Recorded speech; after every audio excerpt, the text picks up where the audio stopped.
Welcome everybody. Sit back and enjoy. We got a good show coming up for y'all. We hope y'all get involved, participate, put your comments out there, and let us know how you feel.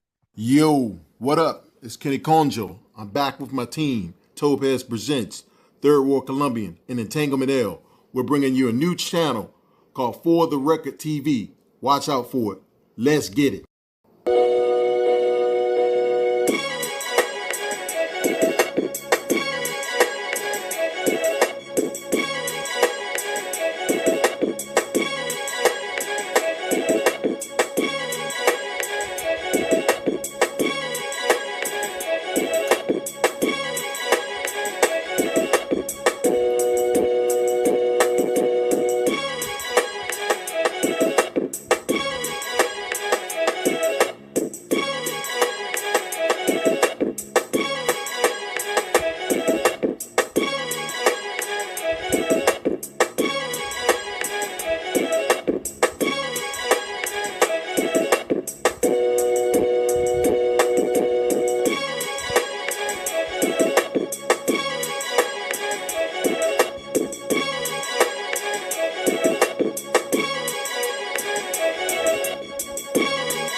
This one going out to For the Record TV. Shout out to the lady who I call First Lady T. And my bro Kenny, he the tech guy, aka the real plug. He'll set you up with a job. And my dog Third, all the hoes call him Poppy. He got your baby mama, got the sprung off that Molly.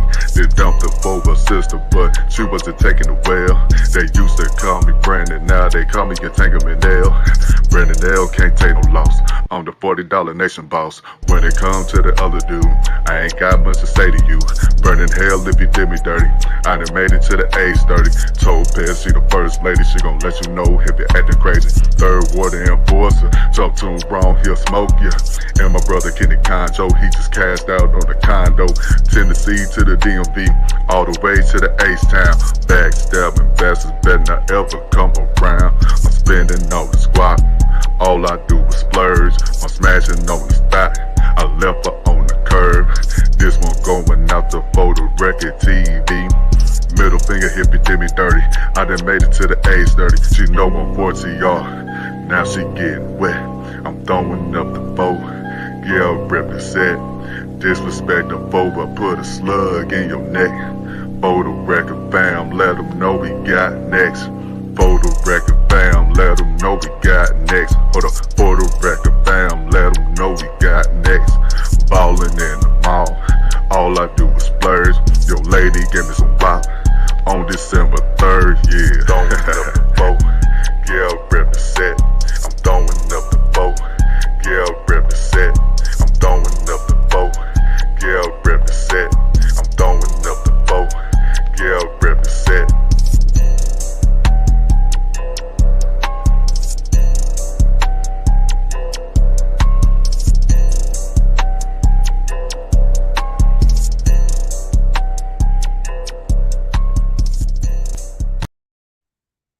Well, I hope y'all enjoyed our original intro music, right? You will not find that on anywhere other than Spotify. First single The off the You facts, Scared facts. Hump mixtape. It will be 99.99, but you don't want to miss out. Lil Wisdom said, "What's that rap music? It's cancer to the community." Oh Oh Lord. man, it's all Don't entertainment. act It's like all that, Lil entertainment. Wisdom. Hey, Brandon, bro, I just gotta say this, bro. Appreciate you repping for the team like that, man, with that freestyle, man. And you killed that shit, bro. Like I feel like You know what I'm saying? You described everybody to a T on there, man. You know what I'm saying? So salute to you for that, bro. And also, everybody in the chat, I want to give a shout out and say happy birthday, belated birthday to my brother Brandon L. His birthday was December the 3rd. So everybody make sure you give my brother Brandon L. a big shout out. Happy birthday. Hey, appreciate it. Appreciate it, third, man. Hey, that little freestyle was easy because I know y'all niggas, so it was nothing. It was nothing. Yeah, Well, I mean, I'm just saying, nobody else ain't doing it like that. So, you only gonna I find definitely exclusive originality over here. facts. I would definitely want to give a shout out to my brother Kenny Conjo. He couldn't make it today, but he will be back next Saturday, most definitely, man. Make sure you get well, brother Kenny. I know you out there looking from the clouds view. You know, you watching us, so salute, brother. Yeah, shout out to bro Kenny. You know what I'm saying? He a little bit under the weather right now. Go ahead, get you some rest, Kenny, drink you some tea. You know what I'm saying? Get better so that way you can come back strong next week when we do our next stream. So shout out to Kenny. Sir, yes, sir. Right. Hey, Get third, well man. soon and happy belated birthday to Brandon. Hey, appreciate it. Big 3-0, man. I done made it. I can't believe I made it. I'm still alive, man. They say black men supposed to die around 25. We ain't supposed to You make it beat this the age. odds. You beat the odds. Hey, So, I beat the you're a goddamn odds, survivor. man. Survived the You're a project, survivor. the hood. I did it. Exactly. Yeah, man. I guess we'll just move on to my brother Third Ward with the sports, man. What's going on with sports talk, man? Okay, so every week, we start this thing off by, basically I go into the sports talk. I basically give you updates on what happened the previous week in sports. So we're gonna start off with football. So NFL, everybody knows last week was week 12 for the NFL. It's only 17 weeks in the season. So right now we on week 12. So 16 weeks in the season. You know what I'm saying? And then we got basically pretty much like 4 more weeks before playoffs, and then eventually Super Bowl in February. But I'm gonna just run down the scores of the games that happened last week. So last week, my Houston Texans on Thanksgiving Day, we played the Detroit Lions, and my Houston Texans beat the Detroit Lions 41-25. Shout out to the Texans. Shout out to H-Time, man. Also, we had another classic rivalry when it comes to the DMV area. We had the Washington. Well, they now known as the Washington football team, but they was formerly known as the Washington Redskins. But it's the Washington football team now. They beat the Cowboys pretty bad, 41-16. So shout out to DC, Washington. They won. Then we got the Chargers and the Bills. The Bills beat the Chargers 27-17. We got the Titans and the Colts. Shout out to your Titans, Brandon, bro. Shout out to your Tennessee Titans, man. They ran over the Colts, bro. They beat the Colts 45-26. Then you had the Carolina Panthers versus the Vikings. I actually watched that whole game. That was a good game. It came down to the wire. I thought the Panthers were going to win, but unfortunately, Minnesota, the Vikings came back at the last minute, and the final score was 28-27. So they pretty much barely won by a point. The Cleveland Browns beat the Jacksonville Jaguars 27-25. You got the New York Giants that beat the Cincinnati Bengals 19-17.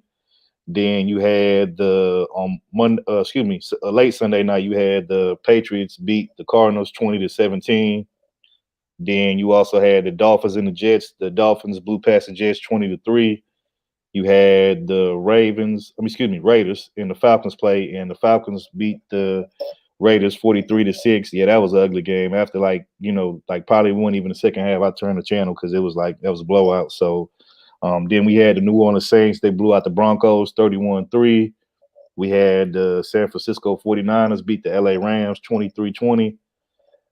Then we also had the Kansas City Chiefs beat the Buccaneers 27-24. Now, they only beat them by 3 points, but if you watch that game, it was actually they was blowing out Tampa Bay like most of the game. It wasn't until the end of the game that Tampa Bay started coming back and putting points on the board. By that time, it was already too late. So, time ran out. So, but like I said, even though it was a 3-point win, it was a lot worse than what the score says. Also, we had the Green Bay Packers beat the Bears 41-25. We had the Seattle Seahawks beat the Eagles 23-17 on Monday Night Football. And then Wednesday, we had a game on Wednesday that was actually supposed to be played on Sunday, but it was supposed to be played actually on Thanksgiving Day, but it got rescheduled because a few players got I guess tested positive for the COVID. So we had the Ravens and the Steelers game that got rescheduled from Thanksgiving Day to this past Wednesday, and the Steelers barely beat the Ravens 19-14. So that was pretty much it for football. And then I'm gonna switch over to NBA right now, basketball, and pretty much right now it's off season. A lot of people getting traded and stuff like that, and right now the big news story that came out is recently my Houston Rockets. I've been telling you weeks prior to this week that pretty much that James Harden and Russell Westbrook wanted out of Houston. I said more than likely it would probably be Russell Westbrook that got moved because James Harden's the star and he's the franchise leader of the team. He's the face of the franchise, and I was correct. So this past week, Russell Westbrook got traded to the Washington Wizards, and they play out in DC, the Washington DC Wizards, and we pretty much swapped him out for pretty much for John Wall. And if you ask me what my opinions on that, I really feel like nobody really won that trade. They both kind of traded each other's problems for another problem. And the only thing I would say is John Wall is probably a better shooter than Russell Westbrook, but overall, I feel like Russell Westbrook is a better player. So I guess we kind of took a loss in that, you know what I'm saying? But I also feel like, I don't really think Washington won either because, I mean, if you really look at the division that they're in the Eastern Conference, there's a lot of good teams out there. And then, I don't see them making the playoffs, even with Russell Westbrook. I think it's too many good teams in the East. You got Miami, the Heat, you got the Milwaukee Bucks, you got the Indiana Pacers, Toronto Raptors, Boston Celtics, and I just think it's too many good teams. I don't see them making the playoffs next year, and if they do, they probably get an 8 spot, which is like the last spot you can get to make it in. But I don't really see Russell Westbrook going to the Wizards as any type of significance to them doing anything. But we'll see. But that's pretty much all I got in sports. And Brandon, I'm gonna let you take it with the old Vanderbilt thing, man. Well, but before I get into that, though, I was gonna say, LeBron. I don't know if you did. Did you mention the LeBron situation? He signed a 2-year contract. Oh yeah, my bad. I forgot about that. So LeBron just recently re-signed the deal with the LA Lakers. He signed pretty much an extension. He was already signed, but he basically just signed an extra 2 years on top of the 2 years. Yeah. So I think this past summer he had signed. I want to say it was a 5-year deal. So he signed for extra 2. Basically, he was probably going to be there for the next 7 years. More than likely, he's probably going to be, staying there for the rest of his career. I'm guessing he's probably going to retire there. And I guess they still trying to finalize the whole Anthony Davis. And, they already trying to finalize his contract. Yeah, they already did that. I'm gonna get to that. So they signed LeBron for a 2-year extension for I think it was like 85, 87 million, something like that. And then they signed Anthony Davis to a 5-year. He was trying to hold out for the big contract, which he finally got it. But they signed Anthony Davis to a 5-year, $197 million deal, or it was either 197, 198. And so he's gonna be there for a while now too. And you got LeBron, and they also added some key pieces in free agency. They added Dennis Schroeder, the point guard from Oklahoma City. They added him. They also added Marc Gasol, which is Paul Gasol's brother. They added him there. They also added Montrezl Harrell from the Clippers. They stole Montrezl Harrell from the Clippers, which is their crosstown rival. And they also added a few more pieces as well, a couple bench players and whatnot. So I don't know, man. Right now, I hate to say this, but looking like the Lakers might repeat, man. They're looking like the best. Repeat. I was just gonna say that you took the words right out of my mouth, man. A 2-peat coming up. And everybody knows I'm not a LeBron hater, but I'm not a LeBron fan either. But like I said, it looking like they might repeat next year because all the moves that they made this year. So I don't know. It'd be interesting to see. But right now, it's looking like they're the best team. And then you got I thought Golden State might come back and give them a little bit of run or push for the crown and for the title. But for those who don't know, a couple weeks ago, Klay Thompson tried to come back off his injury, and then in practice he re-injured. He didn't re-injure the same injury, but basically he had another injury on the other foot. He basically tore his ACL on the other foot. And so now he's going to be out again for another season, which he missed pretty much. He was supposed to come back this season, so he's going to miss. He missed damn near pretty much all of last season. He's probably going to miss this season as well. So it's looking like pretty much that Golden State ain't going to be able to continue to compete with them. So looking like the Lakers might have a clear path to the finals again, bro, to another championship. But we'll see. Hey, but real quick before I move on, I was going to ask. Salute, Mr. Research. Oh, shoot. What up, Mr. Research? Life is great. Life is great. Hey, Wolf in the building. Wolf gang in the building, man. Stand up. Face. Salute to you. Hey, real quick, hey, Third, we getting close to the playoffs and the Super Bowl for the NFL. I was gonna ask you, got any predictions? Who you think gonna make it? I'm gonna say this, man. So I know your now, Texans ain't gonna make it. It's over for y'all in Hey, Houston. I'm sorry. I'm sorry. I'm sorry. Rock you off this stream, Brandon. Don't nobody ask you that. I just had to put that in there. I just had to put that. Yeah, you like going around answering stuff ain't nobody ask you. Yeah, you ain't have to rub that in, bro. I know our Texas. I know we saw it this year, bro. I get it, bro. But it's all right, bro. It's strategy. It's strategy so we can get good draft picks for next year. It's a strategy. We gotta look at Love with the Steelers. The Steelers in the building. Yeah, they still undefeated too, man. Yeah. But yeah, Third, what you about to say? I'm about to say it's a handful of teams right now that to me that look like Super Bowl contenders. I would say the Kansas City Chiefs, which are the defending champions. They looking like they might repeat from last year. I gotta give a shout out to Love Wisdom Steelers. They looking good right now. The Steelers are 11-0. So they got a pretty good squad. Even though these last couple games they won by like a few points. I'm sorry, I gotta cut you off, man. Taylor said Cardinals for life. You ain't even from Arizona. You just out there in school. Hey, let me say this up, bro. Let me say this. I said, shout out to and that's baseball. Shout out to my brother. No, that's football team. It's football team. The Cardinals. Yeah, the Cardinals. Yeah, Arizona Cardinals. But shout out to my. You didn't even know it was a team. You didn't even know it was a team. I didn't know it was a team. I just had the wrong point. I was like, that sounds like baseball. So I don't know why I got that mixed up. I'm gonna be over here trying to figure out why I thought that. You got y'all No, you got it mixed up because they play like they a baseball team. That's why. No. Nice. Shout out to my brother. That's why Taylor gonna come up here and get you.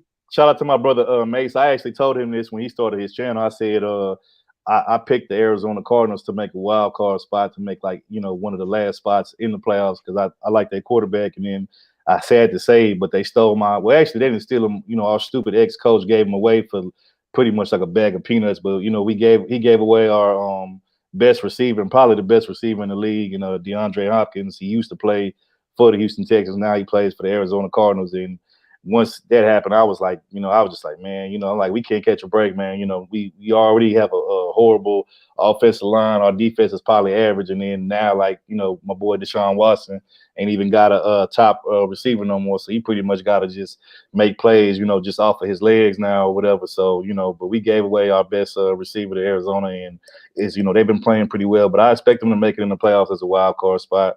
But like I said, I got Kansas City making it. I got Steelers as another Super Bowl contending team. I gotta give a shout out to your Tennessee Titans, Brandon. They looking real good right now too.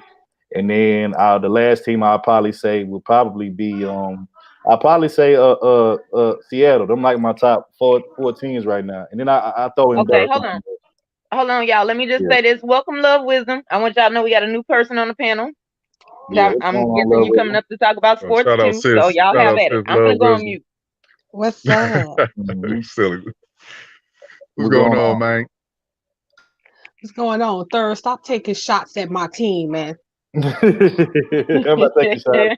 I'm just saying nah, but man, shout out to you Steelers, man. They still undefeated. Yeah, they doing good. They doing good. Yeah, so I still the only team I would put above them, even though they lost one game, is the Chiefs, only because they got that high-powered offense. But that's it. But y'all right there in the mix. So. True indeed. Mm-hmm. But hold on, I was gonna say, Mr. Research, you been into the football games, NFL? No, like always, I look about the power on situations. I just want to give. I knew it was coming. I just want to give applause to LeBron. You make it in the NBA, and you instantly get your 5 homeboys, and you disperse them out in every level of entertainment. Mm-hmm. And you use your money taken away from your wife and your kid to bankroll your 5 homeboys into getting internships with some of the main cats in those industries that you've placed them. Then when it's to your convenience, black people, this is a power move. Then when it's to your convenience, you reach out to Rich Paul, your homeboy, and make sure that he's in contact with every 4th, 5th, and 3rd man in the league in some way, some form, some fashion. And when the white people try to stop Rich Paul from doing this thing, you, LeBron, use your power and say, I'd rather take some money loss than not have my homeboy have his own agency and be authorized to work in this NBA that I work in. Okay, LeBron, we're going to give you head and just let you do it. Okay, thank you. I appreciate it. Now, when it's to your convenience, you use Rich Paul to get over, to bypass Magic. Well, no. You got Magic's help to get part of the Lakers. Then, when it's your convenience, you use Rich Paul to strategically get who you want to play with you, a la AD and a la Trez. This is classic power move. Thank you, black man. And I'm quite sure there's a black woman doing it somewhere else too. But thank you, black man, for showing the rest of us how to take that Jay-Z Rockefeller knowledge and apply it to something like the NBA. That's classic.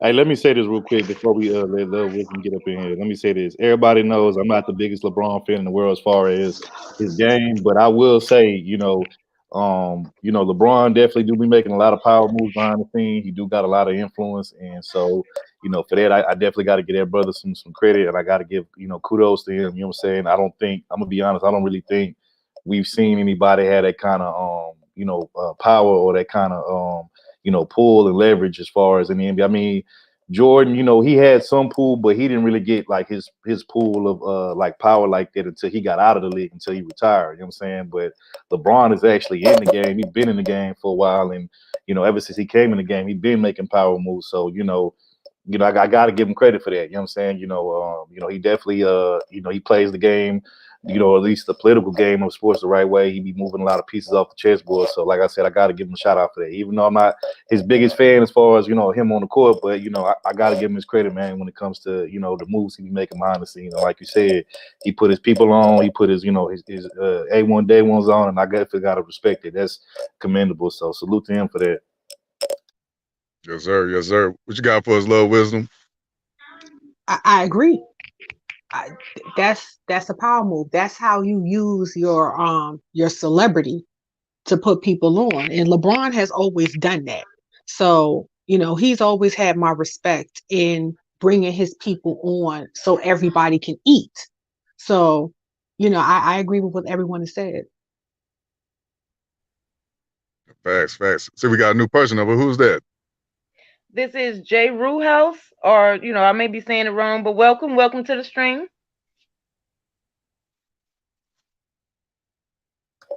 Is he on mute?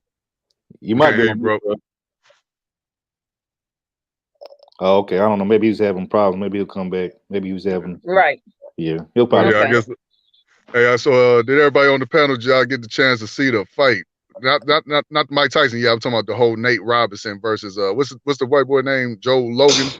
And I'm gonna let y'all go first. I'm gonna get my take last. Let the guests go first. Y'all got it. Well, I'm gonna say this real quick. Oh, you want the guests to talk? All right. Yeah. Y'all go ahead. Yeah, y'all got it. Love Wisdom, you got it. Man, look, man, Nate, boxing is not your thing. I don't know what that was. You ran into the punches. Look, Jake Paul is not a professionally trained fighter.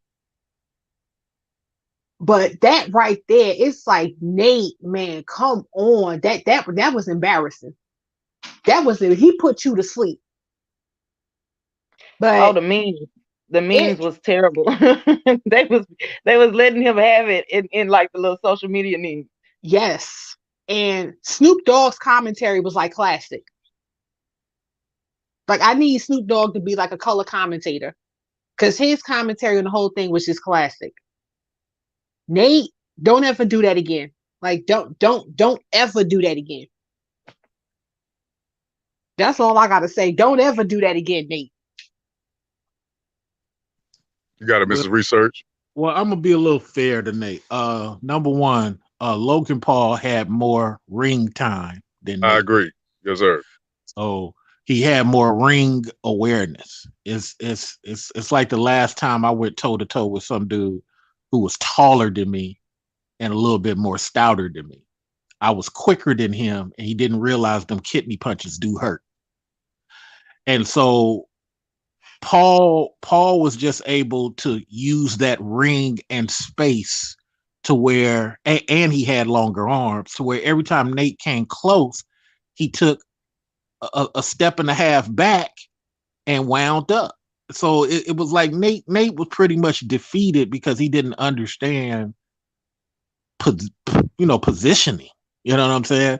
So, I kind of don't fault Nate too much. This the first time he really been in the ring like that. And like I said, Logan Paul has had time before, and he just had more awareness. If you guys remember back when Conor fought Floyd, Conor was able to switch up and do stuff that threw Floyd off, but Floyd understood boxing. And that's why Conor kept, when he got befuddled, he kept grabbing Floyd. But outside of that, if somebody had to just taught dude how to just score off punches, he might have outscored Floyd. I mean, possibility. So I don't give Nate too much of a bad hat. I think he was outweighed 3 ways to Sunday. Oh yeah, I agree with everything you just said. Like, he wasn't experienced being in the ring like the other contender was. So I definitely didn't look at it. But I will say this though, people was getting upset that black athletes was making fun of Nate, and I'm like, this is what they do. As soon as a dude get knocked out, I don't care you're black or white, you're gonna get made fun of. I don't know why they had to bring up race into this, because people's I think it was Mayweather. It was like, why is all you black athletes making fun of this dude? Like, you were supposed to be black. I'm like, when you start being pro-black? You're the main one to say you don't really have racist problems or nothing like this. So I was just shocked he came out the blue with that. So, like I said, I mean, it just happened. The man took a fall and people doing it. Well, I guess it is a little different with social media with the memes and all that. But other than that, I mean, he okay. He all right. He made a few money. I heard that they made like $600. Is that true? Or 600,000? I'm not sure. All I know is, bro, that nigga got his ass knocked the fuck out, dog. I was like, look, bro. But wait, but you got to put this into perspective too. That he was small.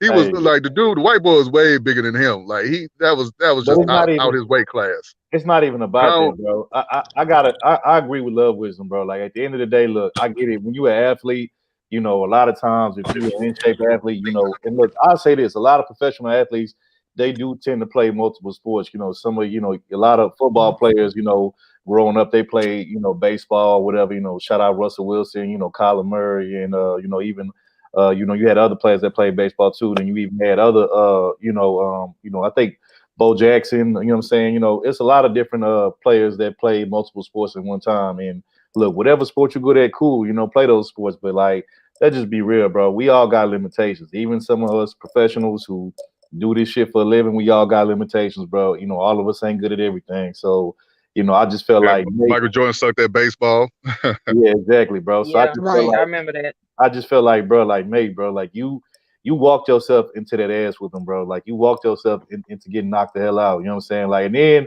if you watched it, like, I watched it like multiple times, like, whoever was training him, they didn't train him properly because he didn't even like put his guard up. Like, he didn't put his dukes up to, like, you do realize when you boxing, you're not just putting your hands up to throw punches. You putting your hands up to stop guys from throwing blows at you. You're supposed to, guard with your you know what I'm saying, with your hands and stuff. And he was just walking up, man, wasn't even putting his dukes up. And I mean, when he got, like, he got caught the first time and then fall down. But when he got caught that second time, I was like, I knew it was coming because, like I said, he didn't even try to put up, his fist to try to, counter punches or nothing. And I'm like, bro, what are you doing? And, you got to remember this. You got to remember this, Third. When you get tired, you forget your training. Mm-hmm. Yeah, but like I said, Mr. Research, look, whatever sports you're good at, hey, man, in high school, I played 3 sports. I played basketball, I played soccer, and I ran track. Those are my 3 sports, you know what I'm saying? I'm not a football guy. I played football, in my neighborhood or whatever, but I would not, put on no pads and helmet and actually go out there and play because that wasn't my sport. I knew what my sports was and what my strengths was. So I'm not going to go out there and embarrass myself on some shit and knowing that I ain't prepared for that. You know what I'm saying? And I think Nate got a little bit beside himself. And again, just like, look, bro, stick to basketball. That's what you do. Stick to dunking, stick to basketball. That's what you do. Right. Like Jake Paul. It's like, I'm pretty sure Jake Paul tried to come on NBA court with, real NBA players and play a real game. He probably would get embarrassed and get schooled. You know what I'm saying? So stick to what you're good at. Stick to what what you major in. And that's it. Don't try to like do something that you're not good at because you're going to embarrass yourself like Nate Robinson and you're going to be the damn meme. He probably gonna be the meme for the rest of the year. Probably even going into the new year. Because I mean, like that shit was everywhere. And like Brandon said, bro, it's not about clowning him because he black with it. It's like, bro, like we clowning you because you didn't know what you was getting yourself into. We could tell you was ill prepared, and it's like, bro, like you going against somebody that's not new to this, that's true to this. So it's like you got what you would deserve, bro. Period. So from now on, bro, just make sure if you're gonna jump into something, make sure you know what you're doing and make sure you prepared. Because if not, you're gonna end up probably getting knocked out again. And that goes for any athlete, not even just Nate. You know what I'm saying? So, but that's just my take on it. But what's going on, Torian? Salute, bro. What's going on? Hey, what's going on, y'all? What's going on, brother? Let me ask this question real quick. Let me ask this question real quick. At some point in time, and somebody on the panel can give me some insight. Could it be that Nate Robinson is not making the money no more, but he's stuck in a lifestyle that he can know him that he can't get him and his family out of, so he got to take situations like this to pay taxes and stay alive? I mean, honestly, he's a real athletic brother. He's just down to do anything. It ain't got nothing to do with money. I think whatever's in his heart to do, he's gonna do it. I think that's what it is. I don't know. I'm not for sure, but I think that's what it is because he's very athletic, like I said. Yeah, I'm not sure about his actual financial state. I mean, we all know, for those who don't know, there was a really great documentary on athletes on the 30 for 30 series, and basically was talking about how a lot of these pro athletes, they don't do the right thing with their money. They don't save and invest it, for when they retire or whatever. And what ends up usually happening is that, they ended up being broke at the end of their career. You know what I'm saying? So, if you're going to be an athlete, make sure you do the smart thing with your money, because we all know, being an athlete, especially, if you're not like a superstar caliber athlete, the life expectancy or the shelf life of an athlete, I think the average is like maybe 3 to 5 years, something like that. So, make sure you pay your money. But I mean, it could be a possibility, Mr. Research, but I don't know that for sure. But, I just think probably what his problem is because he's not in, the professional sports world anymore. He probably bored, probably ain't got nothing to do, and he probably just wants some kind of excitement to get out there and do some shit. And hey, man, you went into the wrong arena, the wrong ring, and you got knocked out. So I think that was probably his problem. Like know when to put it up. And I think shout out to Floyd Mayweather recently. I think somebody asked him. They said, will he get back in the ring? And his response was, he said, I would get back in the ring, but he said only with somebody like that's like in my age range. He said, I'm not going to get back in the ring with these young dudes, because these young dudes, man, he said, they probably got more stamina than me. And he said, these young dudes, man, he said, they're going to come for me. They want my title, my crown. And he said, I don't put it past none of these dudes to knock me out. So he like, you ain't going to see me taking no fights with no young dudes. He said, it'll probably be somebody my age range. And, even though I'm not a big Floyd fan like that, that's the one thing I did always respect about him is Floyd always knew his lane. He always was smart about whatever fights he took and stuff like that. He was very strategic. So, man, just know when it's your time, bro, to sit down or to do something different, and know when it's your time to just say, hey, you know what? I shouldn't do this because, man, I don't know if I'm prepared. You know what I'm saying? You got to have insight, before you just jump out there and then do some dumb shit and then you end up getting embarrassed. So that's all I got to say on that. But I forgot to also mention that prior to this, they had a little beef going. I don't know what it was about, but that's what it really started to flame right there between the two. Yeah, man. I mean, it is what it is, bro. Like I said, he gonna hide. He gonna have to hide his face for a little bit, bro. Because, like I said, he got embarrassed, bro. So it is what it is, bro. Mayweather got him now. Or he gonna have to bank on something happening to eclipse that. Mm-hmm. Right. You got it, Torian, bro. You got it. Oh no, but I actually saw when it actually happened in real time. First off, this is why I don't buy fights or anything like that, because it's like I always end up being disappointed every single time. But I actually was able to see it for free somewhere. I won't say where. But when I had saw it, I said his form was all off. Now, for me, I have a trainer, and she has a background with boxing. And she shows me the basic, movements and the the standings and everything like that, and how you should be planted, and your positioning. And I can say that just looking at his form, it was all the way off from the time he got in that ring. So anybody could have saw that was going to go like he was probably going to lose from before he even threw his first jab. And then I think what happened with Nate Robinson is he thought he was going into a street fight. You can't bring street fight mentality into a boxing ring. they're two different things. One is more freestyle and one is more structured. And I don't think he was prepared for that. And like you said, Third Ward, his trainer or whoever was training him did a piss poor job. And I don't know if he was training that long, to be honest, to get himself prepared for this fight. And he probably thought it was going to be easy or a cakewalk because he was going against Jake Paul. You never underestimate your opponent.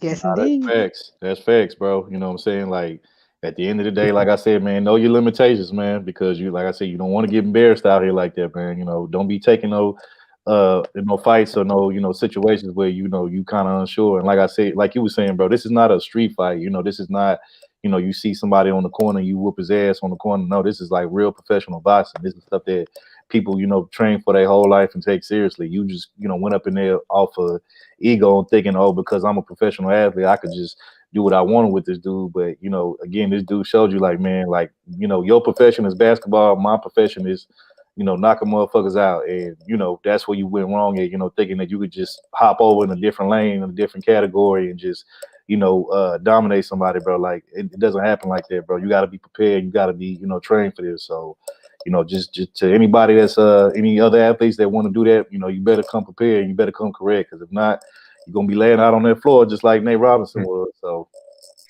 hey, Topaz, what you got on the fight? Did you see it? No, I did not see it, and I'm over here flipping through sports trivia books to try to figure out something to say in this conversation. I'll be right back. Hey, anyways, on to the main event, Mike Tyson and Roy Jones, man. What's y'all thoughts on that one? Man, it just looked like two uncles fighting at the family reunion. Two uncles fighting.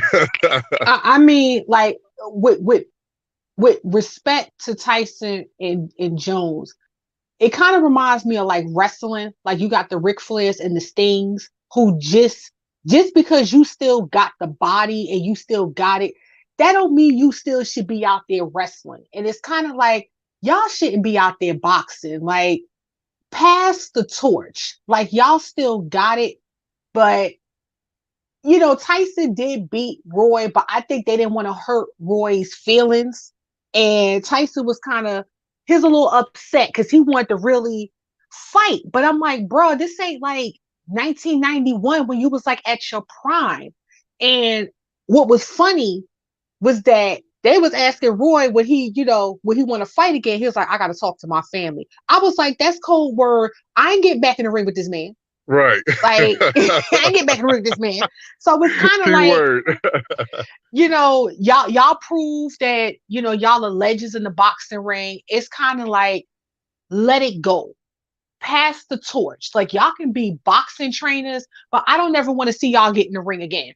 But to be fair, like watching, George Foreman came back and, he was out there knocking dudes out, young dudes out. So sometimes it can work out for older men.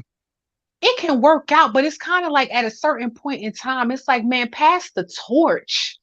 Like, pass the torch. Like, we don't want to see that. Didn't Tyson say he was high during that fight? Yeah, he said he was high. He did. Yep. He did say that. And you can tell that he was in the post-fight interview. Yeah, that's a damn shame, man. Boys can't wait till they get out the ring and out of the event to go home and get high and stuff, man. It's crazy. But I'll say this. I agree with Love Wisdom. At the end of the day, I feel like Tyson won the fight, even though I feel like the fight was like it wasn't as exciting as everybody hyped it up to be. And to Love Wisdom's point, it's probably because they old and they don't have that quick first step no more. And they don't have that that just that youthfulness no more. But I will say, like I said, I think Tyson won that fight because I felt like he was delivering all the the crucial blow. And then you kind of knew that this fight wasn't going to be really too serious because, like, if you notice and you watch the fight, like nobody really swung for each other's face. They just kept hitting each other, like, in their chest and in the rib cage area and whatnot. So I'm pretty sure, like, what happened before the fight, they probably was like, we're going to go out there, try to make it look good for TV. We're going to basically hit each other in the chest and the rib cage area, you know what I'm saying? But we're not going to really, really hit each other in the face or whatever, because let's just be real, I don't think Roy Jones would have been able to take a punch from Tyson in the face, even at this old age. Tyson still look like he got, a little power in his punch, but again, he's not as quick as he used to be or whatever. And Roy Jones, to me, out of the two, I feel like Tyson was in better shape. Roy kind of looked like he just was like in eye shape, but it looked like he really wasn't in shape to be fighting like that. So, but like I said, I didn't think it was a draw. I thought, Tyson won, but it was what it was. It was one of those kind of charity kind of fights, kind of, just to make it, prop it up for TV, make it look good. But, it was all right, it could have been better, but it is what it is. But you got him with research.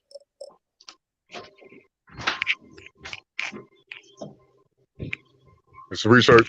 Oh, I guess he come back. Somebody got some background. Somebody got some noise in the background. Yeah, I know it. Somebody got to mute up. Okay, appreciate it. Yeah, somebody got some. Yeah, my take on the fight was like I said, Mike Tyson. I ain't gonna lie, he looked like he had the upper hand most definitely, man. He looked like he was still in good shape. He might got 3 more fights in him. I ain't gonna lie, I think he got 2 or 3 more fights in him.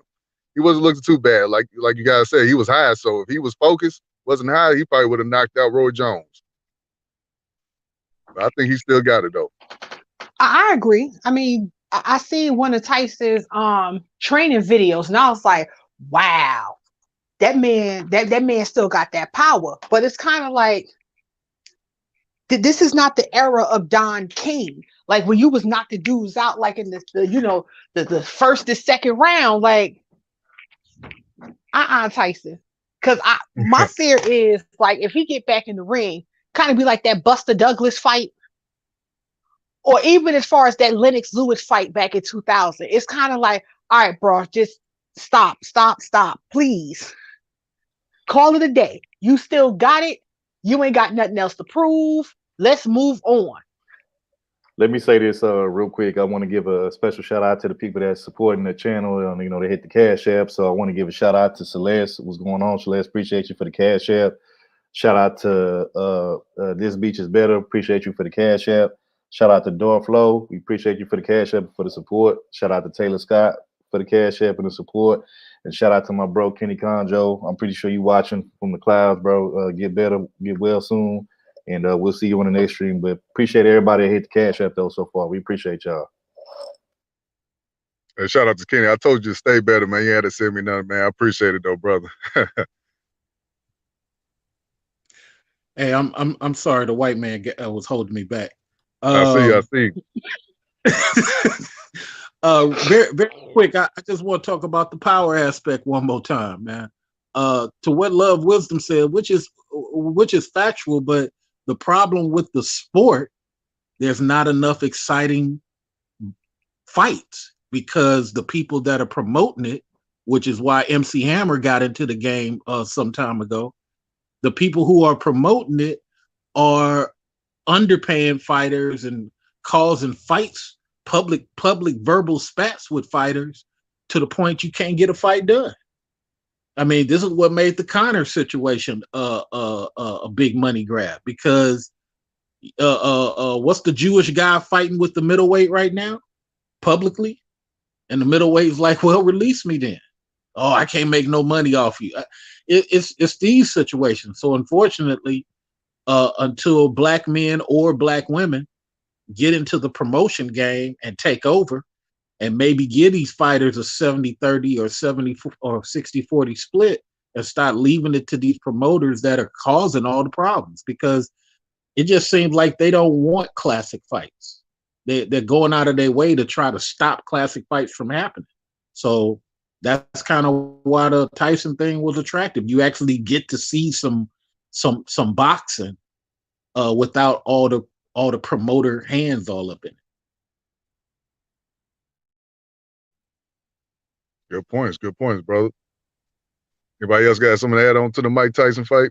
Oh, well, I want to add to Mr. Research point real quick. And this, I got to give a shout out to Floyd Mayweather again. The one thing that I do respect about him is that, he promotes all of his own fights with his own team, kind of similar to what, LeBron does with his team, where basically him and his team do everything themselves. They do all the promoting and all like that kind of stuff. The agency type of thing.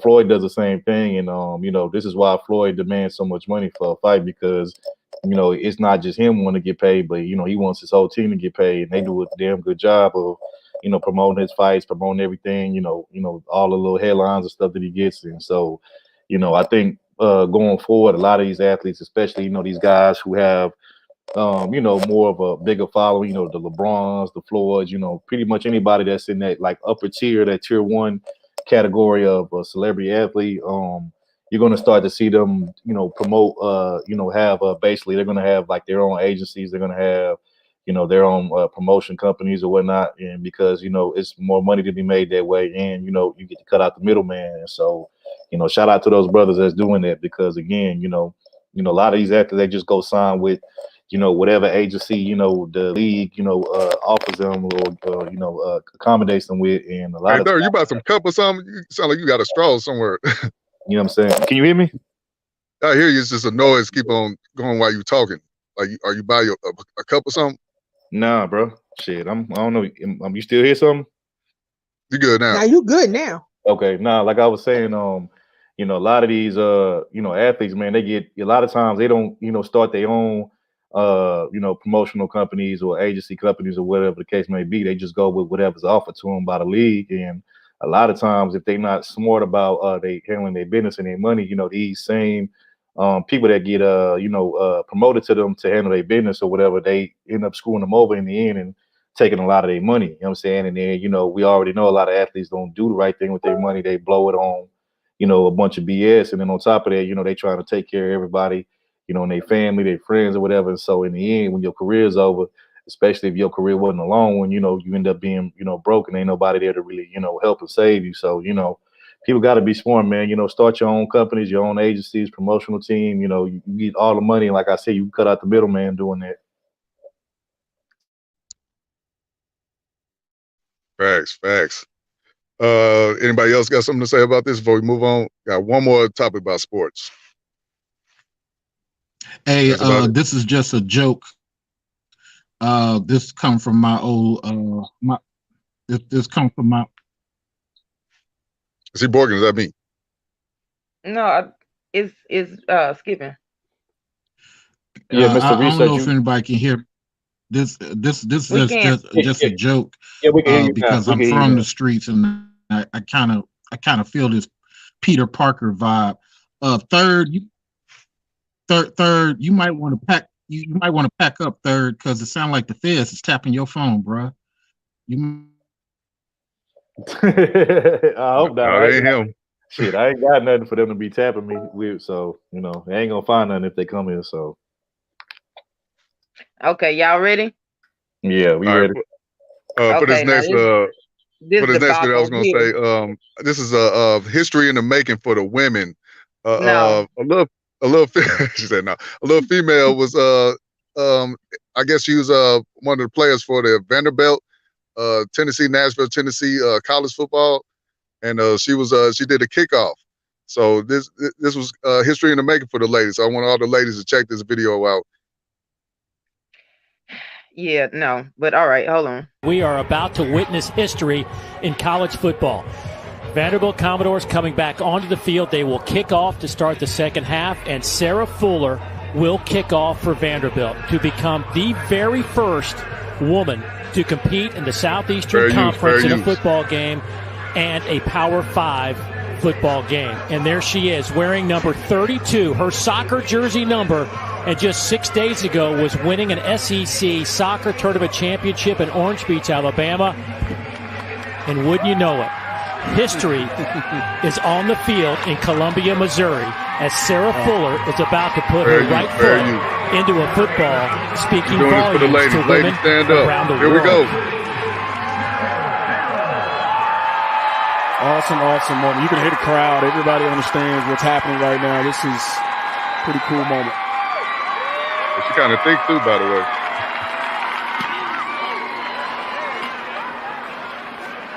And that's why. And the kick down at the 35-yard line, and Sarah Fuller. Hey, that was the best part right there. Her walking off. That was the best part. Hey,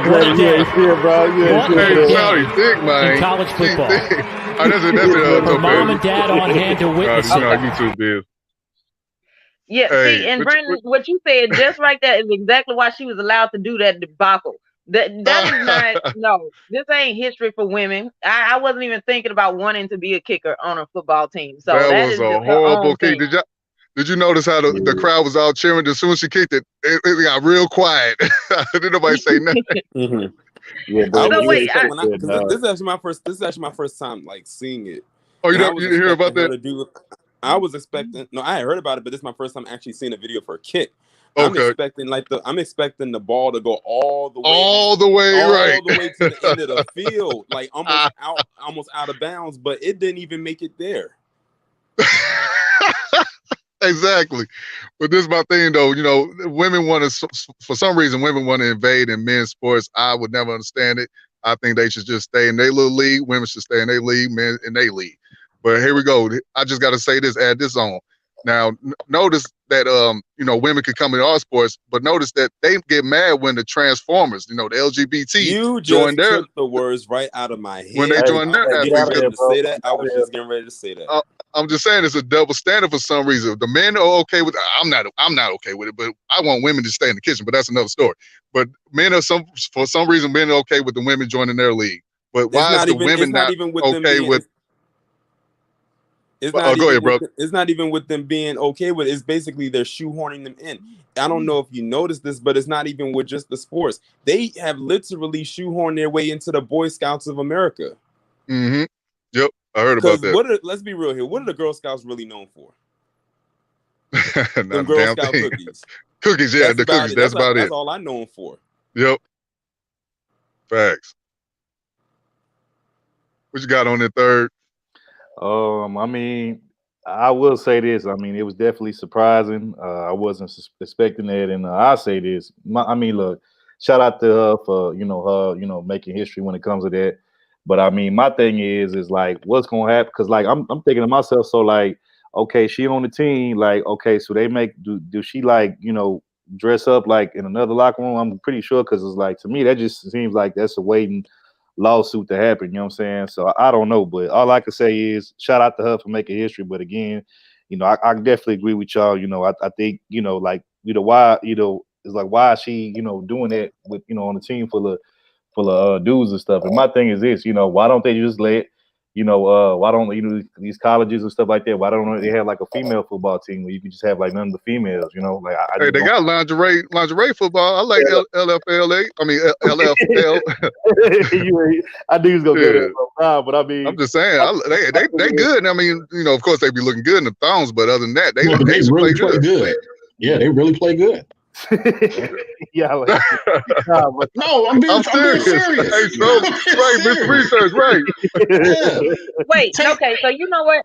I want y'all to stop saying that she making history for women, because see, no, I would prefer for her to have trained enough to where if you're gonna be the first woman to do the kickoff in the NFL, if this is just something y'all want, because let me say I disagree. I don't want women playing football with men, right? But if y'all gonna just do it, then can you at least make a good kickoff? Can you make this a good thing so that the other women that agree with you and want to do that can have a shot? And then too, why I don't want her on the field with men, because that's not going to be okay. She's gonna get hit at some point in time, and I don't want her to go through that, to be honest with you. But hey, let's be honest about the power side of it.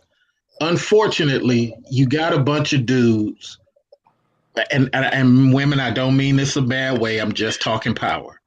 You got a bunch of dudes who are always trying to assist women into something instead of letting them do it on their own merits.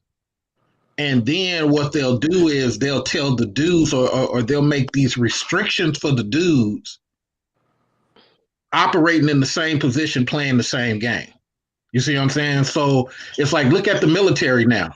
You got people who stopped joining the military because they said they're tired of helping weaker cadets, weaker people. I gotta protect my life and help this person too. So you got a lot of this going on. So it would have just been better if they would have just let people do it on their own merit. Don't tease them.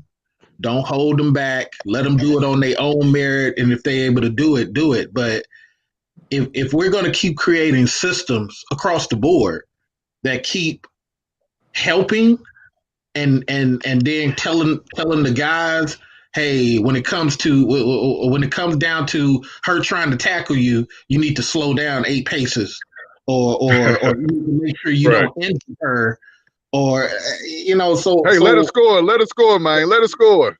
yeah, it becomes that, man. So also it takes the women, and this is my last point. It takes the women to do what feminism used to be about, fair and balanced. It takes women to come out of their shell, just like Topaz said, and said, "Hey, look, let us do it. You men back up and stop letting her do it because it's your daughter. Let the women validate whether she's able to come out and do XYZ." So that's the other half of it too. Hey, let me Well, say, and I 2 just years don't ago, get it it. was I don't understand. Like this is and I'm gonna be quick, right? Because I know I'm gonna let y'all get back to this because this y'all sport. First of all, I get tired of women just making these these wants, making these demands on behalf of all women. I would not vote for that.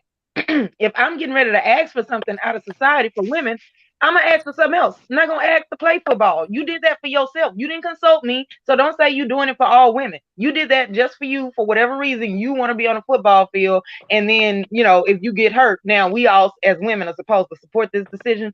You didn't consult me before you did it, so don't consult me after something happens.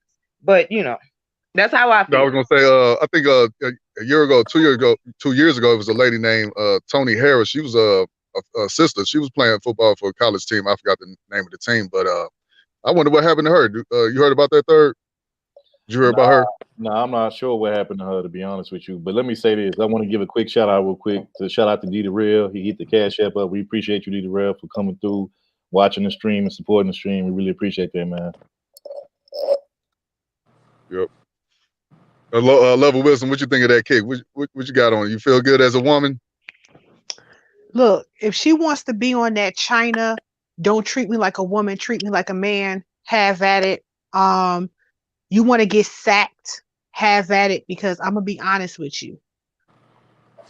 Some of these women, I know I want to do the same thing that men do, but then when he sacks you out of your spirit, then he hits me too hard. Football is a man's sport. They get hit, they get sacked, they get flipped over. You get your legs broke, you get concussions. It is no way in hell that other college football teams is going to treat you with leniency because you're a woman. So if you want to go out there and be on that China shit, go right on ahead. Also, in the age of Me Too, because to Third's point, when you talk about, showering and uniforms and all of that, we're in the age of Me Too. No. I suggest her teammates be very careful. I'm serious. They need to be very careful. Her coaches need to be careful, because if she gets sacked one good time, then it'll be a lawsuit. And it's kind of like, a lawsuit for what? This is what you signed up for. And based on that kick, she shouldn't be on that team. Stick to soccer. But if she, let's say she's kicking a field goal, you mean we tell we can't slap her on the ass neither?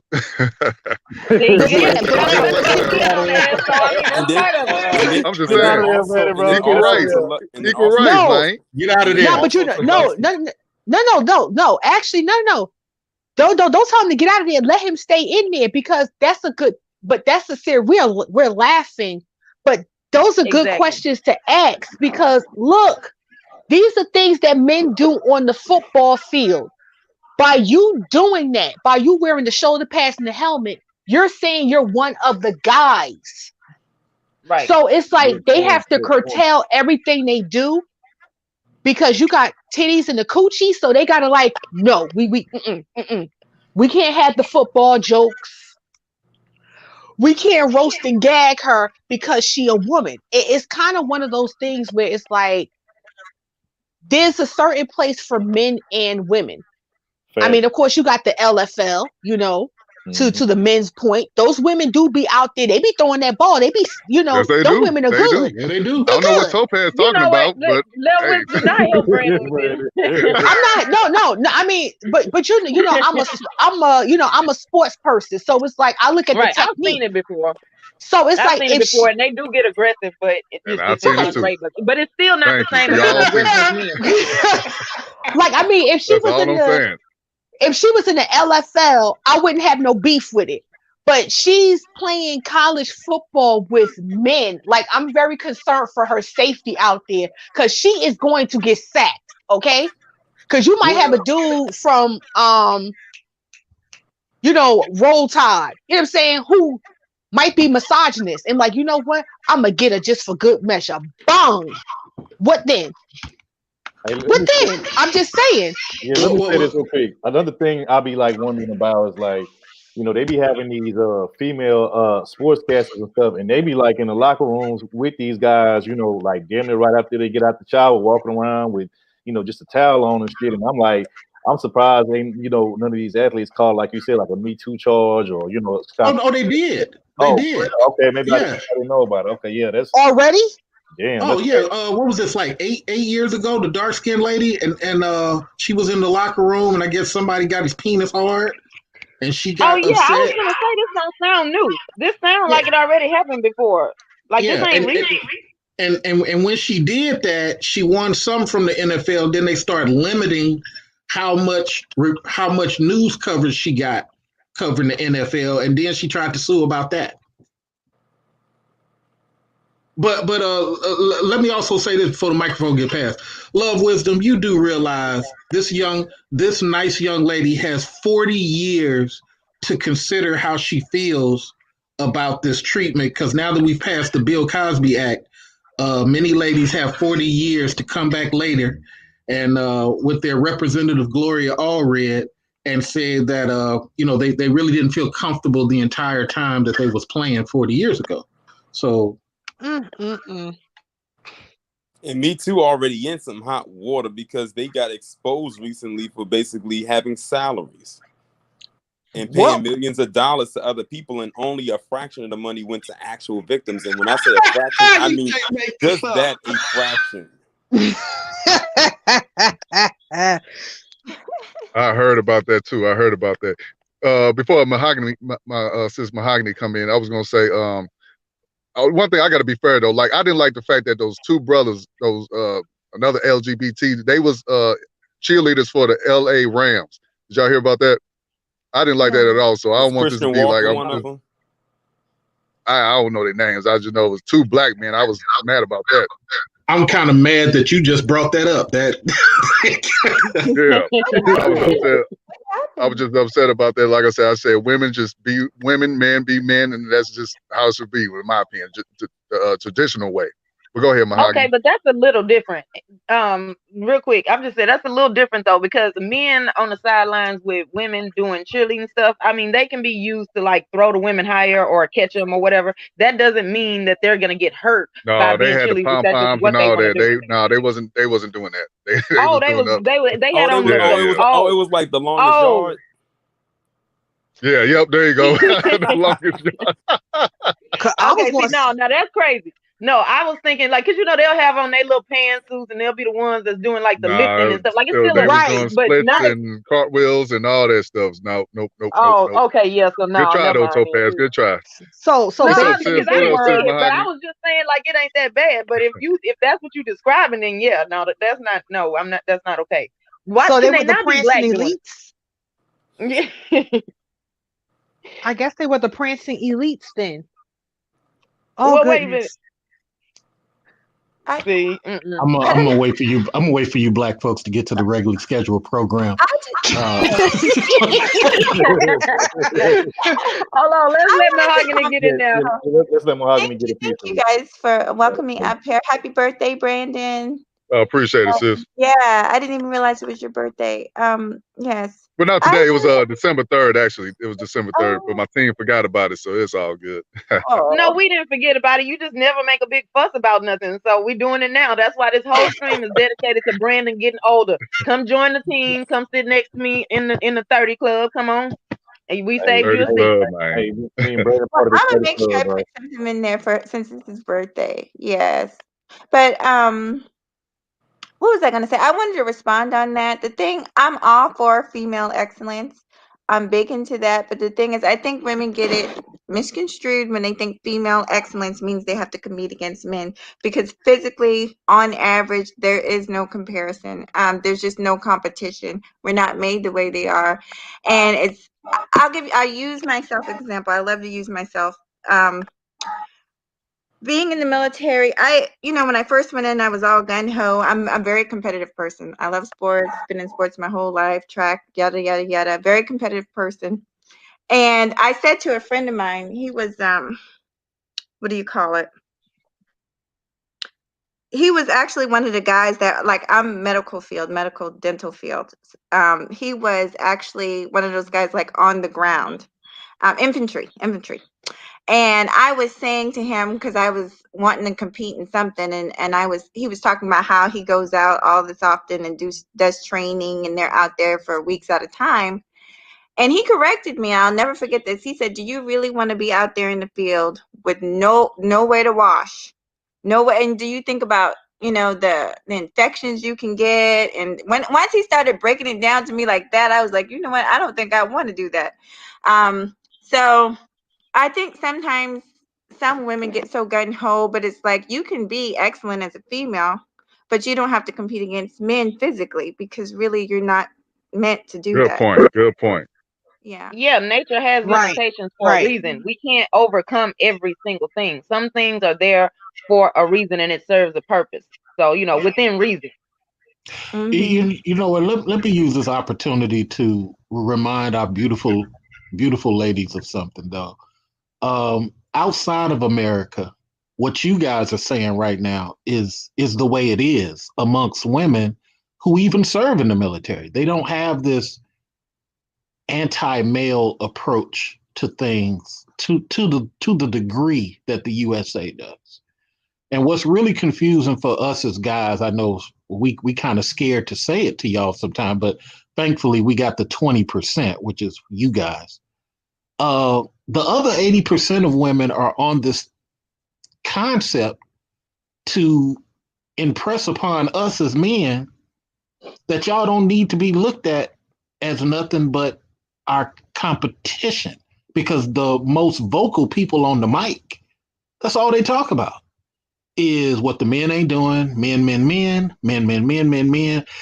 And then while some of their children go undeveloped.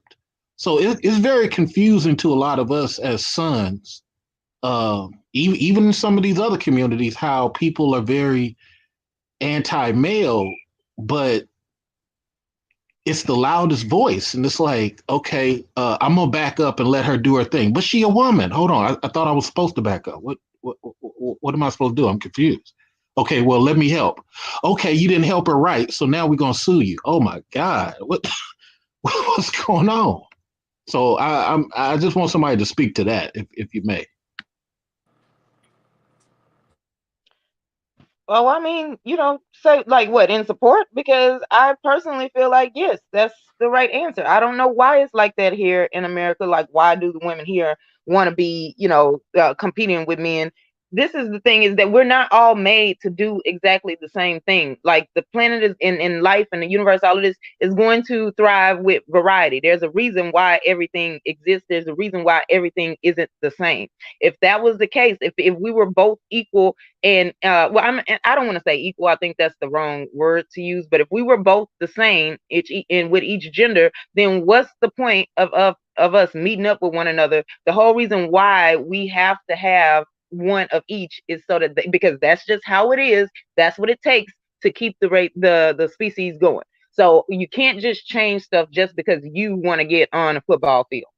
I feel like all of that's extra, and it's gonna sound selfish, but I feel like it's requiring me to take time out of my life to help with a person who gets me too because she wanted to play football with 10 other men, and you're the 11th person and you're a woman. That's just not a good setup. That don't even sound like good sense to walk into. So why do I now have to stop my life to support that? Yeah, they have it now where they have something called where they have something called gender dysphoria. Y'all probably have heard that, right? I've heard of Heard it. of that. And basically it's the weirdest thing where all you got to do is wake up one day and say, you know what? I don't like. So for example, if you're a woman, you know what? Today I don't feel like a woman. Today I feel like a man. So I'm gonna go out to the world and tell them I'm a man and have them acknowledge me as so. And it's just amazing how people will get robotic with it and immediately start referring to this person as a man. Look at what just happened. I'm going to talk about this tonight on my channel. Look at what happened with the actress Ellen Page. She just came out and said she wants to be called Elliot Page. And now people are saying, oh, well, stop. Well, if you don't call her by what she wants to be known as by this and that pronoun, you're transphobic. I'm like, dang, they flipped the switch that quick. Hey, It's let me like she went from being Ellen Page to Elliot Page in less than 24 hours, and already people have started calling her that. Hey, to your point, Torian, let me say this, man. Hey, I don't feel like having to pay my damn taxes, but you know what? I gotta pay them motherfuckers, man, whether I like it or not. You know what I'm saying? And you know, that's just what that is. But yeah, you know, it's crazy that, you know, they got all these different terms now and labels for people to do this and that, and you know, you want to be this one day and then you want to be that the next day, and then, you know, that's where really all the confusion comes in, and it's crazy. But you know, I guess that's just the day and times that we living in. Not So I'm to just saying. mention. Oh, go ahead, Brandon. No, I was just gonna say, it's just like I said, it's just funny how the women want to play with men. They think they could play with us, you know. But at the same time, when the men that want to be trans women, or want to be women, they want to be transsexual, whatever. They join their league, and the women complain about that. They can't compete with them. They win in every game out there. So y'all can't compete with the transformers. How you think you're gonna compete with men? And don't get it. That's And what don't I'm get about it. And don't forget about when they start to get it. When they get into the realm of like MMA and boxing and stuff like that, they be knocking their faces off. Exactly. I'm like, you going against someone who biologically has testosterone, and you have estrogen.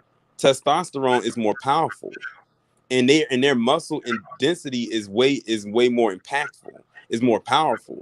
They may, fix themselves up to appear to be as a woman, but internally, DNA wise, that doesn't change. Internally, you are still technically a man. And when you hit that woman, you're going to hit hard like a man. And you're going to find out that face is pretty much almost like made of glass when it shatters. Right. Well, you got the last word, sis. Thanks. I was just gonna say I've been the minority before, black and female, and it's not fun. I don't think they're really thinking. It is not fun. You constantly have to prove yourself. People are constantly testing you. She might think that she's knocking down some kind of ceiling, but she's like the ladies were saying, she did. I don't think she realized really what she's asking for. And to me, it's like, for what?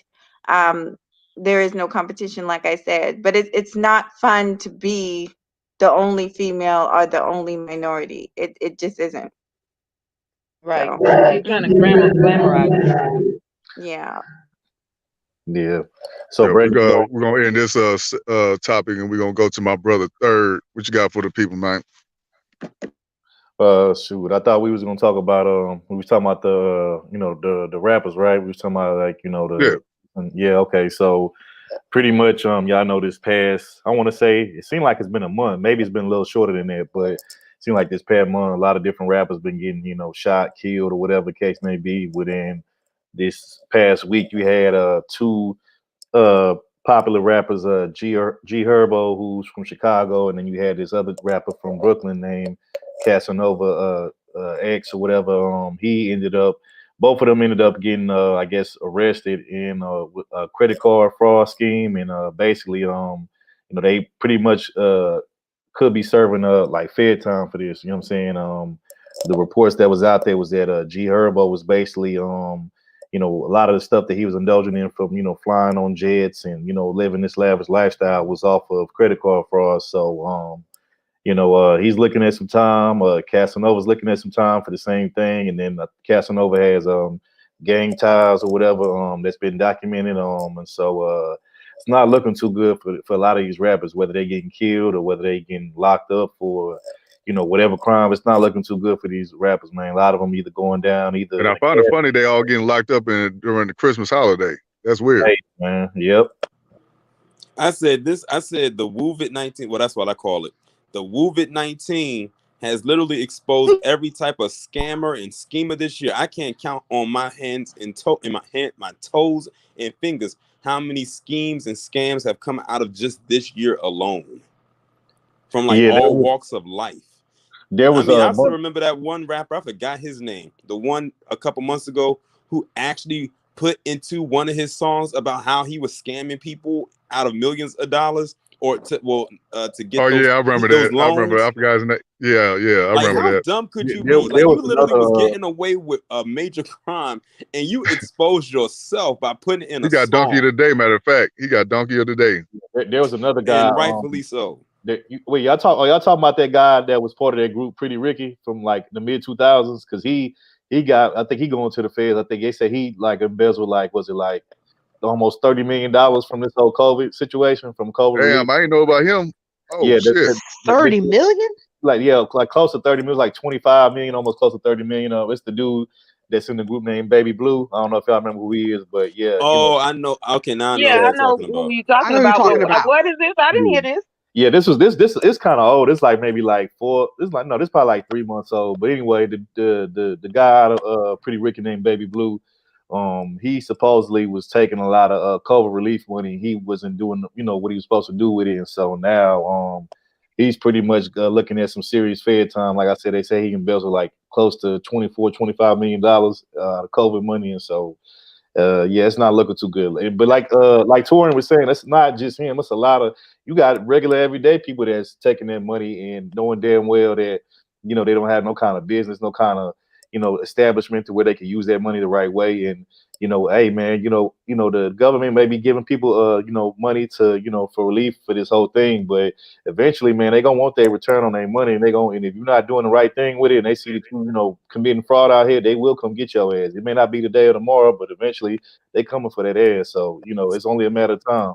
Speaking of the government, it actually just came out that recently that the government was sending people's stimulus checks to people overseas. Like you had this one guy who used to live in the US years ago who now is a resident of Australia. He's been there for like 40 years and he got a stimulus check from here.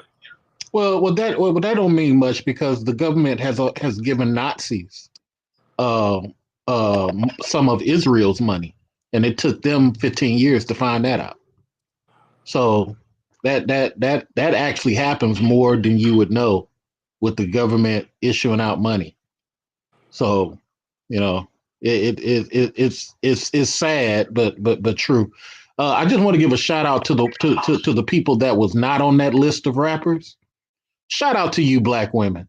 You obviously are smarter than a lot of us brothers because we're constantly making the list on this stupid stuff, and it's like, oh man, wow! But you guys are making moves that are evidently more intelligent than the guy who's trying to impress other dudes. Hold on, not so fast, Mr. Research. Not so fast. Young Mom, know y'all know the rapper Young Mom. She's locked up right now for DUI. Oh, okay, we got one. She don't want to be on our team, so we let her go. Yeah, she ain't on our team. We don't claim that. That's y'all problem. I have one. She's Sorry, not a rapper. Nice try, Brandon. I have one. She's not a rapper, but she is Black, and basically her schemes go back to last year, and she was dumb for doing this considering her occupation. I mean her job. It was out of New York. She was a jail staffer, so she already worked for the government, technically speaking, and she was basically taking people's money. She was collecting unemployment while still employed as a jail staffer. Now she was getting away with it for a while, but then when COVID came around, she upped her ante and started collecting even more unemployment checks. And then she basically was a hypocrite because she was basically putting stuff on her Facebook page about how people need to work and for everything that they have. Meanwhile, she out here taking unemployment, and they found out, and when they caught her, which was last month, she had almost $20,000 worth of unemployment checks that she was collecting. At least that's not what she had spent, because she was spending some of that stuff going on vacations. Here's the thing, though, Turin. I really don't find that shocking because you said the key word. She's a jail staffer. You know how many, and I'm sorry to our elegant ladies here, cover your ears. You don't want to hear this. But you know how many jail staffers have gotten pregnant by the inmates? Oh, So, yeah. Baltimore quite a few about this woman that was going around sleeping with the inmates, and as a matter of fact, 2 of them got pregnant by the same inmate. No, getting pregnant by lifers. Dudes ain't getting out. Yeah. Girl, how your belly? That Girl, ain't you new. gaining weight? Oh yeah, I've been eating this candy. Girl, it's been 8 months. But that ain't new, because at one time it was 4 women pregnant for the same inmate, like 4 I of the remember guards. that one. So I'm sorry, I just don't understand what's the appeal. Like, what is it that you could possibly say to the guard that would? And how did this even? I got so many questions. I would say this, to go back to that, to the topic and stuff. I think I read somewhere that the minimum that both Casanova and G Herbo is going to get is probably a minimum of 10. Now that's not including anything else, because from what I read, they've been watching these guys for a while. So if they've been watching you for a while, they more than likely they probably got more than one charge on you. So like I said, the minimum is going to be 10, but hey, man, I'm not sure what else they're gonna add. Like I said, some of these guys are gang affiliated and participated in kind of certain crimes or whatever, or was affiliated with certain crimes. So man, ain't no telling. These guys might get worst come to worst, these guys might get like 20 years or more, depending on how severe the situation is. So it's crazy. All I can say is, if you out here, man, you doing your thing, you making money and you making legitimate money. Like, leave the streets alone. You know what I'm saying? Like, I get it when you broke and you gotta do what you gotta do to make it out. Okay, that's one thing. But once you make it, don't go back to the streets. Like, I don't understand. These dudes is millionaires already, and you still committing low level crimes and stuff like that. Like, stuff that doesn't even make any sense. Like, just to be a part of the street culture, just to be part of to say, oh, I'm still down with the gang, or I'm still down with the streets and the lifestyle. Like, man, hell no. If I had millions of dollars and I came from the streets, man, I'm not looking back, bro. I'm stacking my bread up and I'm living my best life, bro. Like, sorry, you're not gonna pull me I was back. gonna say to Mr. Research point, he was trying to point that to Nate Robinson. I'll say that about these rappers. They want to live that lifestyle, spin, flash, but then they be broke. So then they got to go back. They're not making money really in the rap game right now because there's COVID-19. Ain't nobody doing shows like that no more. So they got to find some way to do it. And right now it's the scamming game. And I wish Kenny was up here. He'll definitely explain it better. Well, McDonald's is hiring assistant managers. Just ask Calvin. No, that's not enough though. Hey, that's not gonna pay for no Rolls Royce and Maybach. You remember Calvin back in the day? He owned 3 McDonald's right now. So you can't. That's that slow money though. Hey, you can't flex on the gram wearing a McDonald's uniform. They're gonna laugh at you. You gotta be Gucci, Prada down and all that shit, bro. You can't be, wearing a McDonald's a jumpsuit and shit, bro. Like, they ain't trying to do that. They're trying to live above their memes, want to follow the Joneses. All right, KFC. KFC. Yeah. The sad thing is that's just part of our culture. That would be I think it should be a more normal response, because then you get to avoid jail time and all of this kind of stuff. But that's just not how our people think. That's not the priority. Well, you know what, he makes a point. Brandon makes a point, because like when I stopped doing dirt, I had to work 2 jobs just to get that money feel, because it was killing me to work 1 job. And I spent the next 25 years just working 2 jobs out of habit, because because the money fix was my addiction, and it was hard for me to just work a regular job. It's like, oh my God. Right. You was making that big money, especially back in the days when the dope money was real good. Yeah, let me say this. Nothing to me, man. I was making $1,000 a day. Yeah, let me say this. I feel the pain. I feel the struggle because when I was in high school, I was working, 2 jobs as well, and even up until like my mid-20s, I was working 2 jobs as well. Hey man, it was some nights I barely got any sleep. Might have got like 3-4 hours of rest, if that. You know what I'm saying? But hey, I had to do what I had to do. I had to get to the money. I had to make sure that my ass was covered, whatever. And so, man, it be like that sometimes. But it's better, working 2 jobs than to be out in the streets making all that money just for you to, have it, one day and then you blow it, overnight. And then the next, week or so, you jammed up and, you got to pay all these lawyer fees and all this type of shit. And now you broke back to square one, you know what I'm saying? Versus, and you don't even got your freedom no more. So, I'd rather do it that way, do it the slow grind and, the overnight fast grind and you blow it all and don't have nothing to, come home to when you go to jail. So. And I just can't handle that type of lifestyle because it's too much uncertainty. And you always looking over your shoulder. Like, I just can't handle that. Like all of the the sudden and severe changes and the, the threats that are looming and haven't come yet. I just can't handle all of that goes along with that to live that lifestyle. So for me, I have to do something normal. You women are way too smart for the game. Y'all understand the power of the passenger seat. You get to participate in 25% of this, but you got bailout options at any given time. So you guys are probably the smartest people in the game. Yeah, but you know what? And I get what you're saying, but I don't think that's good. Oh, go ahead, Brandon. No, I was just gonna say, well, you're right, Topaz. Some women do get the money when the dude die or something or go to jail. She get all the money that was in the backyard digged up, so she went on that. But some women it ain't gonna end like that. Some women gonna struggle if they get in the game sometimes, or most of the time. And then you gotta hope that nobody connects this to the dude though, because everything, if he gets caught, everything that came out of that is going to be up for seizure. So even if he did leave like some money in the house that nobody knows about, you got to now hope that nobody can prove and connect that was connect that money to him, and then they just gonna come take it anyway. So to me, it's just not worth it. It's not. For those people who are listening, these are levels of the street game. A lot of you guys don't know. I'm a square. I have no idea what y'all talking about. I'm a square. I'm a big time square. Right, exactly. What is this? What do you mean?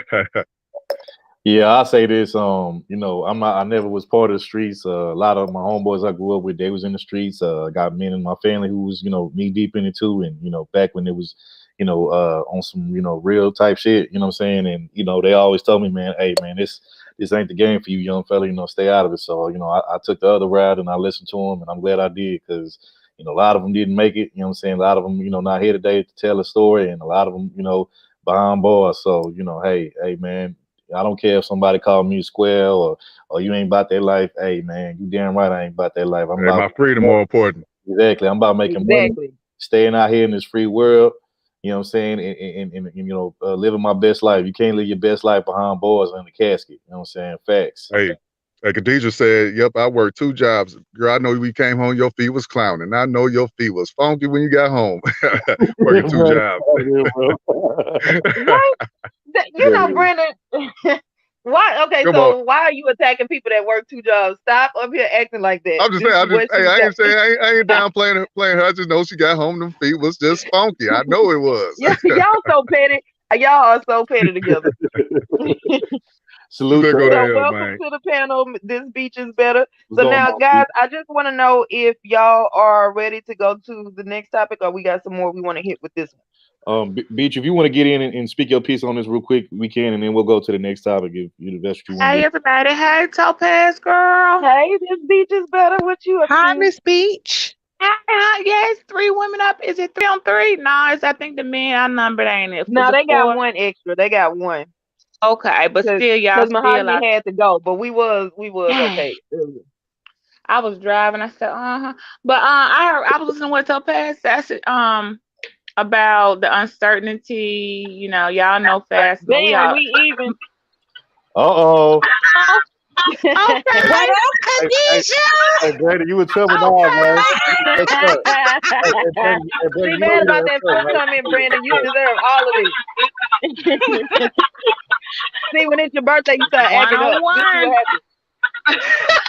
Yeah. One of I'm not gonna do man. anything, Brandon. I'm behaving today. I'm behaving. Real quick, just for me real quick, and I'm gonna let B finish, and you can hop in. So I was trying to let me see. What was the state? Oh, one of the guys. Which one of y'all made the comment about it being easier for girls out there being able to, Mr. Research.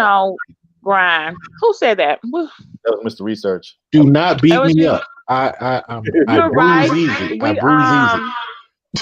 we're smarter at it. Whereas because you all are already get profiled, we could be sitting there looking like little innocent cupcake, and the whole time be holding everything. I've been in, every time we got pulled up, I've never got searched. I mean, I could pretty much talk myself out of anything. Like, I'm sorry, officer, was I going too fast? Women really can. If you are a woman that has been cultured to understand, girl, don't be riding in a suspicious car, hanging out, smoking blunt.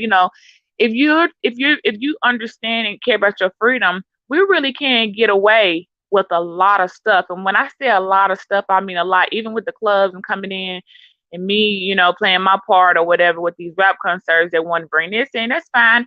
Nobody would even search me. They didn't even search her. I'm like, oh my gosh. But that came with being a female. That's like, oh, just let her go. She good.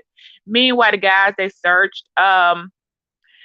So you have to know as a woman though, that's not gonna last forever. You can get caught up into, oh my gosh, it's so much we could do.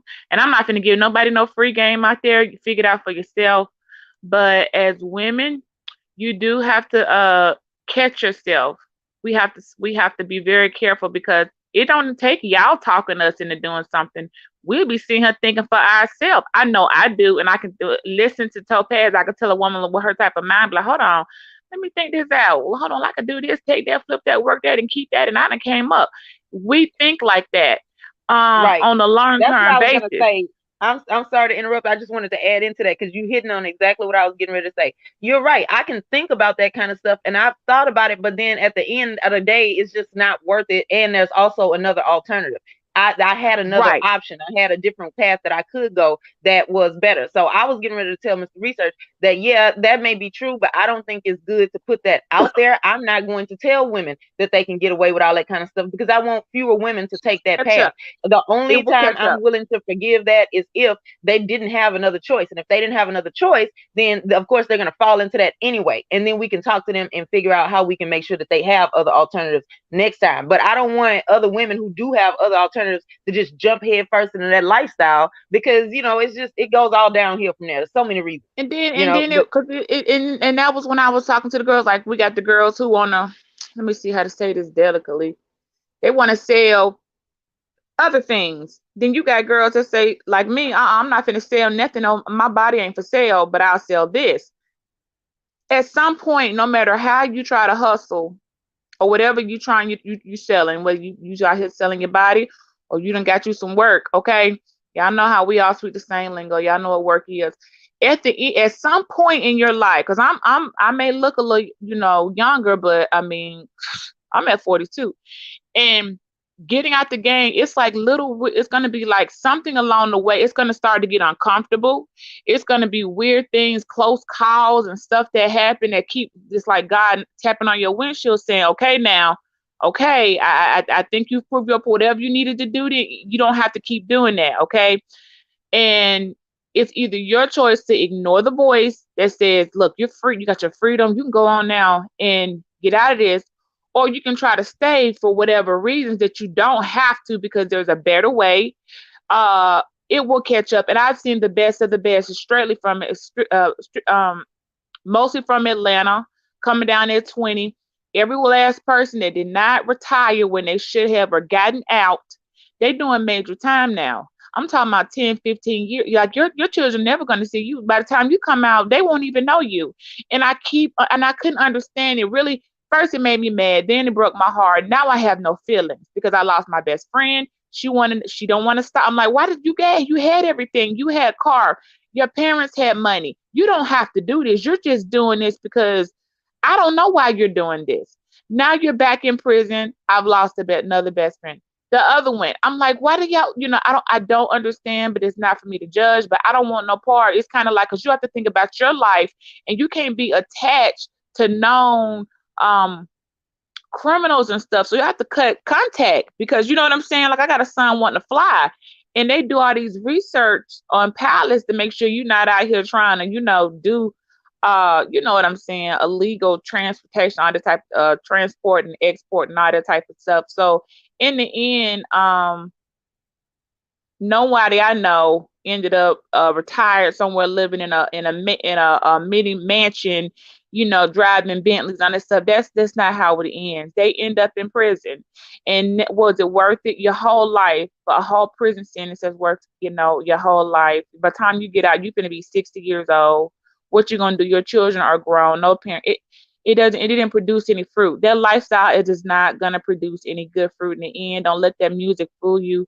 It always ends one way, and that's to be prison, if not worse. And I'm glad you up here. So, save that that thought process you in right now, because we have another topic towards the end where that's gonna come in much more, even more handy. Like we're gonna need you to revisit that thought process so you can speak that when we get to the next topic after this one too.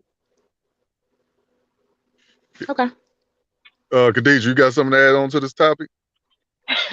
Oh. So no, I'm not gonna do the Popcorn. Suck It Up challenge on Topaz's channel. I'm gonna behave. But Don't derail the conversation. Don't derail the conversation. Brandon, You should tell. Brandon, nobody is here to hear us argue. Okay? Brandon, nobody is here to listen to us argue. Okay, cut it out. Behave. Y'all need a channel together so y'all can. They do. Everybody can. They really do. No, South Brandon Carolina bullies me versus enough. Memphis. Brandon bullies me enough, okay, and my fragile, dainty, feminine heart cannot take it. Yeah. Hey, go ahead. Say what you gotta say about the topic. What you got on?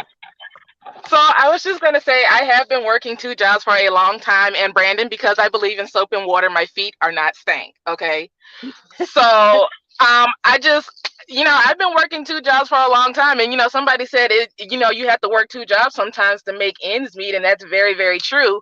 Because before I moved in with my dad, when I moved down to Atlanta or whatever, I was living by myself and stuff, and so I had to work 2 jobs to be able to keep afloat, like pay bills and pay for school and stuff like that. And I think school is like the most expensive thing that I have to pay for, but it's important to me because I want to go be a doctor or whatever. So, I do work 2 jobs. It's not always easy. Contrary to what Brandon tells y'all, I do not like thugs. And, I've just never wanted to get involved in that lifestyle. But see, I've always had my dad and my brothers around. So, they wouldn't even let me get involved in that lifestyle, even if I was interested in it. Because, like, if my dad wasn't going to get a hold of me, my older brother was. Like, I'm the middle child. I'm the only girl, but I'm the middle child. And I've had people around that loves me and stuff like that. So, and I've been working 2 jobs since I was like, 18, I think. So I've been working 2 jobs for like 10 years now. So basically, you're just saying your father put that drive inside you to work and be, independent and do the right things, right? And to stay out of trouble. Well, I mean, him and my mom did, but it's just like, I like having all my money, and I like going to get my nails done. I like getting my hair done. I like being pretty. So, I mean, and it costs. Right. So, and then this is another thing. People need to stop minimizing the role of fathers in a girl's life. It is nature. The boys need to have a relationship with their mother, but not one where they're going to become her, one where they know what the opposite is. And that's what girls need out of fathers. So Khadijah just said, right, she was able to stay in her feminine place because she knew that her fathers and her brothers were stronger than her and not playing with her. So, this is the kind of thing that happens. And my daddy wasn't out here trying to take me to Taco Bell either. So, it's just like, that's how I know. If a guy wants to take me out on a date, he just ain't taking me to Taco Bell. Before he met your mother, I'm sure he took somebody else to Taco Bell, but go ahead. Okay, but he didn't take me to Taco Bell, so therefore you're not taking me to Taco Bell. You're his daughter. Hey, wait a minute. Okay, but I want to ask you a question, Khadijah. So wait a minute. I thought Brandon told me that he gave you the nickname Pookie Hunter. He said that you love them Pookies. Get out of there, Thug. Get out of there. Hey, I saw her in 63rd. Man. So here's the thing. I think Brandon is just a little bit jealous because here's Memphis wants South Carolina's attention so bad, right? But the thing is, he doesn't know that he already has the attention. He's just over here acting crazy and stuff like that. And South Carolina just doesn't know what to do at this point. So it just is what it is. But I don't like Pookies, okay? I'm not coming to bail no damn body out of jail. You know, the feds get you, they got you. I'm sorry. I'm just not interested in that lifestyle because it's like a lot more comes with it than just money. KH, can I add something on that? You know what you said right there with about the Pookies or whatever. Let me tell you, girls in college, speaking of myself also, they're masters at the game. Girls in college, first of all, don't fit the part of the street. You look like a college girl, especially don't end up being a sorority girl. There are people that approach you, men, or even your fellow classmates. Maybe they came, because on a college campus, there's pretty much everything for the most part can be found because people party, okay? And you really don't have to know because I didn't, that's nobody, I mean, what is it, somewhat, but people going to parties, they want party favors. And it don't take nothing but for somebody to say, hey, Topaz, a little tap on your shoulder, like, hey, can you take this for me and just, hey, do this, whatever, and you keep it. And you're like, oh, wow. Oh, I get to keep this because it's college and they don't bother college students. College parties aren't searched. It's a lot of, it's a lot of fun. So you can be a person who didn't grow up in the projects, not all about that street life, not all about that, and basically be in a institution or a place that's established for you to be healthy, successful, make good choices, and yet still be introduced to a lifestyle. I guess you could say, taboo is an understatement, but y'all all understand where I'm coming from, which is exactly what happened with a crew of mine. That's exactly how it happened. It's like, hey, y'all going to the party? Hey, check this out. And they break it down and explain it to you. Before you know it, it's like, oh, because people in college party and they party hard and they have money and they have unlimited money. They don't run out of the streets out here buying dubs. Okay. Them college folks, no ma'am. They buying enough to last them for a lot. That's where the money's at. And I just wanted to throw that out there like, hey, it's another side to this that's it is not street, but they, especially if it's a co-ed college, meaning, not co-ed, but what's the word I'm looking for, y'all? It's a mixed college with white and black, not just a HBCU, because HBCU going to primarily deal with one or two of things that people call it party favors, versus the white college, them kids own all the vices. Okay, when I say all the vices, I really do mean all the vices. Stuff that I didn't even know. Like, what is that? Are you trying to find a tranquilizer? Yeah, I went to a predominantly white institution, and they get nuts when they party. They don't, the party don't stop. They go full out, and then that that's another thing that our culture doesn't have the luxury to do. They like to play with death. They like to cheat death and go right to the brink and see if they can. For them that's a thrill. That's fun. So they do all kinds of stuff in they parties. And like you said, they're on all the vices. And then they come up with additional types of vices that ain't even existing yet. And then it catches on. Like they are very creative. They got time to sit around and think of these kind of things. It's some stuff. When I tell you, I got to be careful what I say, but I maybe I need to do a live one day of some people who could know how to speak without, if you understand, you understand. But it's some stuff when I tell you that I didn't know existed, baby. What? Yeah. Who finna go get some horse tranquilizer? What is that supposed to do? Because I ask questions. I'm an ask questions type of person. And it's so much stuff out there that's way past, the hood got what? Crack, okay, and maybe some heroin. Go over there to Alice in them suburbs. They got all type of stuff on top of all type of stuff on top of this, mix that with that, this, do that. And they know what normal household stuff they can turn into a vice too. Like they just be able to sit around and think of this kind of stuff. Like, I wonder what this does if I drink it, That's because the nice police. That's because the nice police officer, when he catches these people, he gives them counseling.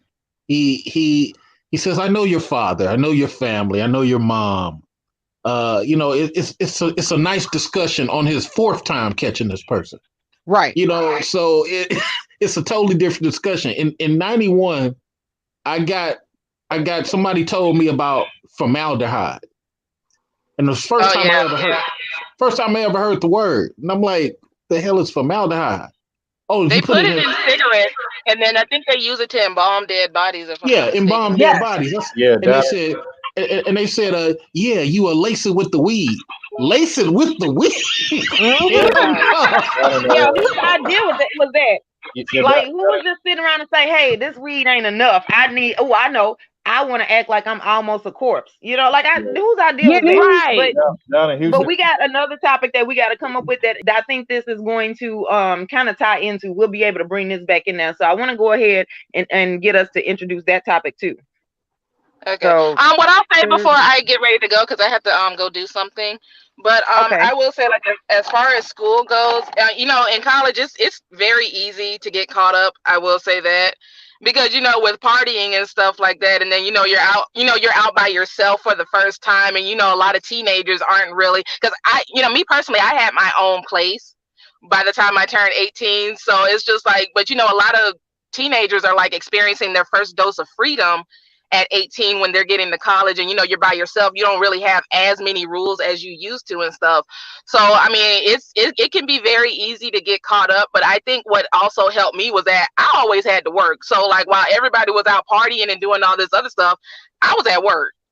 Or I had to, because my day, it usually started at like 4 or 5 in the morning, and I didn't get home till like 12 something at night, or the next day basically.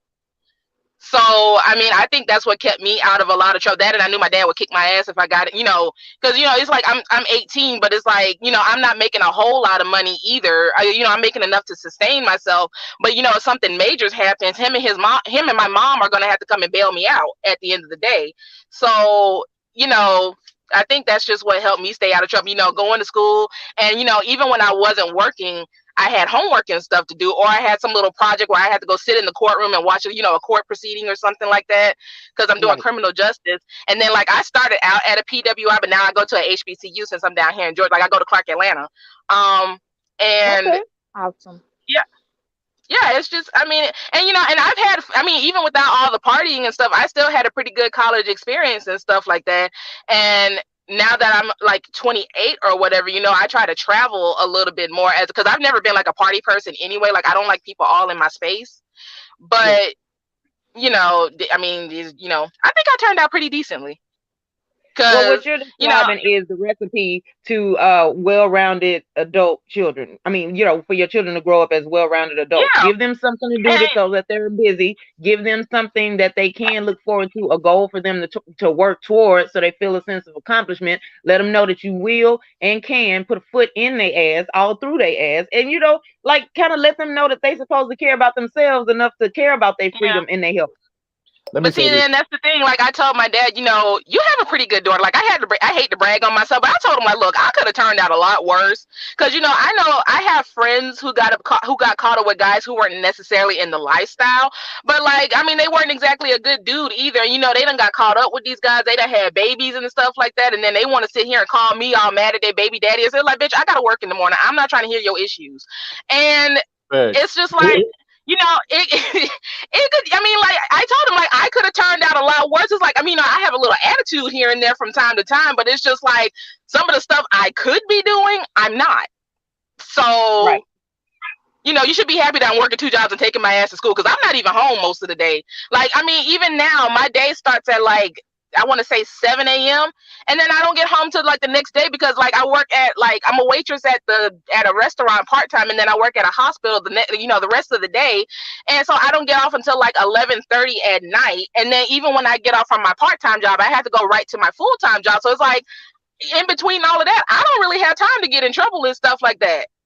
I really don't even like having car issues and stuff like that, because now I got to be late to work. I'm gonna be missing out on money and all kinds of stuff. So, and I know everybody doesn't necessarily get that, everybody doesn't have that luxury of having parents that care about them and stuff like that, as Brandon told me in a chat room one time in his comment section. But like, I consider myself pretty lucky, and I'm happy that, I didn't like it when it was happening, but I'm happy that, my parents were like always on me and stuff like that, because I wasn't even aware that some people had parents that didn't give a shit about them. That's true. And this is the thing. So the community should be able to help and should want and be motivated and understand the benefit of us correcting things like that. Now, if this is a person that had everything handed to them, because I know a few Black people like that too. They had the luxury of two parents gainfully employed and also willing and caring about their child's future, right? And they got good advice. They got good boundaries. They got good role models and suggestions and stuff. And they blew it because they wanted to just, have too much fun. They essentially didn't, they didn't fear the struggle because they never had to go through it. I've seen that. So if you get all of those things, because that's rare for most Black people to have, to be able to say that they had, right? If you get all of that and then you blow it, I personally don't feel like you should be asking me for nothing. You need to go back and humble yourself, because that is the correct answer, because you did blow an opportunity that you were given that other people didn't have. Now, if you didn't have that, then I don't mind helping, because you don't know. Like, some people just don't know. We can't get mad at people who don't know. They've never experienced something. That's where if we care about the collective, should come together and show them what they have missed out on. Show them the experience that they're missing. Let them know what it is we're trying. Because you can't just make people do stuff. You have to convince them that it's a good idea, that it's something better than what they're already doing. So convince them, show them for real what it is that you're trying to get them to do, and let them build up their own motivation, so that way they'll stay on the path and I ain't got to do as much work. Yeah, and my mom and dad, they always used to tell me, they were like, we always knew you were going to be the money maker and the one, to be the go-getter and stuff like that. And, now that I'm, working on traveling more and stuff like that, my mom was like, you always told me you wanted to travel. And she tells me all the time that she's proud of me, because it's like, I'm going to school, I'm working. And she was like, you're just doing so much, and I'm so proud of you. She was like, I know, I saw it in you. I saw that you always had it in you. You always made good grades in school. You were always wanting to work and all this other stuff. It's like, even before you were old enough to get a job, you wanted a job. So it's just, she was like, I'm just so proud of you, and to see the woman that you have become and stuff like that. And, it's like I said, I like getting my hair done, my nails done. I like going shopping. I like shoes. I like handbags and all this other stuff. So, I mean, and like I said, that stuff, like, getting waxed and all of that, that shit costs good money too. So but you're motivated to want to look good, though, because you care about what you look like. Some people were always taught that they're never going to be attractive, that it's a lost cause, or either that they are wrong for wanting to feel good about themselves. So they don't know. You happen to know. You were shown that, or you either were allowed to figure it out. So my thing is that not everybody knows. If they don't know, then I don't feel like there's nothing wrong with us telling them. And let me say this. Yeah, and I try to talk to my little brother too, because he's in the process of going to school too. But like, he's not stupid or anything like that. But he's not really as focused as he should be, right? But he knows when the next party and stuff is. And I'm like, look, if you're gonna go to school, then you need to make sure you get your work and stuff done too, because these colleges have absolutely no problem with taking your money and letting you fail. Hey, let me say this real quick before we go on to the next topic. I want to give 2 shout outs for people for hitting the Cash App. Salute to Mr. Research for hitting the Cash App. We appreciate that, man. And give a shout out to Mahogany. We appreciate you for hitting the Cash App and supporting the show. Yeah. Good points from Khadijah telling us about her life story. But anyways, we're gonna move on to the next topic. Hold on. Brandon, stop being so ashy. You know what, Brandon? I don't care what nobody say about you, okay? Brandon, you my boo. I don't care what nobody say about you, okay? You my boo. I don't care. We've been arguing for the past 2 years. We've been arguing for the past 2 years. I done finally grown past hating you. You my boo. I don't care what nobody say. Yeah. Hey, when I first went to such and such chat, I ain't gonna say the name, but she blocked me because I said black women something. I said something about black women. I just got blocked. I said, who the hell blocked me? I ain't gonna tell her who told me, but somebody told me that. Okay. And they made me so mad because they unblocked him. I was like, okay, y'all can unblock this nigga, but you can't untime his ass out, bitch. Go time out. Hey, let me say this real quick. Crazy as hell. Y'all cute as hell. And let me say this. Ain't nothing like Southern love, I swear. True. Yeah. Very true. All right. But anyways, man, we about to get into this next topic. Look at Brandon try to act all hard. Like, it's all right to love sometimes, Brandon. You ain't got to be Dark Low. You are invited to get on the panel and tell us about your entanglement with Topaz. Come on up. Leave Come a on up, Dark relationship Flo. alone. Dark You a Flo, whole come lady on out here, up, Brandon. man. You need to stop acting like Where that. you at, Even on Dark your Flo? Come birthday, on up. for real. Well, Whatever, Paz, but nobody do what it. it is got a we show to do. We Brandon got a know we show to all do. heard his heart. Brandon know we all heard his heart skip a beat just now. That's why he trying to cover it up, Yeah, and he over I'm there blushing. blushing. I am blushing. I'm blushing, baby girl. But check this out, man. Your boy Kevin Hart is in hot water, man. I guess last week he decided he had he got a show, comedy special on Netflix called Zero Yeah, he got Fucks to Given. stand up. Yeah, so it's called the stand-up is called Zero Fucks Given, and in which one point he jokes about his 15-year-old daughter saying she basically goes with other men. I guess she's entanglements with other men while she's in a whole relationship with a guy. And Kevin Hart came out and said she's doing whole activities. You're not saying she's a hoe. She's just doing whole stuff. Basically what he said. So I want to get y'all thoughts on that. Was he wrong for that as a father to say that about his daughter? Yes. I understand he was making a joke. I get that, but this is the thing. Not all jokes are funny. So for me, I feel like yes, he was wrong. I get where he was going with that, but for you to say that about your daughter, I mean, it's bad enough that we say it about anybody, you know. And I'm not saying that like when we're adults, we make off-color jokes sometimes, and you know, it's funny and haha, and everybody move on. The problem is that when other people in different audiences hear that, they don't take it as a joke. They start to try to live their life by it, in which case now we have a whole new problem that arises that didn't have to happen. So I feel like he was wrong. So the actual joke was I saw my daughter talking to a dude, and then next week it was a different dude.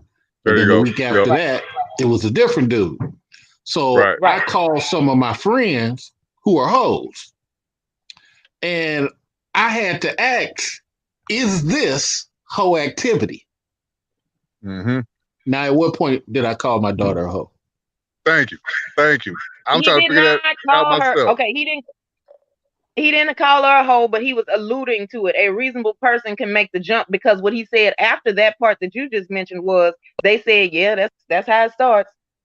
Right, and So, if you I calling mean, people that are some confirmed hoes, like what the hell are you trying to say? yeah, like you already saying that you see some similarities.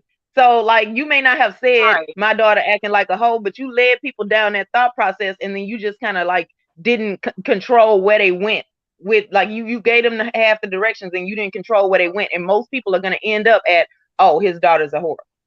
Right. I'm not trying to. And then I think even with like as a daddy's girl, like there are just some things that might, like, even if he's thinking it, like he still won't say it to me, because it's like it's a tactful way to say certain things that you need, especially when it comes to your children and stuff. Like my dad would never come to me and be like, you're a hoe. Like, I mean, if he saw me doing stuff like I wasn't really interested in boys at my age, or when I was like her age or whatever. But even if I was, he would just come to me and be like, look, you need to slow your roll, you're doing a bit much right now. But he wouldn't outright call me a hoe. And then he wouldn't be sitting there like, my dad, I don't even think my dad knows any hoes. I ain't gonna say he don't, but I don't think he does. But like, I mean, but it's just like, I think my dad, like me and my dad have a good enough relationship to where he could be like, look, you doing a little too much right now, and I don't want you out here with a certain reputation, so you might want to chill on what you doing. And then on top of that, he don't know what the hell he talks to them boys about.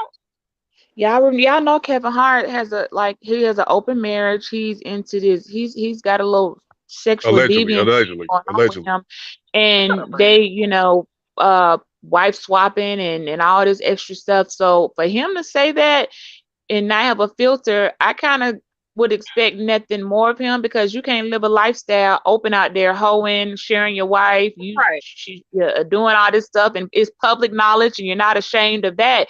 So if a man definitely not embarrassed of sharing his wife and having a threesome, swinging off a swing off a roof and doing all this S&M, he's definitely not going to tie any shame to the daughter, like mother, like daughter.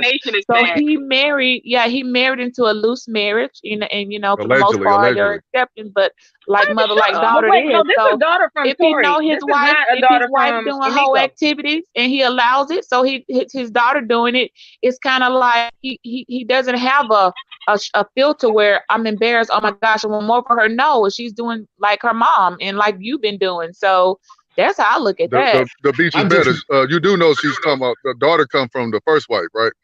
Right. It's a daughter from Tori. Okay. It's not. But this is my thing. the Is that's wife. a child? Yeah, it's from the first wife. So his daughter is 15. She's still a child. And also what he's doing is he knows that at some point those 15-year-old boys are gonna see his stand-up special, and they aren't old enough yet to be like, oh well, your dad's a comedian, he was just making a joke. They're gonna take advantage of that. So that's bringing a whole lot of stuff in her life that she didn't ask for. It's stressful if you are a child, but and you have to live by your parents' decisions. I say this That as a and then joke. it's I like, say and this then as it's like, as a dad, you're your daughter's first teacher on how men are supposed to be towards you and teach you. So like, what is that really saying to her? I just want to Well, say look this how he been treating as a his quick family. joke. Y'all, Be, he Hold on, might hold be on. trying to sell his Hold on. daughter. Shoot. Hold on, bitch. Let Mr. Research Okay. get it. Let Mr. Research Go get it. ahead. I just want to say real quickly, Beach brought up the fact of sleeping with the wife. So, these white men allow people to sleep with their wife every day. And even though we're not trying to be like them, we do need to make this clear that these white folks, Yeah, because I'm trying to see how, like, I ain't never got nothing to do. I didn't know. I just wanted to Go put ahead, it out Mr. there. Research. These white folks do that every day. So one black I just person want to doing say it this. is a little different. Hey, Brandon, let me get Yeah, in there. because that's connected to me. I don't got nothing to do with white culture. That's on them. Brandon, let me say this real quick because I ain't get a take on this yet. So let me say this. I agree with everything that everybody just said. It's not cool for you to be calling your own daughter a hoe and no shit like that. I will say that. But I will say this. Here's the thing. And, I know people ain't going to like me when I say this or he don't like to hear this. But when you participate in a certain type of behavior, that's how the world's going to look at you. So if you are participating in whole behavior as a woman, then, your family may not look at you like that, but that's how the rest of the world gonna look at you like that. And I know it's like an unfair thing, but I mean, at the end of the day, that's just how it is. It's just like, if a guy goes out here committing crimes, it may be his first crime he committed, but they're gonna look at him like he's a criminal, regardless of whether or not he did it or not. So I think, my thing is this, if you don't want to be looked at in a certain kind of light, no matter who it's from, your family or people on the outside, hey, just don't participate in that type of behavior. And if you are gonna participate in that type of behavior, you better be very discreet about it. You know what I'm saying? You can't just be out here. Like what I never understood, like I'll say this, from talking to some of the men in my family from back in the day, let's be real, women that, was, being loose, sexually loose or whatever, they've been around since the end of the beginning of time. And what they, my men in my family was telling me is that back then, people used to be more discreet about their indiscretions. You know what I'm saying? You had married people that was messing around with, people that, wasn't married and all that kind of stuff. You had a lot of infidelities and, affairs going on and whatnot. But the bottom line is, people, it was a certain way people was moving when they was doing it. Not to justify it, but again, it's the way you move and how you do it. You know what I'm saying? If you out here on Front Street on social media posting stuff and you doing, X, Y, and Z, then hey, people gonna have an opinion about it, whether you like it or not. You know what I'm saying? And it may not be who they may not be who you truly are. But again, when it's out there for the whole world to see, when it's out there on the gram, it's out there on Facebook, Twitter, whatever, you know what I'm saying? It's going to, people going to see it and they're going to judge you, whether they know you or not, you know what I'm saying? They're going to have an opinion and you can't get mad about it because you the one that put it out there and you was out there moving recklessly and wasn't moving, with privacy and caution. So, hey, if you're going to do that type of shit and you're going to participate in that type of behavior, then hey, be prepared to be judged and come and whatever comes with that. Like I said, if you're gonna do your dirt by yourself and do your dirt on the low when can't nobody see it. Don't be putting it on social media. Cause hey man, once you do that, everybody got an opinion and they got a right to have an opinion because you put it out there, period. Well, I have a question. agree with I mean, that. Brings up the next. I was To gonna say me, real that's quick. I okay. was just So gonna she's 15. Oh, go ahead. Okay, so then shouldn't he be monitoring what she's doing anyway? Like why doesn't he know what she's talking to these boys about? Like how does she's not home. She's not home with him. She's mostly with the mother. So we got to ask the mother about that. why isn't she monitoring it? Well, we'll never know I mean, the even answer. That was part of the stand-up too. Did y'all see the Netflix special? Because that was part of it too. He was like, whether him versus his ex-wife's their ability to care for the kids. But this is what I want to ask. So the behaviors that he said that he noticed, right? She was talking to these guys on the phone. They had like a little puppy love relationship or whatever. There wasn't any sex for, like that. It was teenage stuff, right? So when she saw somebody else, another boy that she liked, she was no longer with the first one, and now she's with the second one. So is this actually hoe behavior though? Are we saying that this is what hoes do, or are we saying that this is somebody who's learning what they like in relationships? How long was she in that relationship with that boy? Like, what's the time? I don't know. This is a 15-year-old girl. Y'all not gonna act like when we was in high school. Wait a minute. I could be talking in high school. I can be talking to you on Monday, and by Wednesday, I'm not talking to you no more, and now I'm talking to him. Right. The question is that whole activities. If you ask me, is that whole activities? Yeah, you jump from one man, you jump to another man or boy, whatever. That's whole activity. He's not saying that she's a hoe, but he's moving. He's moving like one. Not when you're talking. Allegedly. A phone call is like, I met this guy. Okay, we're talking.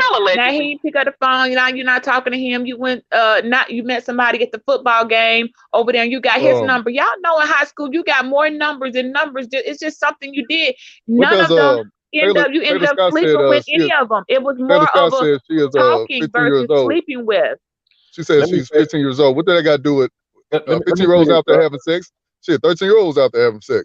Let me say this, bro. Again, I'm not accusing her of being a hoe or participating in her activity. All I'm saying is, again, when I see people online on social media, posting every little thing that they do, and particularly I be seeing women, posting, I guess we would call, risky behavior and all that kind of stuff. And all I'm saying is, when you put it out there for the whole world to see, be prepared for everybody to have an opinion about it, whether you like it or not. That's all I'm saying. But that's the only thing I disagree with Kevin Hart. The conversation is, should he put his child on blast? Nah, he was wrong for that. Yeah, I understand he's doing it for entertainment. But so he doesn't. Right. She doesn't live with him, so he can't necessarily monitor everything that she does. But my thing is, as a father, once you start seeing it, it's your responsibility to pull her back from that. If you see it as an issue. Yeah, he could have done that instead of putting it in a Netflix special. Making it a comedy special like that. His kids probably are tired of him being, of him putting whatever they do. Like, they don't want to, I would as a kid not even want to talk to him, because whatever it is I do is going to end up in a comedy special. Like, come on, man. I don't feel like that's a lie. I don't feel like doing all that. That's like my dad putting everything I do on Facebook. Like, that everything that I do is not for public consumption. And if you were being a parent, instead of trying to put everything on social media and make money from it, maybe this wouldn't be happening. I just wish somebody was looking out for Dwayne Wade's daughter like this back in the day. And somebody was asking questions. I wish they were too if they didn't. If this happened and they didn't. So, I wish that too. Now, what happened? I don't know what happened with Dwayne Wade's daughter. Well, it used to be his son. I just wish somebody would have been asking. I wish somebody had been asking questions like this. I'm glad you flipped it. I'm glad you flipped that, Mr. Research, because the blame. Yeah, because I'm like, wait, what? The blame goes to him, D Wade, because he had more access to the boy, whatever, girl, whatever you want to call it. So I have to go on him on that, because not the mother. He got full custody. Call him a boy, bro. It's a damn boy, bro. Like, come on, let's stop playing games here, bro. I'm trying to do what society told me to do. Society told me what to do. But real quick, I was gonna say, like I said, Kevin Hart was wrong for putting her on blast. But I gotta say this. Let's just say if he was in his house calling her this hoe and all this, I heard parents say way worse stuff. I'm not saying it's right, but I'm just saying it's no big deal. We've been hearing this stuff in our households. Mothers, they'll go off on their daughters, calling them bitches and hoes. I mean, I see it in the hood. I mean, I know Khadijah out there in the suburbs somewhere, but in the hood, that's how it goes down. Oh my God, why you always thinking, Brandon, come here, come here. And you know what? And that's true, Brandon. But the thing is, that's the point, is if we supposed to be changing all of that, right? So like I saw it too. I saw it growing up. It's still happening. And then there are now kids that are putting on social media what their parents are saying to them in the house. Now we have it on proof. And now we also have knowledge about what that does to the child as they grow up and when they're adults. So we just and it happens in the suburbs it's time to change that. Yeah, it can happen in the suburbs too. People just ain't expecting it because it's the suburbs, like Brandon. Topaz and Brandon, can we all, being that we all here together, can we collectively go rescue Charisse Theron's daughter? Because Oh, you know, the little Well, black boy we is got wearing blonde hair at this point, and right. we need to do a rescue Listen, if intervention. y'all want to put together like a van and we just go around rescuing black kids, I'm all for that. Let's do it. We gotta put together a budget and everything. So if you're trying to ask me like, will I keep the same energy? Yes. Now I just need some people with me, the coalition of the willing, and then we can go out here. We can be saving all the black kids. Hey, let Yeah, me but say this. Topaz, don't ask Brandon to donate. He cheap. Hey, Love Wisdom. I was gonna ask Love Wisdom. Did she have a take on this? You speak on this? Yeah, you got Love Wisdom. I'll go after you. Hi, Love Wisdom. I don't know if I spoke to you. You did Love Wisdom. You might be on mute. You on mute? You probably No, holding it back. I'm here, y'all. I'm sorry. I'm you sorry. got it. I'm sorry. Who was that? That was you, Miss Beach? No, that was me, Khadijah. Oh, Khadijah, how you doing? I'm good. How are you? Good. Kevin Hart, I mean, she's 15 years old. She's not 25. Like, she's a child. We did that in high school. We talked to one boy Monday, by Wednesday we talking to somebody else. As long as nothing sexual went down. And they never saw your breath. You never had sex or anything with him. It's just like, oh, I'm not. You're just talking to people. People forgot the courting and the talking step. They would call it courting back in the day, but talking to didn't mean nothing. Like, oh, I'm talking to so and so, and like she said, that was on Monday, but by Wednesday he didn't answer the phone when you called a couple times. You like, okay, whatever. And now you got somebody else number at the Chris at the White Castle, and now you're on the phone just talking to him about nothing, not even talking about like sexual stuff, just like anything. So I looked at it like roast to your teacher. Like, I don't, like she's somebody not pick you up, taking you nowhere. You were just talking on the phone. So to say that she has whole tendencies because she's like talking to different guys. It's like, stop it. Like, cut it out. It's not that serious. And she got whole Not in my tendencies. She get it household. from her Not daddy. in my household. No boys until 18 or get out my house. Bottom line. well, I mean, Brandon, you know that. I mean, Brandon, but like that's different. Like a father, he is going to be like that to his daughter, you know, because you know he know how boys are because he once was a boy. So of course he's going to be overly protective of his daughter. But to say that your daughter has whole tendencies, like, come on. No, he was asking. He was asking. Is this whole activities, guys? What y'all think of this? I mean, but he shouldn't even have to ask that. Like, he shouldn't even have to ask. He was worried as a father. He was like, is this what whole behavior? Is this how it starts? That's what he was asking. My daddy ain't never a day in his life got worried about me and called me a hoe. My daddy ain't never got worried about me and called me a hoe. Like, cut it out. Like, to use that as material, like comedic material. That rubbed me the wrong way to use that. I agree with that. It would have been better if he had turned it around on himself. If he have ideas, this is my daughter. As an example of how he was as a boy, that's one thing, but he used that like as comedic material, and I think that's something that should be kept in the privacy of your own home, because that's a part of child rearing. Like Kevin Hart, to be honest, Kevin Hart has said a lot of jokes that you kind of look at him and be like, I don't think that was like the right time to kind of say that. You know, I don't know. And I just don't think there's any right time to put your child on blast like that. Right. Like that's very personal and that's very intimate. And what is that telling other guys that she can deal with? Was tacky. And get this. Daughter is not Brandon Birdcage nor her mama. Okay, well, get this, y'all. So this is the thing. Being a comedian, they need shock value, at least the more successful ones, right? They're going to be saying stuff. They're going to be pushing an envelope. They're going to try to make the pain things in life funny, right? I get that. But so if in Brandon's terms, right, if he says that this is a father who had questions, Taylor Scott was right when she said that he should just know already, right? But since he don't, let's answer his question. All right, so that was a cry for help through his career. So let's answer his question. No, that's how all dating behavior starts out. Now, there's a fork in the road a little bit after that when it becomes hoish behaviors, where you can see her going down a whole path. But that right there isn't it yet.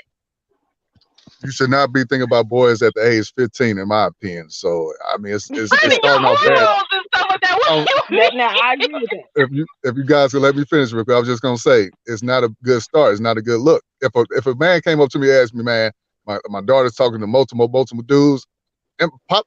The first thing in my head is, hey man, she probably messing around. I'm sorry, I'm just say it. In my opinion, Well, I don't that's know. why I you don't should know have those that open situations. relationship And that is and the make common sure. belief. Let me say this. I feel like he could have used a better term. He could have been like, like my daughter kind of she kind of moving kind of fast right now, some shit. Like he could have worded that better. The whole I think this was a teachable moment, not a comedy special. the whole Y'all know what? Him being a professional comedian and a comedian knowing how they do their performances, he intentionally did that to embarrass that girl. And let me tell you why.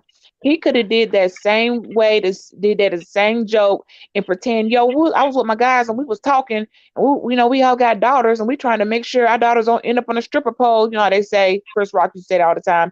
We trying to make sure, is it okay for them to talk to guys? Is there a window? He could have turned it into a way of a comedy special without it even being singling out his daughter, period. He chose not to do that. He chose to put her single-handedly on blast. I look at it as, that's your warning sign. You fire shots at your own child. Because I'm telling you, a comedian, a lot of times their jokes are retelling the stories of other people. A lot of them that won't even be something they actually went through. They're just retelling somebody else's story and with some comedy.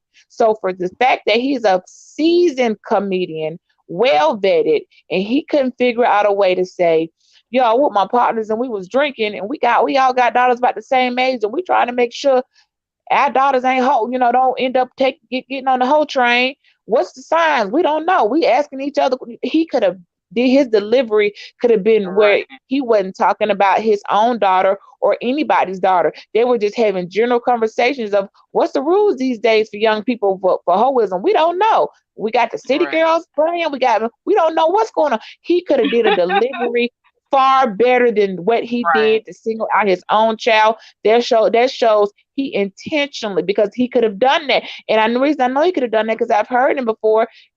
That's what they all do. But he chose to single-handedly embarrass his daughter. You know why? Whatever's going on, and somebody takes fire shots like that, that was a shot fired. That was personal. He knew exactly what he was doing.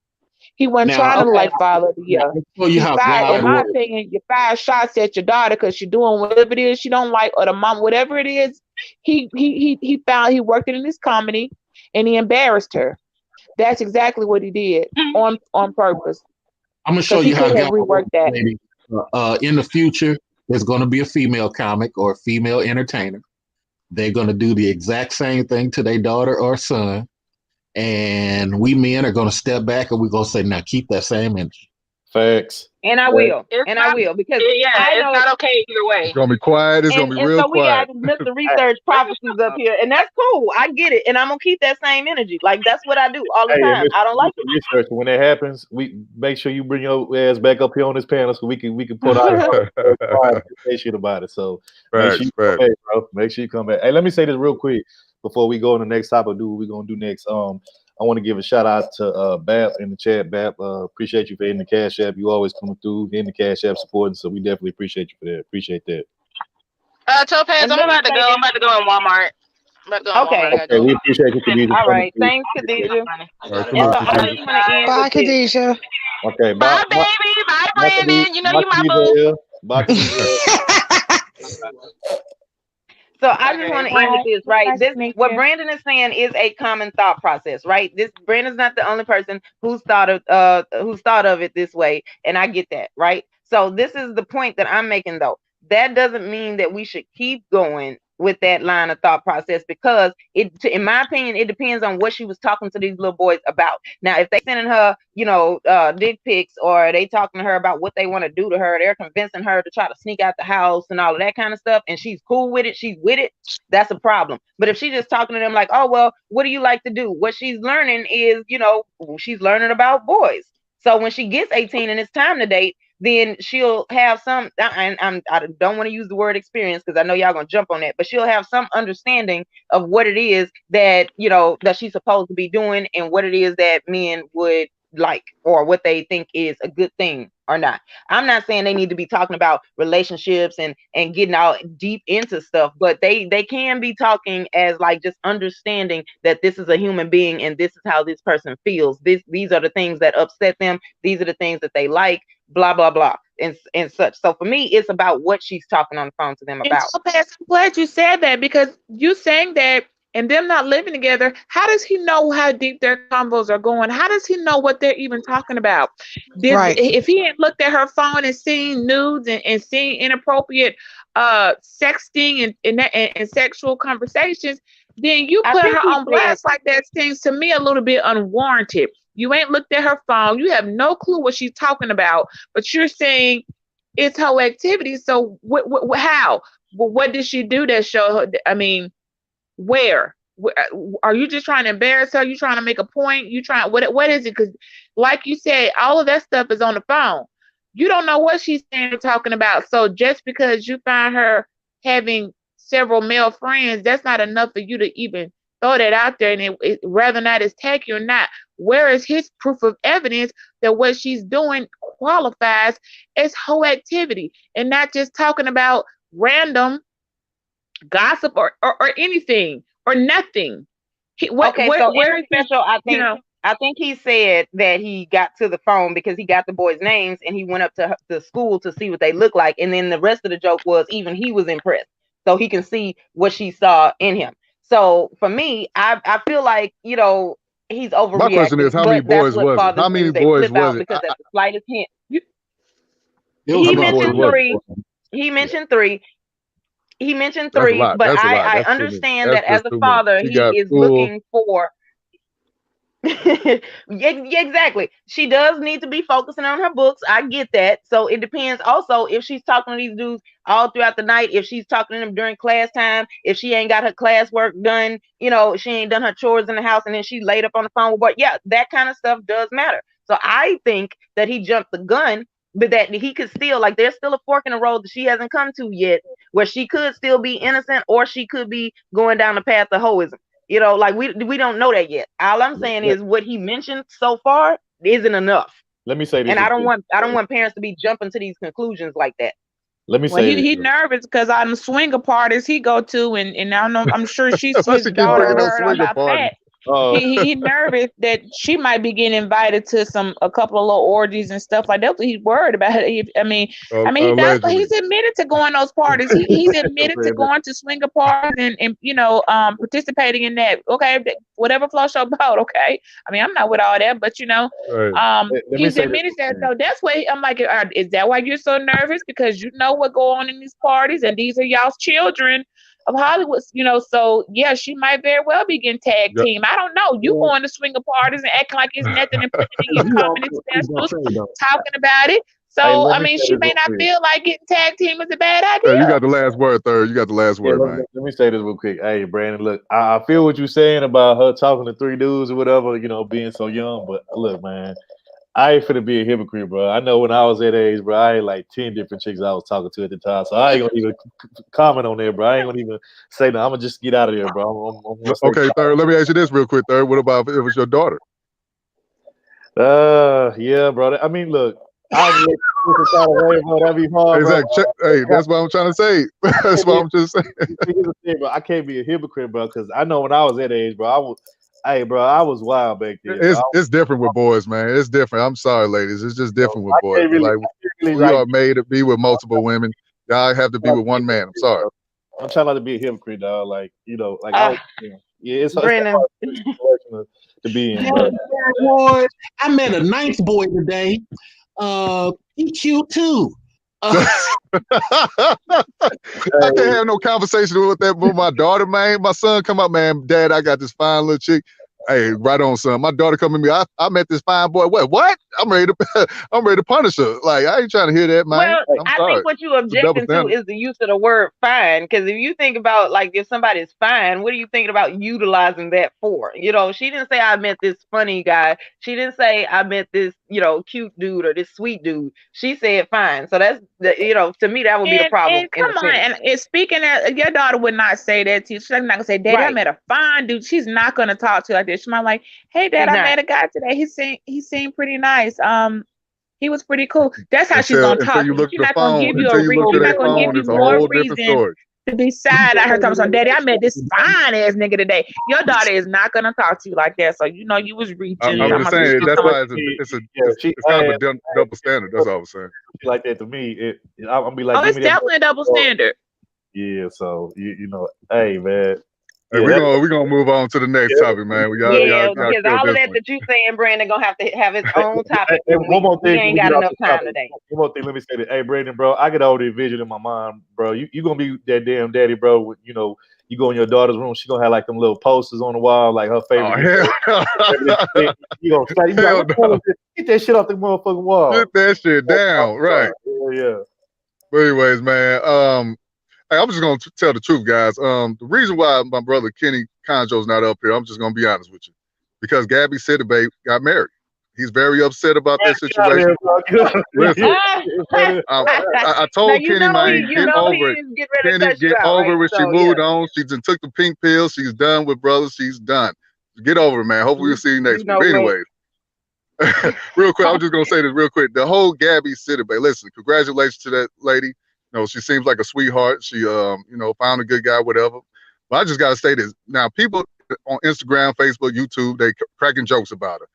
But I got to say this. It seems like, why is it a double standard between black men and black women? And I'm going to just say it, dark-skinned men and dark-skinned women. Now, the brothers, I guess, going in on it, talking about the only reason why that white boy wants you because you got money.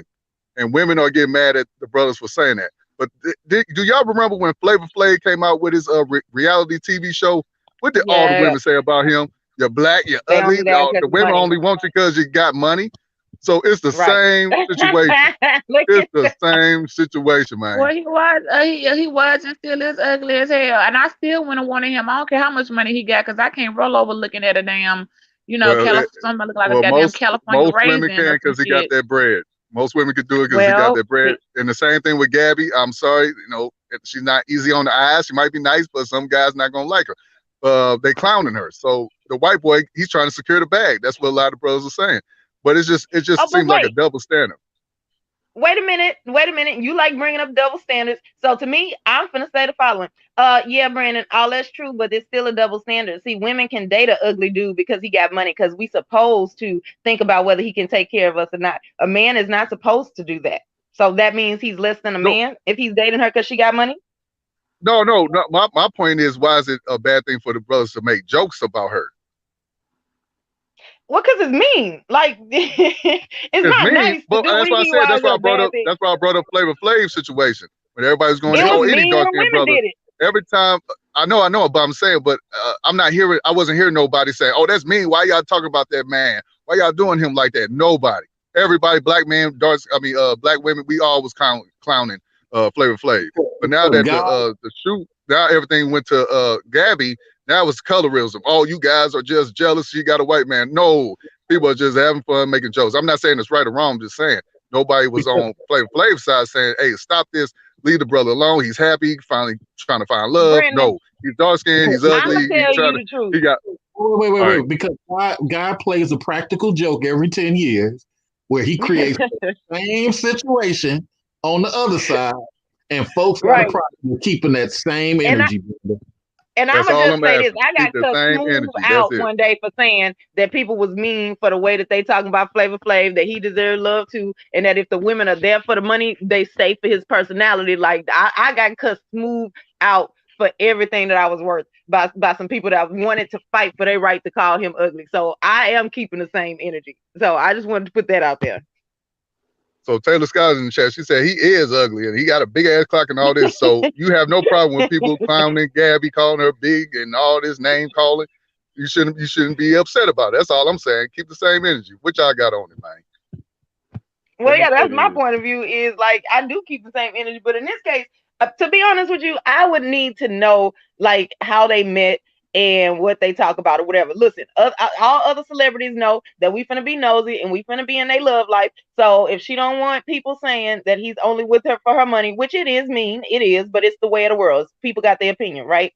So she gonna put out something out there that shows, hey, this is what we bonded over. This is what we have in common. And then people get to have their opinion on whether they feel like that makes up for her appearance. Let me also say that she was 300 pounds and she lost 150 pounds. So right now she is what, 5'4", 150. So I mean, he ain't getting the same person that was in Precious that y'all seem to keep thinking about. Go ahead, Third.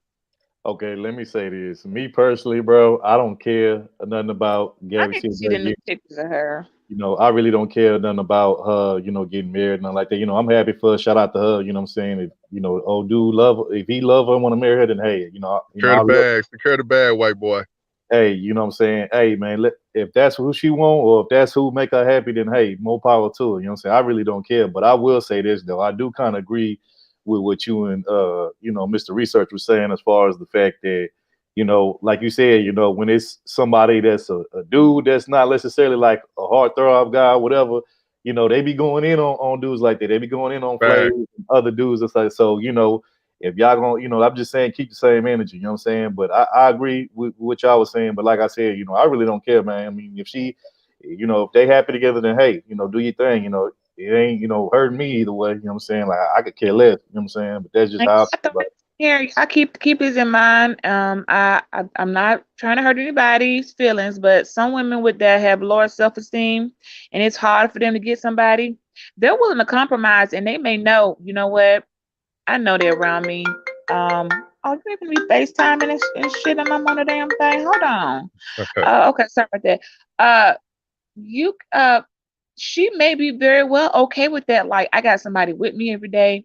I know I'm paying for their time, but they'll treat me well. They're not hurting me. They're not making fun. They're not making me feel bad. They're not abusing me. I'm just happy to have somebody because I'm tired of being alone. Y'all do realize some people out there, and that, yes, that is low self-esteem, but there are many women who are, you got to pay to play.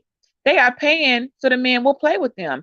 And, I ain't going to say call them sugar mama, big mama, whatever you want to call it. But if that's the role she's playing and she's okay with it and she knows damn well he can have anybody else. I don't know. She may be perfectly fine with, I don't care why the hell he around. I got somebody that I'm waking up to. I got somebody that's going out with me. I got somebody that's calling, checking me, baby, okay? He went downstairs and made some pancakes for whatever he doing, because I don't know, he working for them I want to dogs. respond after her real quick. For that. She might be okay with it. I was just gonna say also I'm glad you brought that up, Beach. Notice how, the dude probably ain't got no money, he's probably broke, she probably take care of him. But notice how when a black woman get with a brother that ain't really got nothing, what they say? Oh, you with that bum broke nigga? Why you with that dude? You need to get you a man with value, a man, what they call it now, high value man. You need to get those type of guys. But when a sister dates one of these non-black dudes that ain't got nothing going on, now they celebrating. Well, this dude actually has his own money, but I'm gonna tell you this: when I see like this women that out here that's paying regular dudes every day, this ain't a thing that like, and then everybody gives them, the smoke or whatever, but that don't stop them from doing it. They don't break up with the guy just because people got something to say about it. They fight for their right to still stay with him and keep paying them. But black men are told we're supposed to have money. But black men are being told we're supposed to have money and all this. We're supposed to take care of our women. Now the woman's making all the money, take care of the men. It seems kind of weird to me. I don't know. I'm mute up though. Well, no, I mean you got a point, but if you watch that movie, Two Can Play This Game, right? So the one with what's the friend, the one that was Wendy Robinson played, she bought that dude a whole entire new body. And and everybody was telling her like, you ain't got to do all of that, and she kept doing it anyway. She didn't care. So yeah, that don't make them break up with the dude. And now I think that somebody do need to tell her if she's paying all of the bills that's not okay. But I don't necessarily know if she's paying all of the bills because that dude is in the industry as well. He has his own money. I mean, she would be like, at some point, wouldn't she get an attitude and not want to stay with him if he is not doing nothing? Unless she is willingly playing sugar mama. Why y'all know sugar mamas exist? We call them sugar mamas or big mamas. It's some actually YouTube content creators who out here playing sugar mama. Okay, I had a subscriber who tried to be a whole sugar mama to me. I said, girl, this is not you. You're doing too much. I had to block her. You don't need to be offering about me on diamond earrings. That is inappropriate for a subscriber. Okay, and they weren't even real diamonds. Okay, but it's just the whole point that you shouldn't be offering me that. That's not acceptable. You're a subscriber. That's not support my channel. Okay, you making me feel awkward. I need for you to back up a little bit. So, but she has given. Speaking of this person on YouTube, come to find out, she done sent thousands of dollars. When I say she support people channels, like unnecessary shit, like you just cashed out somebody $600. Well, tell her pull up yeah, over here. Tell her come over here. Yeah, now what channel is this? Yeah, well, he was at sitting over here. Oh, she probably would. That's the thing, because she probably would come. Oh, but my whole thing is, I guess, because I feel like and I said it, you're a whole sugar mama. I was nice about it, but the only reason that's why they like fake friend her, because she got too much to do. I told her she be putting that money up for her grandchildren. You sending too much money. I know in 1 week she had sent somebody $800 a content creator. Nobody needs that. That is not channel support. You are being used, but she don't care. She want to be used. And I was just like, I can't have this type of women around. I don't even want you as a I can't do this. I feel weird. And so the few people who got what's the other? Oh, they call them purses. They got a lot of names for the women on YouTube who want to support or sponsor your channel, putting out hundreds of dollars. Those I don't know what that's about. So they're comfortable doing that. I just wasn't comfortable. I feel like no, I don't feel comfortable with that at all, because they paying folks cable bills. I done seen it don't make no sense, but that's what a sugar mama does, just like a sugar daddy. That's what sugar mama does. She let me get here. Nah, you right. They do exist, and I'm just gonna say it. I'm gonna just throw this out there. Hey, senior year of high school and like my first few years of college, hey, I had a couple. So I'm just speaking for experience. I'm just gonna leave it right there. I ain't gonna get it too much more detailed than that. I'm just gonna say that. Wait a minute. You was one of them sex boys. You was somebody's sex boy. Hey man, get out of here, bro. Get out of here. Get out of there. Hey, leave the old women alone, man. All right. Well, you know what? Welcome to the wonderful world of what guys have to go through. We pay for breasts. We pay for dresses. We pay for all type of stuff. And what is it to keep happiness? So, if you a lady and your purse got a bigger greenbacks than his wallet, you know what I'm saying? Pay the cost to be the boss, according to what James Brown said. So go ahead and kick in. Keep your man in nice ties. Make sure he go to that specific barber that you like him to go to. And in the case of Gabby, and you just accepting scruffy dudes, then shout out to the women. Take a note from Gabby that your man has been clean cut. Take a note from the rapper Eve. Your man don't have to look worth nothing. Shoot, I mean, hey, now apply. Lord, how many more bullets you got over there, Mr. Research? Yeah, he shooting choppers. He's shooting the chopper, man. Yeah, like he got a list. He had a whole list. Back to the black man. Apply to the black man. When the black man look fuddy-duddy, let's not get together and hold a roast session, because there are some white dudes out here that barely enough Brad and backwater Bartholomew. That's cool in some of the sisterhood circles. So go ahead and spread that love around to the brothers when fuddy-duddy ain't what you ladies want him to be. Well, they got them out there. They got websites. I think the chubby chasers, those women, they want to pay for companionship. You just got to know where to go find them. They out there. You could be right now coming up real quick off of about a stack.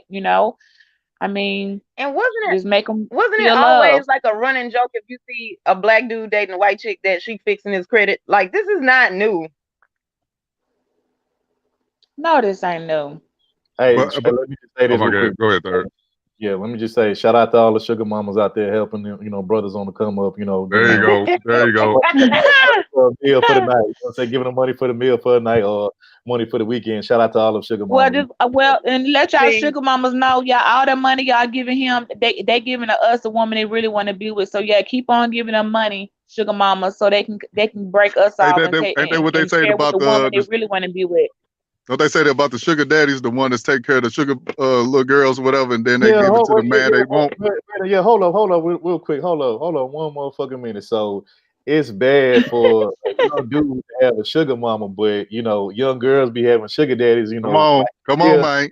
Hey, here to Well, to that does not those sound like what y'all claim manhood is supposed to be. That don't sound masculine for you to be getting taken care of. So y'all are contributing to the switch around of the genders. I just But that's what I'm the saying stuff though, y'all Topaz. complain about. How we That's supposed why to we check got these cheerleaders. boys? Get on How we Topaz. Get on how we supposed to Topaz. check them and they being supplied with goodies from women? How I'm supposed to say, hey, brother, you supposed to be taking care of your woman? Nah, man, she paying for everything. I'm just laying down the pipe, man. You jealous? You hating, dog? I'm like, all right, bro, you got it. You got it. Well, I mean, men men do sling the D. There are women who pay for the D, so that ain't nothing new either.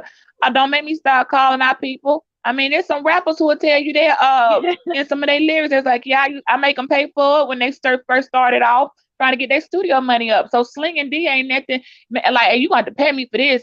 I got a couple of friends that was slinging the D and they was getting pretty good. You know, you go in for one night, I think they was getting like $758 for like 3 hours. Well, Drake did make them an that's a lot anthem of for that. money. Hey, Drake and DJ Khaled made them an anthem, so I guess but I just ain't gonna do it. No, But, the anthem I will not was contribute to this. I'm the not anthem gonna was pay from for no D. That's Temptations, though. free. Okay. Go listen to the song Temptations, Rolling Stone. Go listen to that song. Daddy didn't have no job, no nothing. He just put his hat down. That's his home. Right. Okay. Well, so that's the same thing. So you come in, whoever you letting, whoever getting it in that week, that's who your house is, and then you can move on. It's people still doing this to this day. Okay, whatever, and that ain't nothing new. Y'all know this ain't nothing new under the sun. Okay. Hey, let me say this real quick. I remember when I was in high school, you had chicks that was like in high school, right? They had like, boyfriends that went to high school with them, right? But then they also had older niggas that was like y'all said, like they sugar daddies, you know what I'm saying? Dudes that was either in college or dudes that wasn't even out of college, grown niggas, you know what I'm saying? And they would be the ones, you know what I'm saying, paying for everything, buying gifts and all this stuff. So, and look, I'm not condoning none of this type of behavior. I'm just saying, like, this is like B said, this is something that's been going on forever. Some older women pay for the D, and you got some older men that pay for the V. That's just how it goes. I didn't make the rules. I'm just telling you what I seen growing up. You know what I'm saying? Like that. My sis is. My sister Love Wisdom, real quiet. She got something to say about this topic. I mean, at the end of the day, I don't care. I mean, the same people that wasn't, no, for real. Like the same people that wasn't checking for her got a big old stink that somebody chose her. So, I mean, if she was ugly and she was the measuring stick of what not to choose, then why would you feel some type of way when somebody chooses up on her? I mean, and, the notion that, he using her for her money. I mean, how do we know? That may not necessarily be the case. He might actually love her for her. What I will respect about Gabby is that she never cared about what anybody said about her from the rip.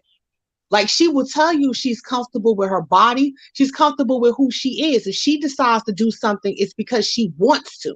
So with this guy, black men and black women, oh, she's not attractive.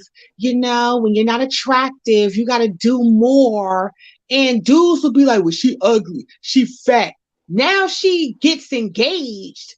It pretty much invalidated everything people were saying because the so-called ugly, dark, fat woman got a man, and these same chicks that was nagging still looking for one. These same dudes that wasn't checking for her now mad that she didn't choose up on you, but you wasn't choosing up on her. Or they didn't make a move, and that could have been them. They sitting there like, know what? Why didn't think about that, man? I could have been over there. Let me. I will respond after Love Wisdom. Go ahead, Love Wisdom. But it's kind of like this will kill me about us. Like when it comes to interracial dating, like I get so aggravated because it's kind of like, so what? Like, people wasn't checking for these people. And then when they with non-black people, we got to bring out the slave narratives. Like, she. So what? You wasn't checking for her. So why does it even matter? It's the same thing with Flavor Flav. The only people checking for Flavor Flav was them girls. Okay, fine. You know what I'm saying? It's like, why are people so infatuated with who people lay in bed with? Are you laying in bed with them? Would you date Gabby Sidibe? No. Okay, then. You know what I'm saying?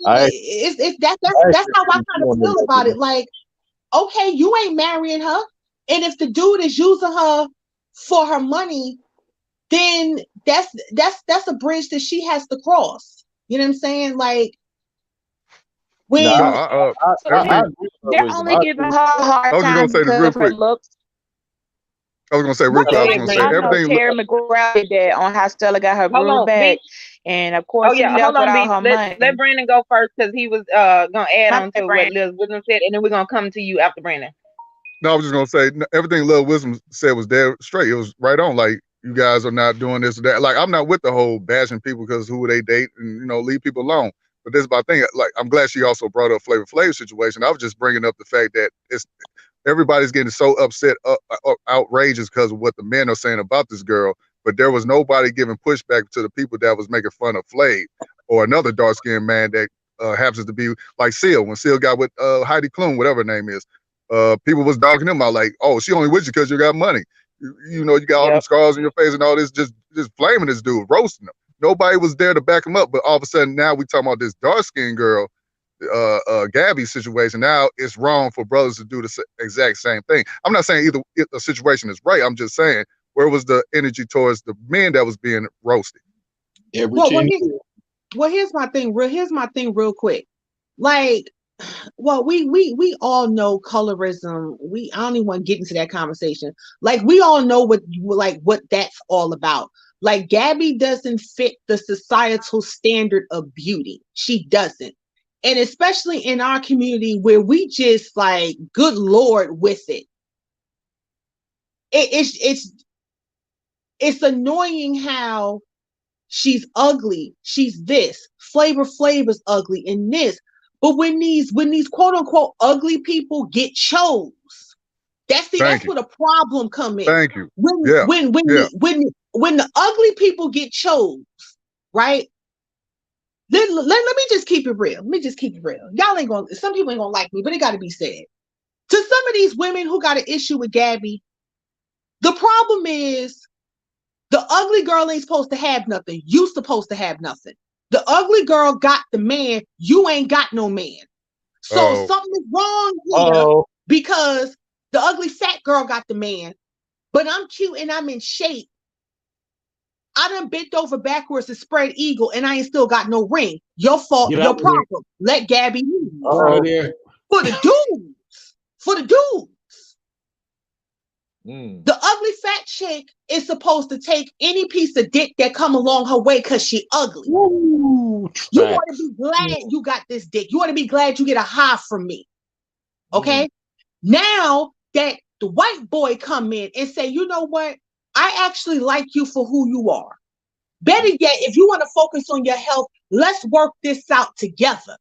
Better yet, I'm going to put a ring on it.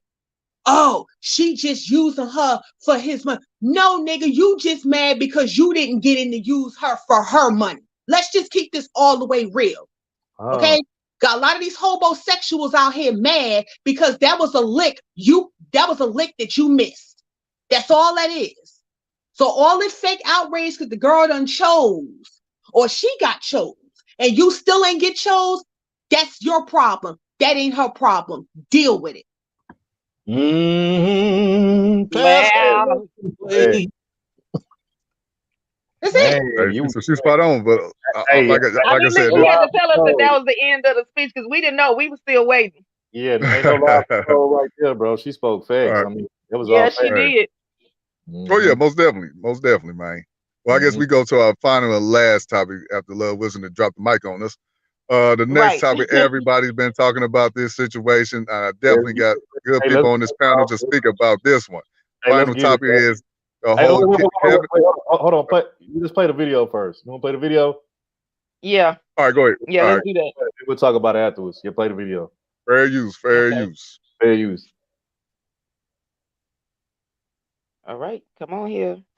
Taylor Scott, stop. Fair use. I invested a lot of money into buying this building, into developing this concept, so black people can have somewhere nice to go to, okay? Somewhere where we can feel good about ourselves as a... Laquan, stop the music, please. Somewhere where our people can feel good about ourselves as a culture, okay? No, real talk. And so all this twerking, take it to Prime, take it to Pink, don't bring it here because we're a restaurant. And so beyond that, 75% of my customers are ladies. And I want men to show respect for themselves for how they carry themselves here. So how can I tell the men to respect themselves and you guys are twerking on glass here? If you want to do it, get our restaurant. Because I did it for our people and I did it for our culture. So don't do it now. Don't do it again. I don't want to hear it. If you don't like it, get out because I don't need your money. I need to provide something for my people. And don't do it again. Thank you.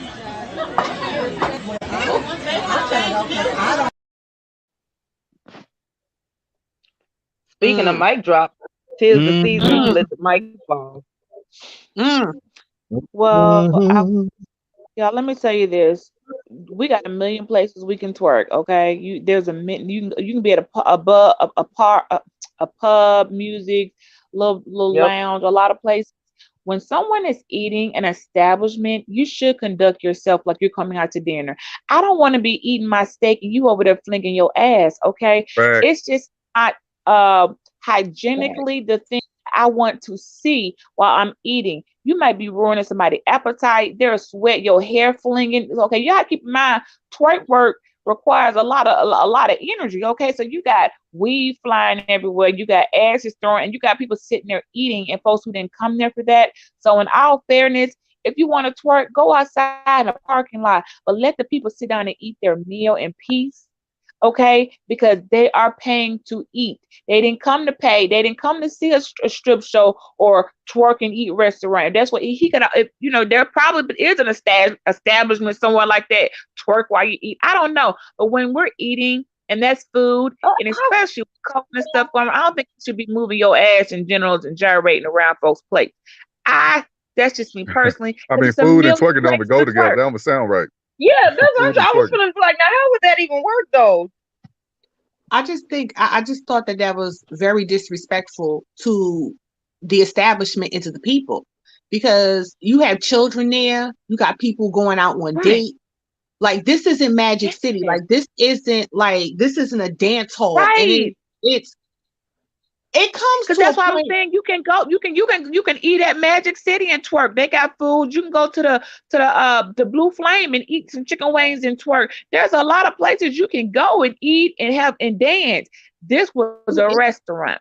So somebody need to draw a line in the sand and say, this is a cultured restaurant where somebody can come and have fine dining, and y'all gonna bring this in here. Come on, I'm not gonna let you do that. So, and I'm glad you said that, Beach, because this is the thing, though. So I see the ambiance, and it does look like a nice, restaurant that he was going for, a classy vibe, and he wanted us to have one of those for ourselves to show that we have some variety, right? Like, we don't only just twerk. We can do one. We can do both. So for me, the problem is, people were bringing up the fact that he had a DJ there who was playing "Throw That Ass in a Circle" as the song while they were eating. So that's all well and fine but my thing is, if you can hear that song, so if you was in line at the gas station and that song came on over the radio, would you then begin to just start twerking for no reason in the gas station too? Like, it didn't go with, if you're sitting there and you know how to behave yourself in a classy restaurant and a good establishment, then you would know that would stand out to you, and you would say, hey, this is a bad music choice because it doesn't go with the ambiance that I'm doing. So I still think they were wrong, but people do have a point. Why is that the music that's being played? Well, here's I do understand that. He on his end, the way either he didn't realize with his DJ, hey man, what's on your playlist? So the DJ should have known people sitting here eating. There's a lot of there's tons of songs to play other than that. So that's on the DJ's end. He corrected the people. He also need to go back there and correct his DJ, whether he does that out of the public light or not. He needs to be corrected too, because that wasn't a proper. But you know what though? Here's the thing. When it comes to the music, I don't. With all due respect, that's still no excuse for that type of behavior. Because I have been to like Texas Roadhouse and things of that nature, where every now and again they might put a little trap music on, You know what I mean? I was at one place and all of a sudden Luke just came on and nobody got up and started twerking. Like as Right. like at some point as a people, like on some real, we gotta stop with the Peter Pan mentality. You know better than that as a grown woman to be Right. twerking at a restaurant where there's people in there. You know good and damn well you had no business doing that. Right. Like, we're not at a park. We're not at the West Indian Day Parade. You're at a restaurant. with So with I with don't plates think and that, food on the table and right. people, you know, just And I don't think like the DJ, like, no, the DJ was doing his job. I think my one criticism of the owner was that those women should have been escorted off the premises. Number one, you had told them Fair. several times to stop doing that. So they disrespected your business and the patrons. They should have been immediately escorted. And then he should have gave the patrons an apology. Like, I apologize for what you just experienced. This doesn't represent our establishment. What he did so was you, he so went you on said a, several times. So was this more than on just that song on the full video? Were they just up getting up on any song that they like and just doing their own, just performing because they want to be seen? Do they not get out much? Their mama never take them nowhere. They ain't got no home training. Were they raised by a pack of wolves? I mean, I got a lot of questions here. right. Right. You have to talk We're to in a him. restaurant. You're Sure. right though. She's right. I don't care what. That song could have just been somewhere because a lot of DJs already had a playlist and their mix up there ready. That could have been a song that's just in the mix somewhere, throw that ass over. That doesn't mean I'm finna get up. Okay, I wouldn't get up at Outback and just, oh, is that throw that ass and say, oh, hold up, throw that ass, get up with my homegirl and we get up there and start doing it. So if I wouldn't do that somewhere, yeah, they were out of line. It's gonna come back to the people dancing because DJ Right. music, honestly, if it ain't a playlist that's elevator or some type of weird, like they set it up, it is gonna be some songs thrown in that's just out of the blue.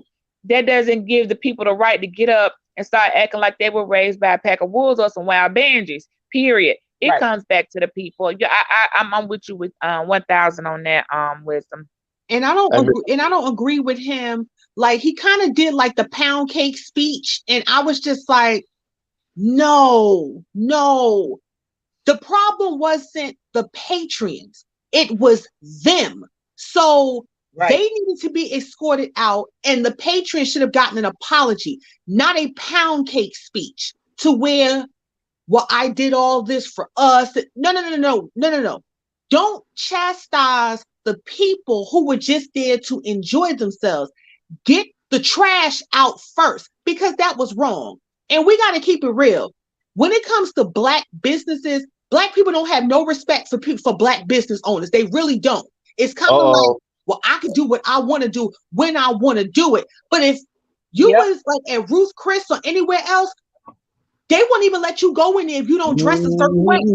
So it's like, Preach. why Preach. couldn't you have the respect for that brother in his business? He told you don't do it. You looking at him like he's some visitor. Like, I can do You what know I why? want to Because they do. think they're doing him a favor. They're thinking support Black Right. businesses. We're doing you a favor, but really it's like, actually, you know what? I'd rather not have your business if I got to put up with you twerking around my food and and doing this. You know what I'm saying? So support.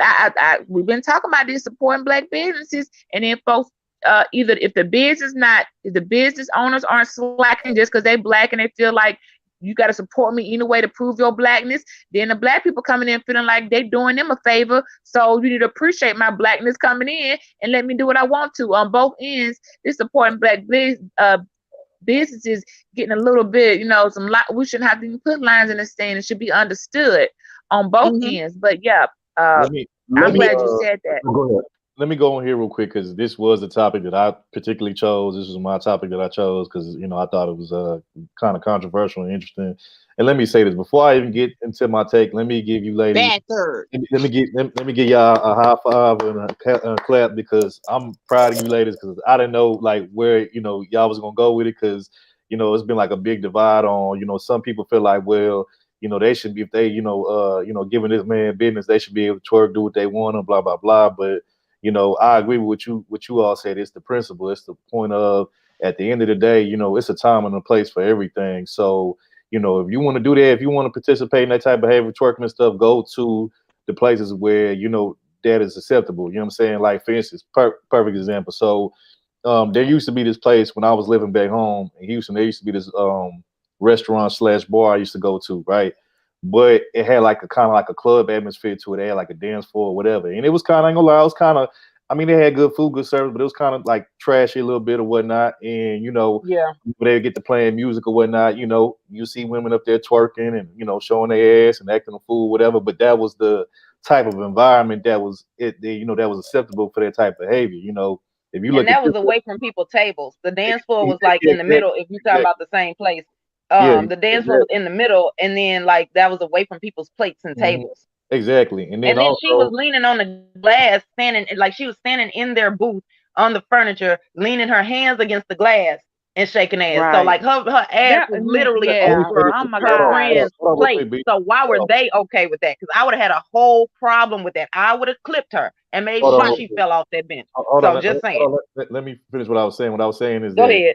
This is a restaurant. You could clearly tell this restaurant is like kind of upscale, kind of, you know, it's not like on some hole in the wall type stuff. It's not like on some, you know, ratchet kind of trashy kind of place. You know what I'm saying? This is more like upscale. And so, you know, they should have respected the fact that that's not the type of environment or vibe that he wanted at his restaurant. You know what I'm saying? And I agree with what Love Wisdom said earlier. Again, you know, if he didn't want that, he definitely should have took those particular women and individuals that was participating in that type of behavior. And he should have just told them, look, if y'all don't quit with this, you know, ratchet behavior, then hey, I'm gonna ask y'all to leave, you know, and I'm gonna have to escort y'all off the premises, whatever. And you know, it should have been that, you know what I'm saying? Because, you know, the thing about it is when you're the owner and you know, run things, you know, you ain't gotta, you know, yell or something. You could just tell them like, look, hey, you could tell them one time, hey, this is what it is, this is what it's gonna be. If you choose to not follow the rules, hey, there's the exit right there. You know, I feel like he could have definitely handled that better or whatever, but I do get his frustration, you know what I'm saying, as far as why he felt that way. Because, you know, like I said, you know, everything can't be, you know, a ratchet environment. Everything can't be, you know, people twerking and doing, you know, bunch of nigga shit. It can't always be that. Some places, you know, we need some upscale stuff for ourselves too. You know what I'm saying? So when we get, you know, a spot like that, we need to appreciate it. We need to follow the rules, and we need to, you know what I'm saying, and basically, you know, act like as if we have some kind of goddamn home training and like we got some kind of class, because that's what everybody thinks of us. They think that all we do is go around doing nigga shit. And, you know, a lot of times we do. And it's sad that we can't shake that kind of stereotype or stigma, but, you know, this is the reason why, because, you know, here you got a black guy that has a nice restaurant. You heard what he said. He wanted to open up and do it for the culture of black folks and, you know, have something to represent them well. But here they want to treat it like it's a damn hole in the wall club and, you know, want to be twerking and, you know, popping cheeks and stuff. And it's like, that's not the time. That's not the place or the environment. So, you know, I don't see why, you know, the people that's on the other side of this couldn't understand it. It's like they don't even want to understand it. Like, you know, like I said, everything's not a ratchet environment. So, you know, they should have definitely respected it. They're not used to going anywhere. It reminded me of those people who not used to going nowhere, and they go, you know, they think they're going to Red Lobster, and they think, you know, when they get their income tax check ballers, they remind me of income tax check ballers. They get a little bit of money, they go somewhere that's way past their, you know, standards and don't know how to act. You know what I'm saying? They go into, or they want to go to the good nail shop, and now they don't understand the stuff there, and they trying to get champagne. They just really don't.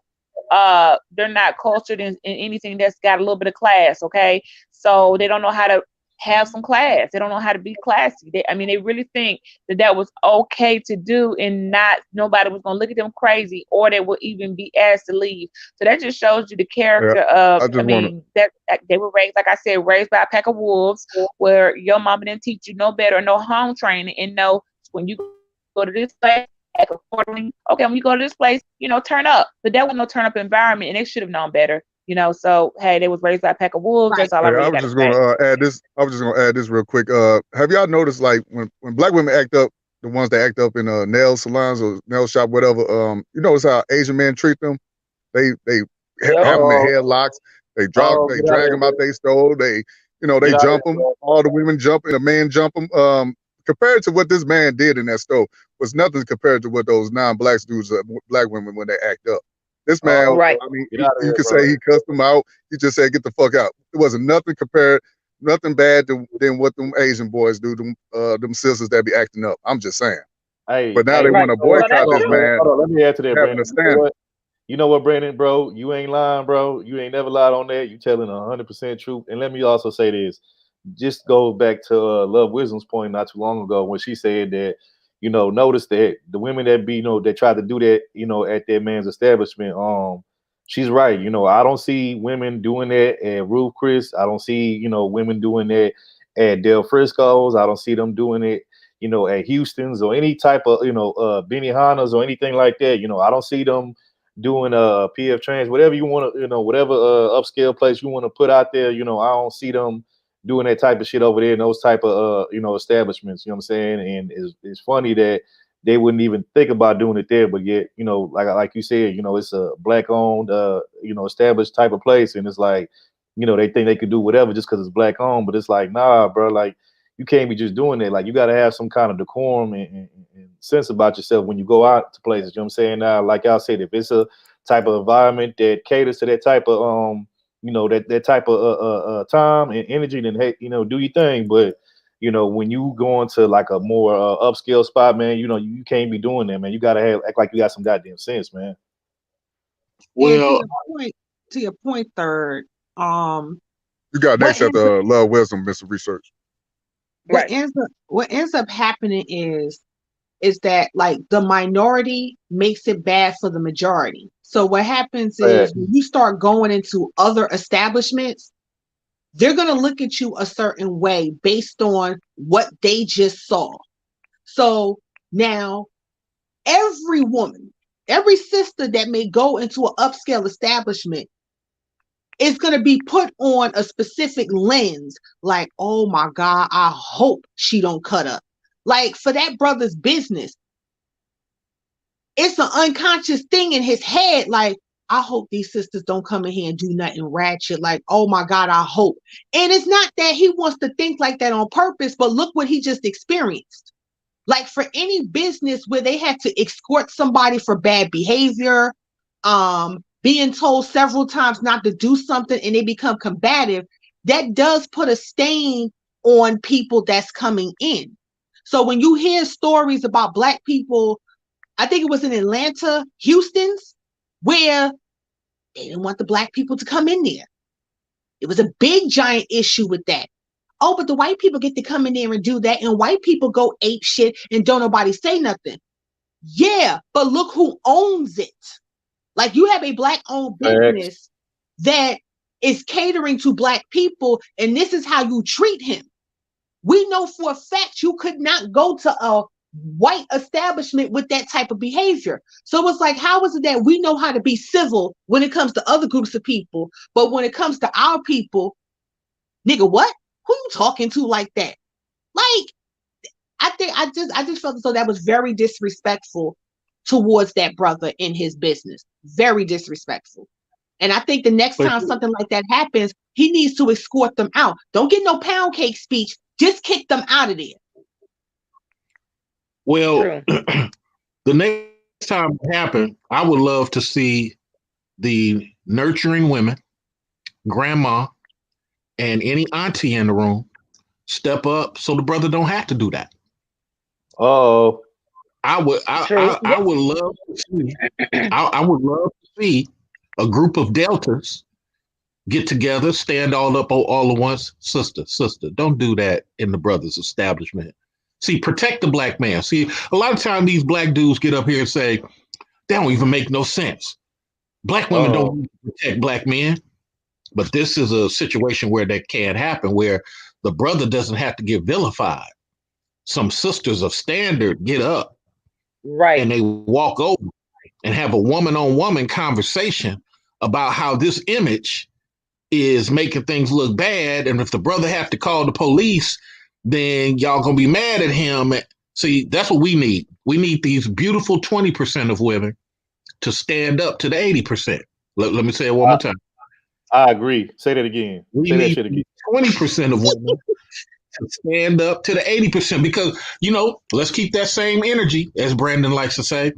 When these 80% of brothers act up, some people are quick to tell us 20% brothers, go over there and check those dudes. Uh-oh. That actually is the reason why we have this, because that's part of what we're going to add into this discussion.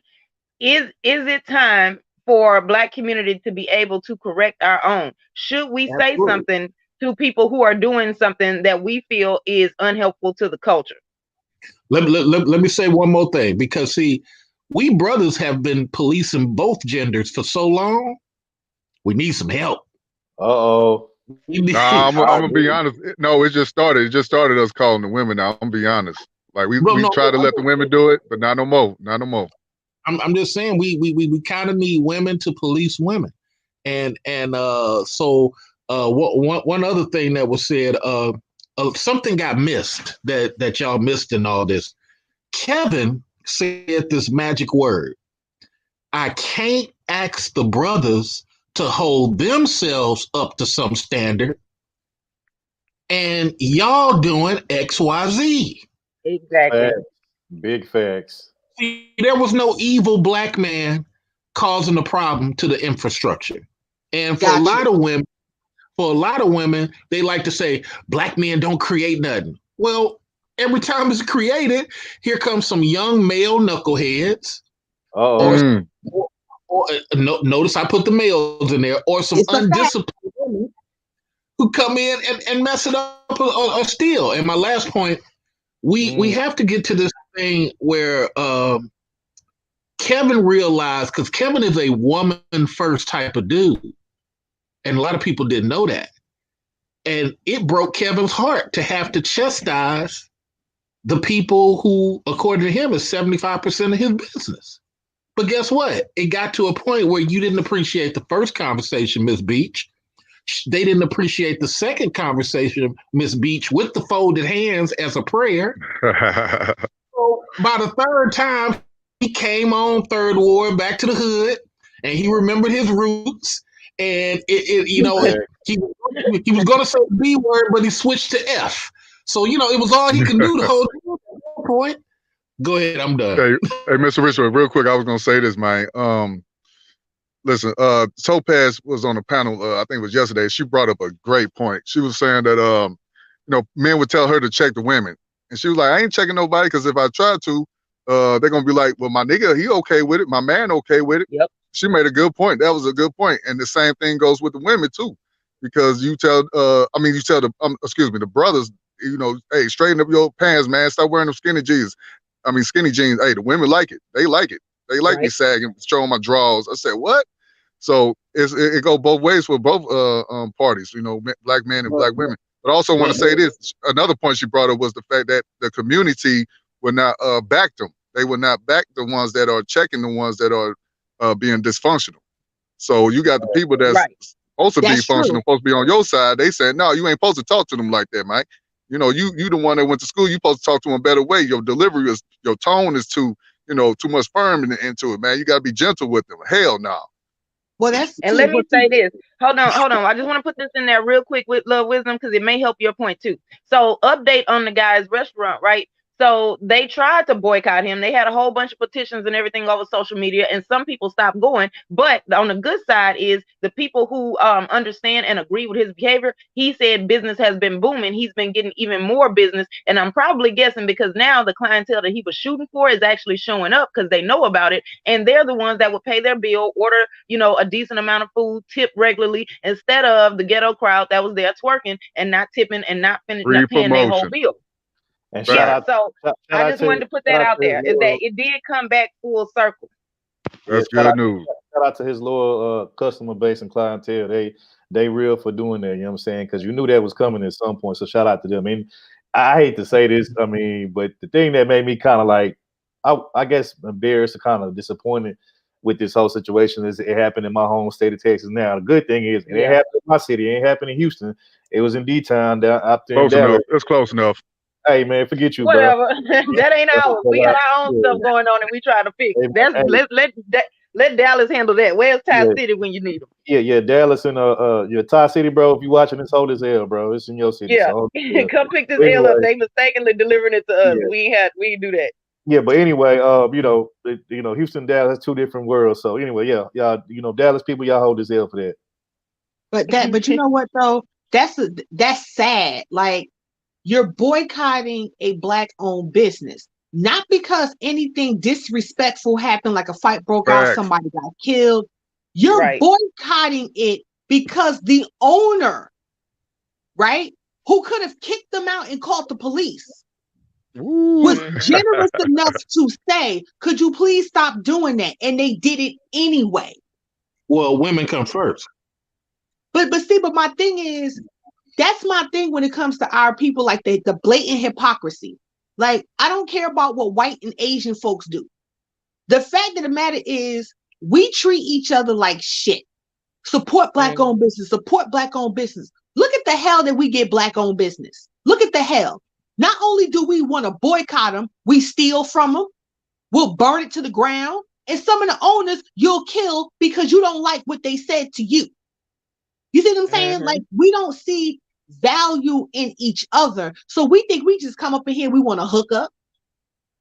Well, I can go to Luke Kang down the street and get chicken fried rice for $3.75. But is that chicken you really eating? I'm giving you chicken and fried rice. I'm gonna charge you $6. You're gonna get more fries, you're gonna get more rice, you're gonna get more chicken, and I'm gonna turn in and put an egg roll in there for you. It's organic, it's homemade, my establishment is clean, and I'm treating you like a human being, but you're gonna give me a whole bunch of hell. See, that's the stuff that our people do, and it's a shame. Now, to your point, Mr. Research, about when the brother said, and I agree, that Black women do need to hold other Black women accountable. That does happen. But Topaz, Miss Beach, the ladies in the chat, you know exactly where I'm about to go with this. Yep. When you call a Black woman out, who, sweet Jesus, when you call a Black woman out as a Black woman, use a pick me, use a mammy. You male identify. Brainwashed. Yeah, it's always somebody else that's making me tell her that. It's never me saying I don't want to be associated with this. I'm a Black woman too. You're not thinking about me with these actions. So I'm telling you to stop. It got to be somebody else telling me to do it. And then when she decides that she wants to call my job and get me fired, now I have no income. Well, I can't go to the community and say, hey, can y'all help me out? Because they're going to tell me, well, you should have minded your business. And that's the point. That's the point that I'm trying to make, that brothers, no. Sisters do call out other sisters. Oh, yes, we do. But when we do, this is the pushback we get to the point where we like, you know what? Okay, sis, you can have at it. Have at it, do you. When brothers try to check other brothers, y'all, brothers in the chat, brother, you already know. Use a simp, you blue pill, you a bitch made nigga, you a hoe ass nigga. You can't tell me shit. So we got to keep it real that most of our people, I said most, do not want any sort of constructive criticism. They don't want to be held accountable for nothing. When it's time to be an adult and the heat comes to the front door, now they want the community to jump in and help them. But when we were trying to give corrective action, shut up. You don't know what you're talking about. Mind your business. And this is part of the reason why you do have Black people who can afford to leave the hood. They leave and they don't come back, because it's like, it ain't nothing here. I ain't trying to get killed. I ain't trying to get my kids killed trying to help y'all when y'all don't want to be helped. You will kill me for helping you. Like, how many brothers got killed in the hood? And when you listen to the family, oh, he was a mentor. He helped the kids. He brought the kids their best for their football team. He was always helping the kids. And who killed them? Another brother who didn't want to listen. Okay, you got a sister trying to help other sisters. You will have a sister call her job and get her fired. For what? All she did was say, sister, I don't agree with what you saying. See, it's not that we don't want to help our people. We just not stupid. We ain't dumb. The risk in trying to help your people can get you killed if you're not careful. Let me say this real quick. Wait, you mean to tell me, Love Wisdom? You mean to tell me it wasn't the boogie white man that killed the mentor in the hood? It wasn't the police? No, sir. Look. Come on, Third, get out of there, man. Third. Like, let's get in depth into this. I would them to come in. I wanted to come in and see. What about the Proud Boys? They didn't kill the No, sir. You No, ain't sir, shit. not at all. See, no, it wasn't Liu Kang in the Shaolin Temple. It wasn't Johnny Cage's Special Forces. No, them was niggas. And the niggerettes that will enable the niggas to do the crime. Oh yeah. Yes. See, that's us. There is a such thing as black on black crime. Wait, what about Okay? what about Walker Texas Ranger? Did he kill the mentor too? No, Chuck Norris didn't do that. Okay, You know, okay. that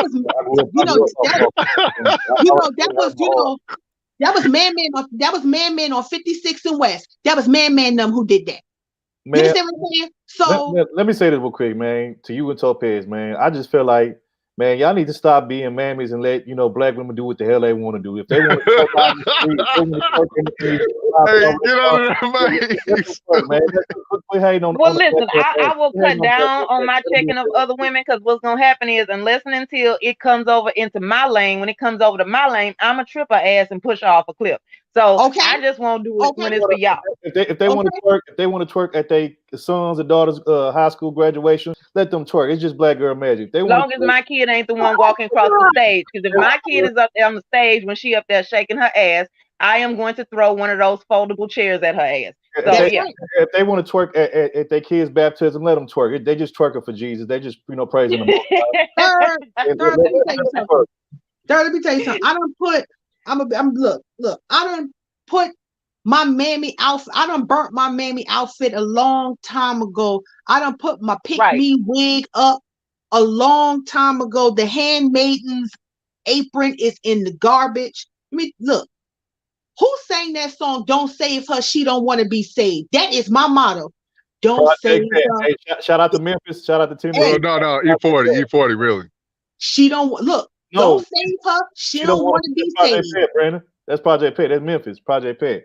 Yeah, well, he's saying E40 started the hook. Okay. I want to be saved. Yeah, but anyway, I'm to the point where it's like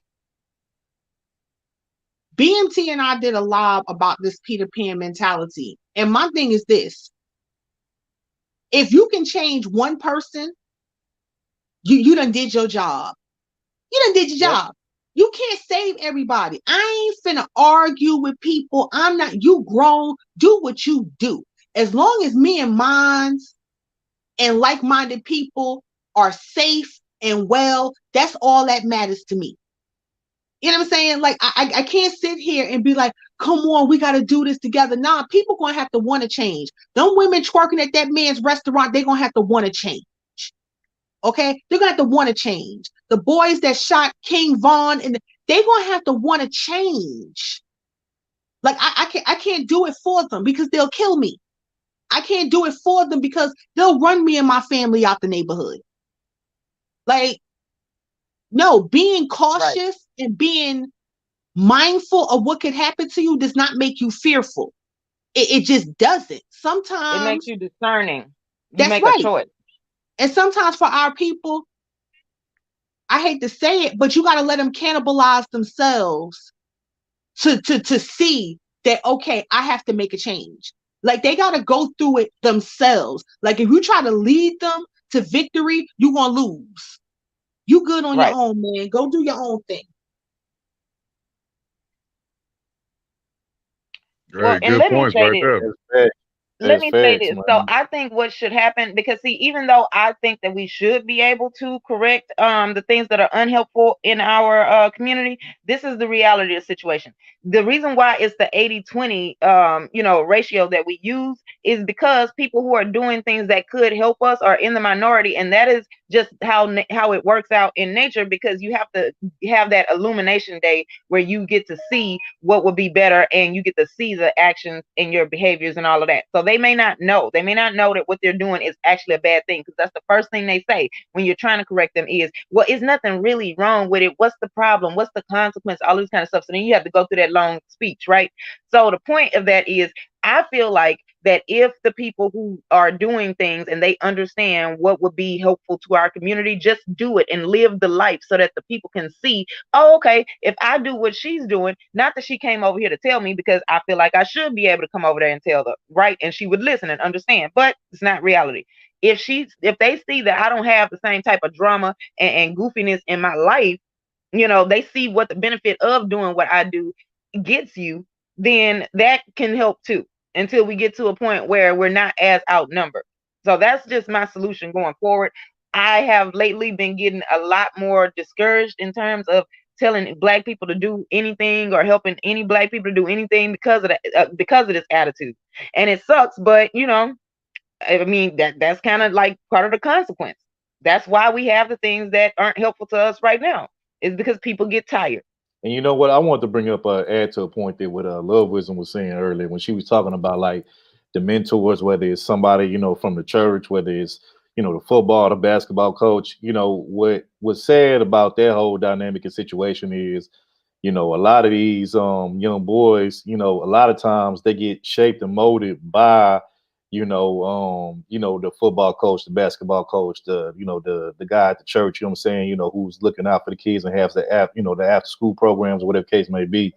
And what's sad is that, a lot of times they don't even really get the credit that they deserve, what I'm saying, for kind of being like the de facto, man, father figure or man figure and figure in that kid don't have father figures in the home or whatever. And we kind of take those, guys for granted, what I'm saying? Kind of like we kind of just expect them to just, oh, you're supposed to do, whatever, what I'm saying? But I feel like we don't really give them the credit that they deserve, what I'm saying? It's almost like, for instance, if you have a coach that's, he's coaching up a boy to, go to the pros or whatever, he's coaching them up from the time he's like, 7, 8 years old, whatever, and then, all the way up to he, graduate, high school, college, whatever, and he gets there, a lot of times I don't even be hearing these dudes be shouting out, oh, hey, man, thanks to my coach from, back in the day, such and such, or thanks to my mentor, blah, blah, blah. They give all the credit to the mama. And I'm not saying there's nothing wrong with giving credit to mama, what I'm saying? But I'm just like, damn, bro, like, what about all the other people that was, that was there day to day with you, helping you, hone your skills and, just kind of like talking to you, stuff like that. Because, the type of conversation that you have with your mentors like that and the people that's, teaching you about football, basketball, whatever, those are different conversations you're probably going to have with your parents. A lot of times, man, these kids can't speak to their parents about, too many things because their parents either too busy or they ain't trying to hear it or whatever. And so, I just feel like, man, we definitely got to appreciate those people a lot more. We got to get them their flowers while they still here instead of always wanting to give it to them when they, no longer here no more. And I think that's something we definitely got to do better, what I'm saying, going forward. We got to give credit where credit is due. Yes, your mom did something good to help you get to this successful place, right? What did she do? She gave birth to you and brought you here safely. She helped keep you alive for you to get trained, and she put you in these right places. That's fine. But even if she had done all of that and you never met your coach, you wouldn't have the skill to be able, like, so we have a problem with, we want to give the credit to who we, feel like, we could get something back from them giving the credit. People give their parents way too much credit for stuff, which is not being realistic, which is not teaching people the appropriate value of their actions, which is why we have people who don't appreciate things in the manner which they should. It keeps us out of reality. It doesn't let us be grounded. So you can't give your mom all the credit because she did the first thing, but because if the other person didn't do what was next, you still wouldn't have it.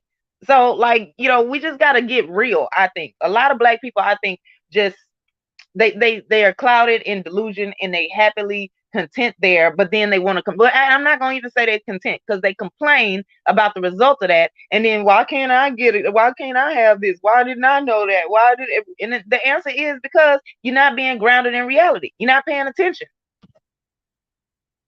Right. And this is your current reality, but it don't have to be your future reality. That's something that you have to work.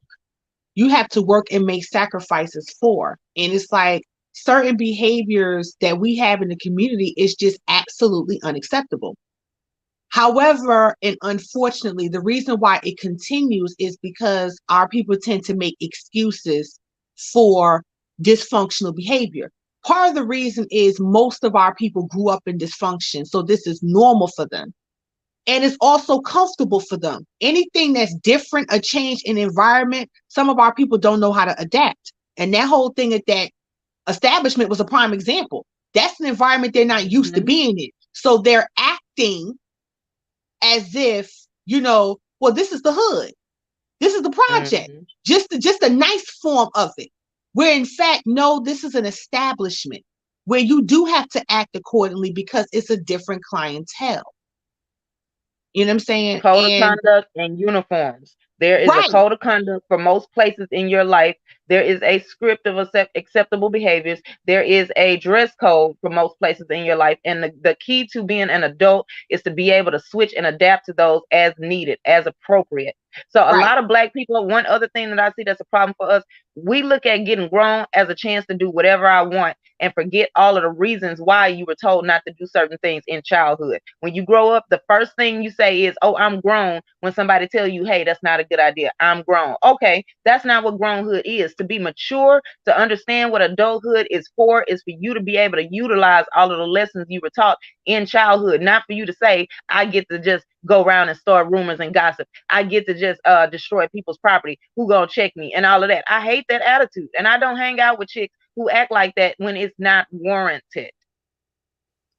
No, facts. And let me say this too, just to go back real quick to the last topic, about the women twerking and stuff. Look, I'm being dead ass serious when I say this. Look, don't get me wrong. As a man, I don't mind seeing a woman twerk, especially women that shape nice and all that. That's cool. But again, if we're not in that type of environment for that, then, like, it don't need for you to be doing that. You know what I'm saying? There are places where you can do that and enjoy doing that and not feel ashamed about doing it. But come on, man, a high class restaurant. I mean, like, let's not do that, man. Like, let's act like we got some damn sense or whatever. You know what I'm saying? Right.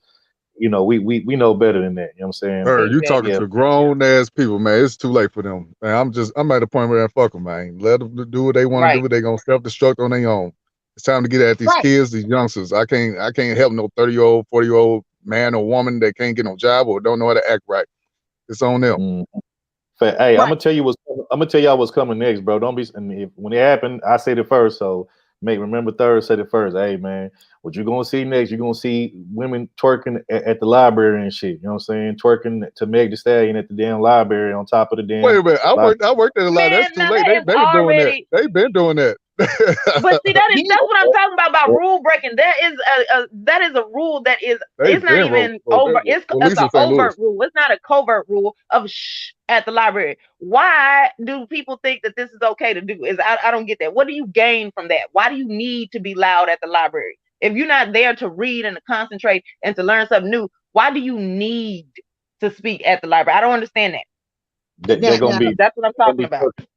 Twerking on top of the librarian counter to Meg Thee Stallion's body out, at the library. Now, Third, brother, if you have a woman twerking at her graduation, twerking at her son graduation, you know what I'm saying? And here's another thing. Like, sisters, let me talk to y'all specifically because you can't have it both ways. You can't. Cannot. You can't say you want RESPECT and you do the most disrespectful shit to mankind. Okay? You cannot say my body, my choice. I can do whatever I want because I'm grown. And then when people straight look at you as a hoe and expect you to twerk on cue, you cannot look at them and be like, I demand respect. No, you can't have it both ways. You cannot have it both ways. I don't have a problem with twerking. There's a time and a place for twerking. Okay. If you at the strip club, you going to twerk. When I used to go to the male review, we used to twerk with the dancers. That's what you do in that type of establishment. All right. But you walking down the street, going to the store, you going to the laundromat. You don't need to be twerking. Like, come on, Black women, or our body, like, come on, or do we not have that much discipline that as soon as you hear kitty, kitty, here, kitty, kitty, kitty at the damn McDonald's, we're going to start jumping on top of the tables and start dancing? What you doing? Wait, love, Wilson, white women do it too, though. Yeah, but you know what, though? I like that you said that. White women do it too, but here's the thing with white women. White women don't have the same stigma that black women have. That's the difference. And two, when white women do it, they don't do it in public like that. And if they do, they immediately get chastised for it, and you never hear from those women again. See, we can't do what every other group of people do. Like, we have to be a little more careful because our situation is a little more precarious until we're on the world stage competing with other groups of people. We have to operate differently than everybody else. Like, a white woman can climb on top of a traffic light and dance and fall off. They gonna say she got mental problems and she was just a little too drunk. You walk down the street twerking, they gonna be like, that's a hoe. What's her OnlyFans page? And you just twerking because you hear some music running down the street. She a hoe. What her OnlyFans page is. See, that's what them black women do.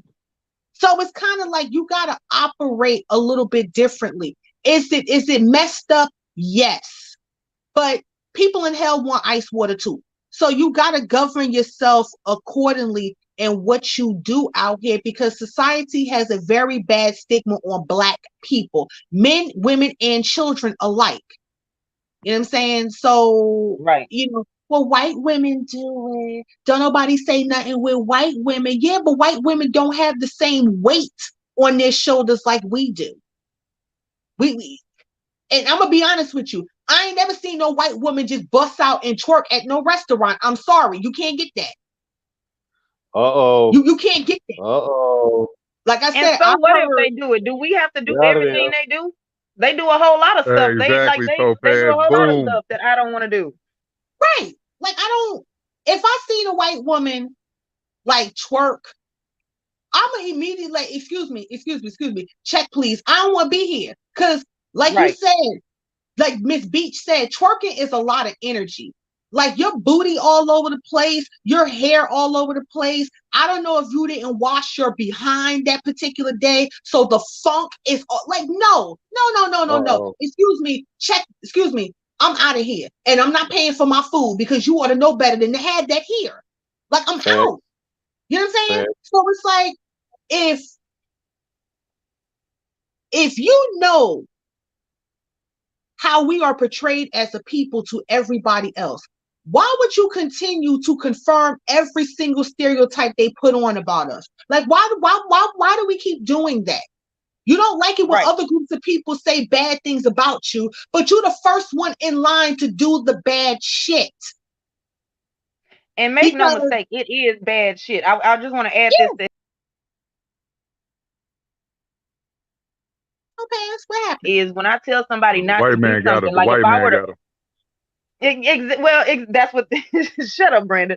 If I was in that restaurant and I were to pull those women to the side and say, "Hey, why are you twerking in this? Can you not do that?" Right? If I was to try to correct them, they're gonna sit there and say, "Well, it's nothing wrong with twerking," and then I got to go through the whole long speech because they don't really see a problem with the behavior. I'm tired of people saying that that's part of our culture. Yeah, but even like, let's just be for real. If you want to go back to like in Africa where they do these dances or whatever, that was during ceremonies. It had a purpose. It had a message to it. It was not just all up and down the street just every day while you walking your kids to school. You just twerking and stuff. It had its place then too. So stop trying to. I don't like when they try to bullshit me. I feel like they insult my intelligence and it gets on my nerves. So it is bad. The problem is they don't see that it's a bad thing. They act like, oh, well, it's just the behavior. It's just the dance. Look where your mind is going. And you can't pull that on me because I'm not men. I'm not thinking about sex when I see you twerking. What I'm thinking about is it's a whole lot of movement and energy, and then accidents happen. And if you step on my foot or any of those things, it's going to be a whole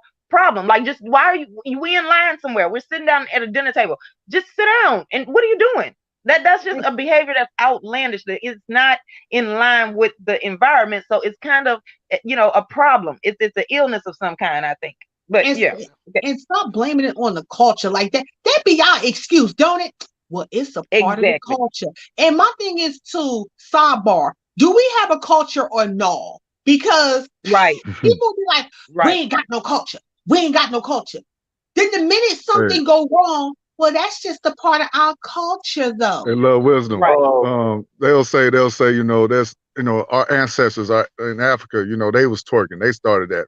But my thing is this: they'll say that, but if I say, well, you know, the men in Africa, they can have multiple wives. I ain't sharing my man. I ain't doing that. But wait. So it's okay for you to twerk. You could justify that. But when I bring up what African men do with their women, oh, it's a problem now. You don't want to take that. Well, They but want to Brandon, pick and choose the culture. I'll go even further, Brandon. If you say, you know, our ancestors in Africa, wait a minute, brother, we not African. We not from Africa. We the Aboriginals. We from here. So it's like when it's time, like when it's really time to have constructive criticism about the behaviors of our people got more excuses than a crackhead not wanting to be clean on why they do the things that they do.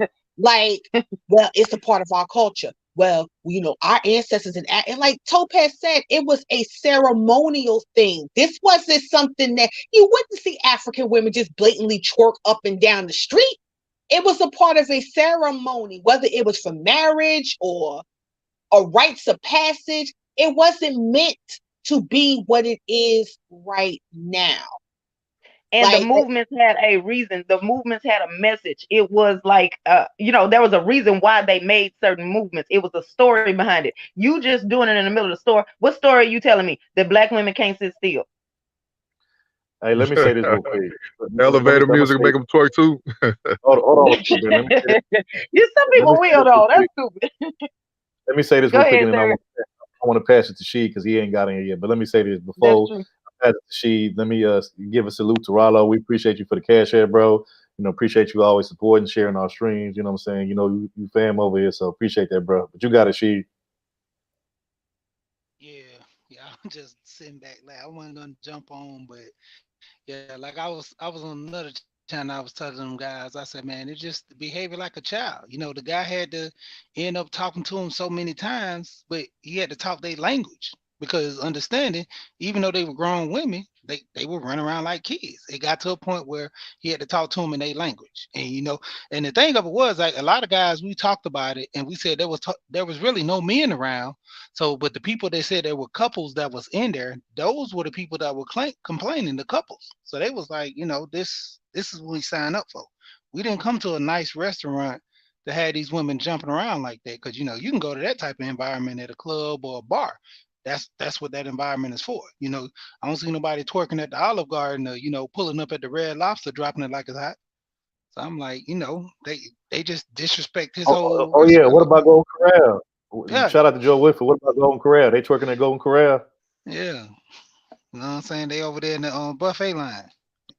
They better not be next to my macaroni and cheese with this. Hey, how much you want to bet? Hey, you know what? I gotta bring up a point that Brandon said earlier when he was talking about black women that go up in these Asian hair stores or even salons or whatever.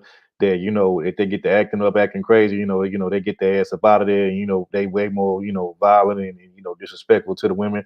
I just thought about something. As much as black folks love Chinese food, have y'all ever seen black women or just black people in general acting up, cutting up at a Chinese buffet? Have y'all ever seen that? Because okay. I don't go to Chinese buffet. I done seen it back in the day. They get put out. Them folks put hands. You got Mexican restaurants when the women in there acting up or, you know, doing something they supposed to do. They say stop one time and then they just grab you and throw you out. They got security. They don't play. You know, when it comes to them, even like with that whole situation with the, I think it was like Tyrone Muhammad, when he threw that cinder block through that nail shop up there in Chicago. He was looking like a dumbass. He was dumb for that shit. He looked like a damn idiot.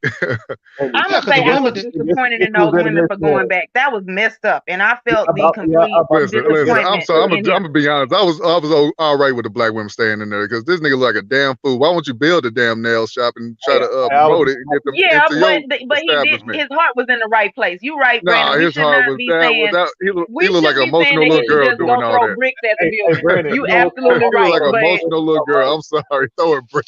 But yeah, man. Well, see, as a man, y'all can say that. But as a woman, no, the crazy part was black women arrested his ass. They sent him to jail. That was the crazy part. Yeah. But you know what's so ironic about that? You know what's so ironic about that whole situation is that, you know, not only did, you know, the sisters go back to that same nail shop the very next day after he did that in their honor, but also who was it that arrested his ass? Yeah. Two black cops. Yeah, the black women. The black women. No, black female cop. But a black woman. There was two of them. Two of them. Yeah. Yeah, that was the irony about that whole.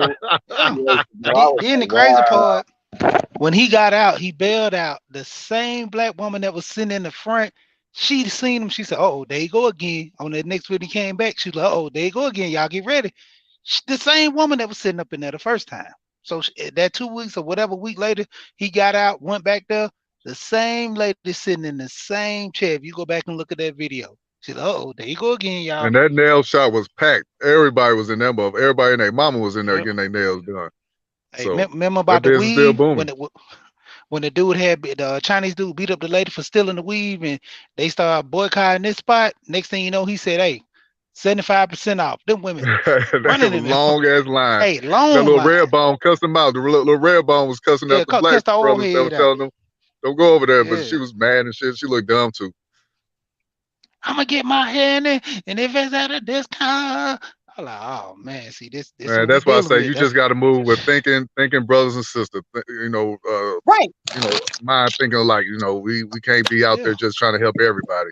Everybody mind they ain't in make the us same look bad too place. now. They make us look And bad. that's my thing. Like for situations like that, you gotta let them people be. Like, I'm like Miss Beach. I become indifferent because if you go into a nail salon and they disrespecting you, they're attacking you, and you go back, you deserve everything you get. Like, I'm sorry. Like, Yep, that because it's an line, attachment. right, And that attachment means more to you than your dignity and your survival. So that's a problem right there. They're not in the right headspace for me to even try to logically convince them why they shouldn't go back. Because for them, that's a stronger attachment than they have to me trying to tell them what they could gain by not going back. right. Like, they will. It's like, so the man said 75% off, and the line was long, and he was only letting in 2 people in at a time. So not only is he trolling you, but he's also stripping your dignity. Well, I'm only gonna let 2 of y'all in at a time. And y'all standing out there, and then y'all are arguing with people who is trying to tell you don't go in there. And I'm just like, no. If she get bust over the head again, let her, because you know better. I've seen videos of Asian men having women in headlocks. Like that whole fight in New York at that nail salon. All of them Asian women was hitting them black women with the drill, with the chair, with the broom.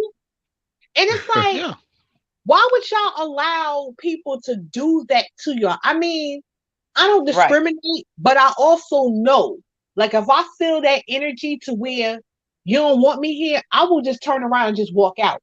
Like, don't ask me, oh, I need to check your bag. You ain't checking shit, but you're not checking my bag for what? You in my neighborhood. You in my hood. Look at it. You got to look at it though. When them dudes do that stuff, and all the people that's in there watching, they're just advertising to them, let them know, hey, we do this to her, we gonna do you the same way if we feel like you gonna jump fresh. So they just advertising like this is what we do around here. And that's how I feel about Kevin Kelly.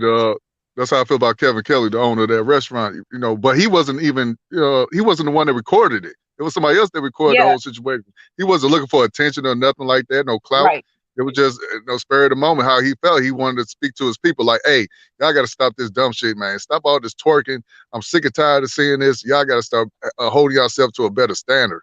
This ain't it. And he not alone. He not alone. He not the only black person that's tired of it. I mean, like, I get it if you are in a place, like if you at the club and you trying to get shows, and that's what you want that behavior to do. Twerk all day in the That's what club. it's Come for. on through. But I want to see that shit. But that's what I'm saying. Is that's what that dance is designed to do. Let's just be real about it, right? Because ain't nobody doing no damn ceremonies at 1 o'clock at night in a club while you have drunk and you looking for some hype. All right. You're not doing no ceremony. You're not trying to say nothing to the ancestors. You just in there shaking your ass so that the dude can choose you, right? That's where that's supposed to be at. You trying to get chose in a restaurant? Well, there's a different code of conduct. There's a different dress code for you to get chose in a restaurant. But Topaz, if I tell us, oh, go ahead, my bad. Go ahead. No, I'm just saying, if they want to know what their spot, I know I was able to look at the playbook. I know what you're supposed to wear and how you're supposed to act in a restaurant to get chose. If y'all, I'm just saying. If you tell a black woman or sister, if you tell the average black woman, hey, you look like you from Africa, West Africa, they ain't gonna take that as a compliment. They're gonna take that as an insult. They're gonna get mad as hell. Right. But then at the same Right, time, but they they be like, want to "Oh, do our stuff. ancestors, we twerking all this, but you don't claim Africa though. Exactly. You gonna claim it for the shit Exactly. that when you want to do something bad." But I But see, digress. that's why Exactly. a lot of those clubs are starting to have dress code and pushing the hoodlums out. And they always complain about, oh man, Yep. we ain't got no nice restaurants, we ain't got no nice spots to go to. You know, I was on Mace channel earlier, and he was saying that a lot of guys when they were up in New York talking about the 40/40 club, how they got the dress code and all this, and the guys was talking about in Dallas and all that, the way they shut down a cigar lounge, and just like it always came back to the same thing. These people in this area don't know how to act right. So we take our business elsewhere. So you know how much it costs to move a business? That ain't cheap. Like that guy Yep. spent what, 1.5, for that restaurant? And I think it's talking about he's a lawyer some to the extent to where if he knows if a woman falls, he has to pay for that. His He's insurance, not a all that lawyer. is involved. He's not a lawyer, but he does Okay. as a business owner have to know what would get him sued. Now, the Okay, reason yeah. why I say he's not a lawyer is because he is with his business partner and another restaurant. He's going through some stuff and they got lawyers and they Yeah, I trying to work seen that that. out. Mm-hmm. Yeah. Yep.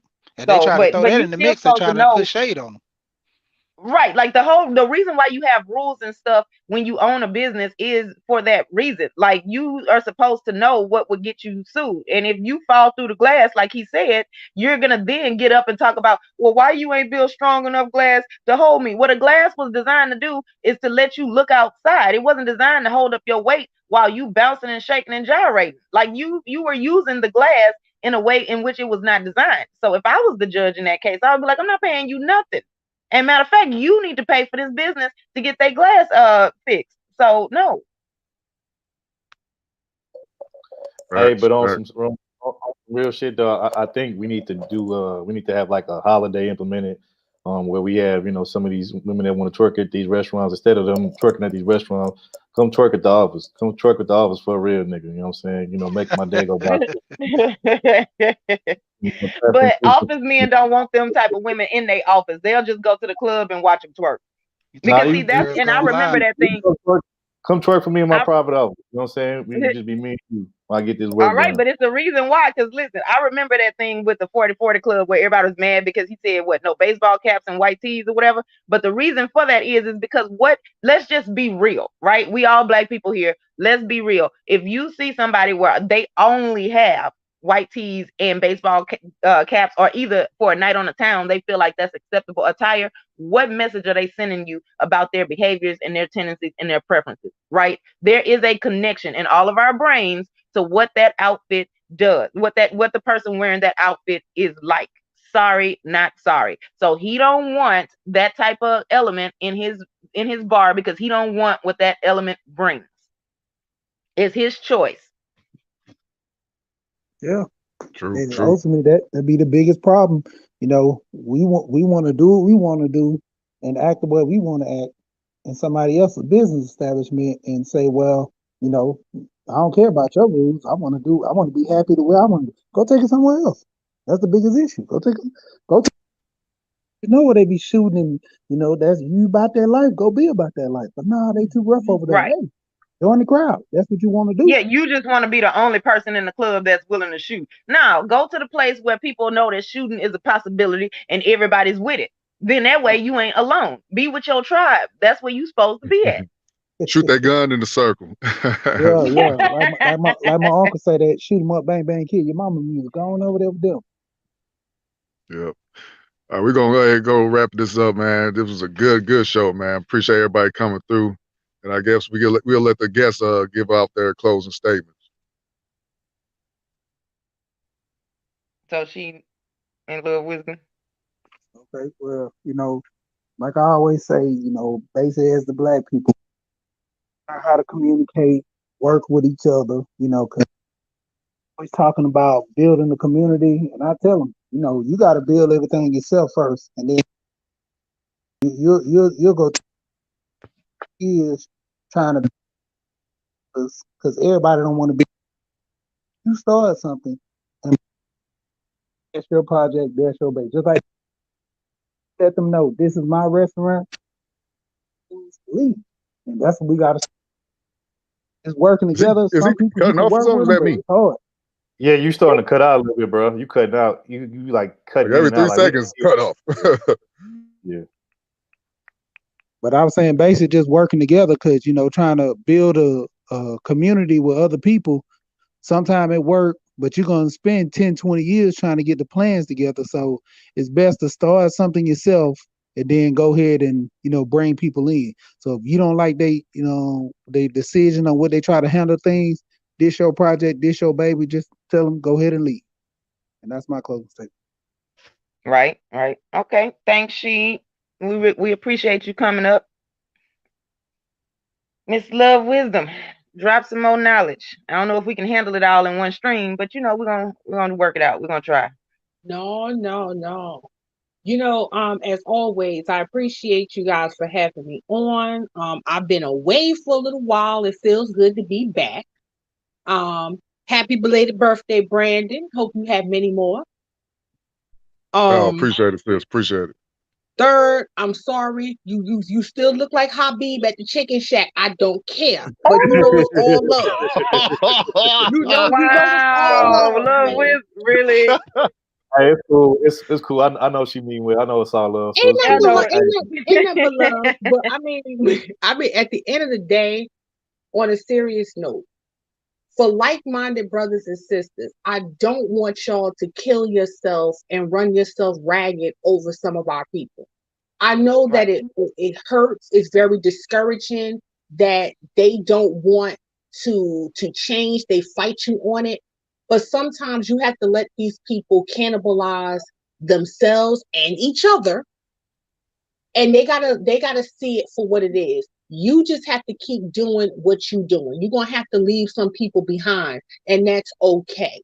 Because the longer you argue with these people, you engage with these people, the more your energy is going to be drained. And when you are down and out, nobody is chasing you. So stop chasing after insignificant people and focus on the ones that are open and acceptable to change. Hey, we appreciate that. We definitely appreciate that love, Wisdom. We always appreciate you showing us love, in these YouTube streets and hopping up on our panel whenever you can. And we definitely appreciate the fact that you, back. I do be missing your content, man, because you drop some fire ass content whenever you do, and then anytime you hop on a panel, usually got some fire takes. So shout out to you. But we definitely glad to see you back and appreciate you for coming up on here whenever you do. So we appreciate that. Appreciate it. Okay. You got it, Brandon. Well, you got it, Brandon. Brandon, you want to go or you want me first? Yeah, I go. I appreciate everybody coming through. Just real quick, I'm just gonna say this. Kenny Conjo, man, Gabby City Bay is happy. Man, hopefully next week you'll be here with us again, man. Much respect to my bro, man. He gonna be back with us, Now man. he is going to get you. Hey, I'm just speaking the truth. But anyways, man, So, like I said, Brandon, man. you wrote this on yourself. I'm gonna be over here on mute eating my popcorn. Shout out to my brother, man. Shout out to Kenny, man. I hope you get better, brother. Like I said, man, this was a good show. I just want to say, ladies, stay away from football. Stay in the kitchen. That's where you belong, in my opinion.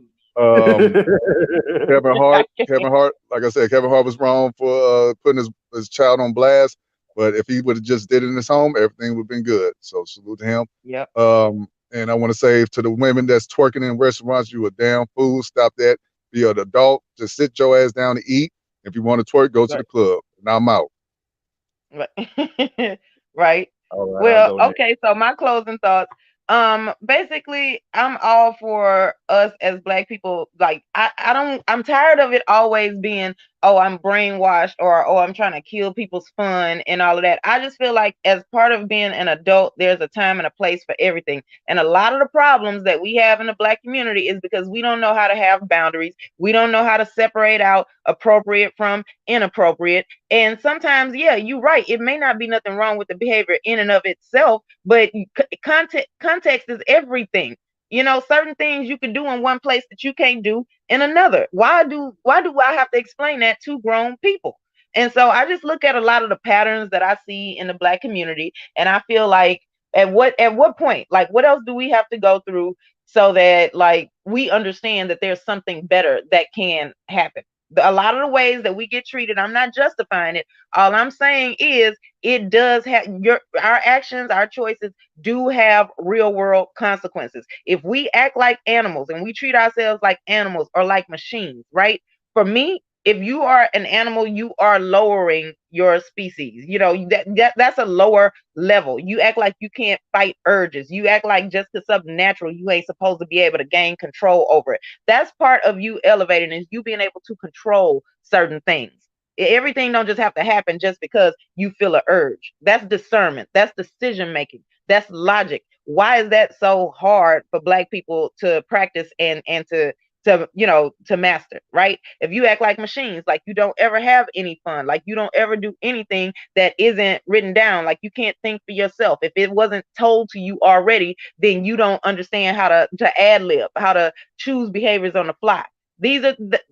For us to be on either side of that is a problem. You're not embracing your human behavior, which means we won't get treated like humans. So with that being said, it is grown for you to understand that people are going to have opinions. People are going to make decisions based on your actions, on how they treat you. So in one instance, yes, people should not do wrong things to our culture, but in the other instance, we have some responsibility in that as well. You put out the picture of you that you want people to see, and you don't get to complain if you don't put out the right picture and then somebody don't do what you want them to do. So that's just my point. Go ahead, Third. It's on you. All right. So first off, I want to say shout out to everybody that came through, all the familiar faces that we normally see. We definitely appreciate y'all. It's always a pleasure for y'all coming through and listening to us. You know, whatever topics we have. Shout out to everybody that hopped on the panel. You know, Beach, Love Wisdom, She, Mr. Research. Appreciate you for coming through. And if I'm missing anybody else, Khadijah, shout out to you, Khadijah. You know what I'm saying? And if I miss anybody else, you know, sorry about that. But again, shout out to all y'all. You know, we do it for y'all. You know what I'm saying? We try to just give y'all the best content that we can. We try to, you know, keep it, you know, drama free over here. We try to make it fun and, you know, a little bit of informational type of content too. So we definitely appreciate y'all. Appreciate all the supporters, people that hit the Cash App. And again, like I said, we do it for y'all. So we appreciate it. And we definitely see y'all next week.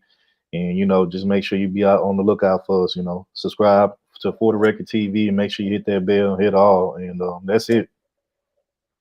All right. See y'all next time.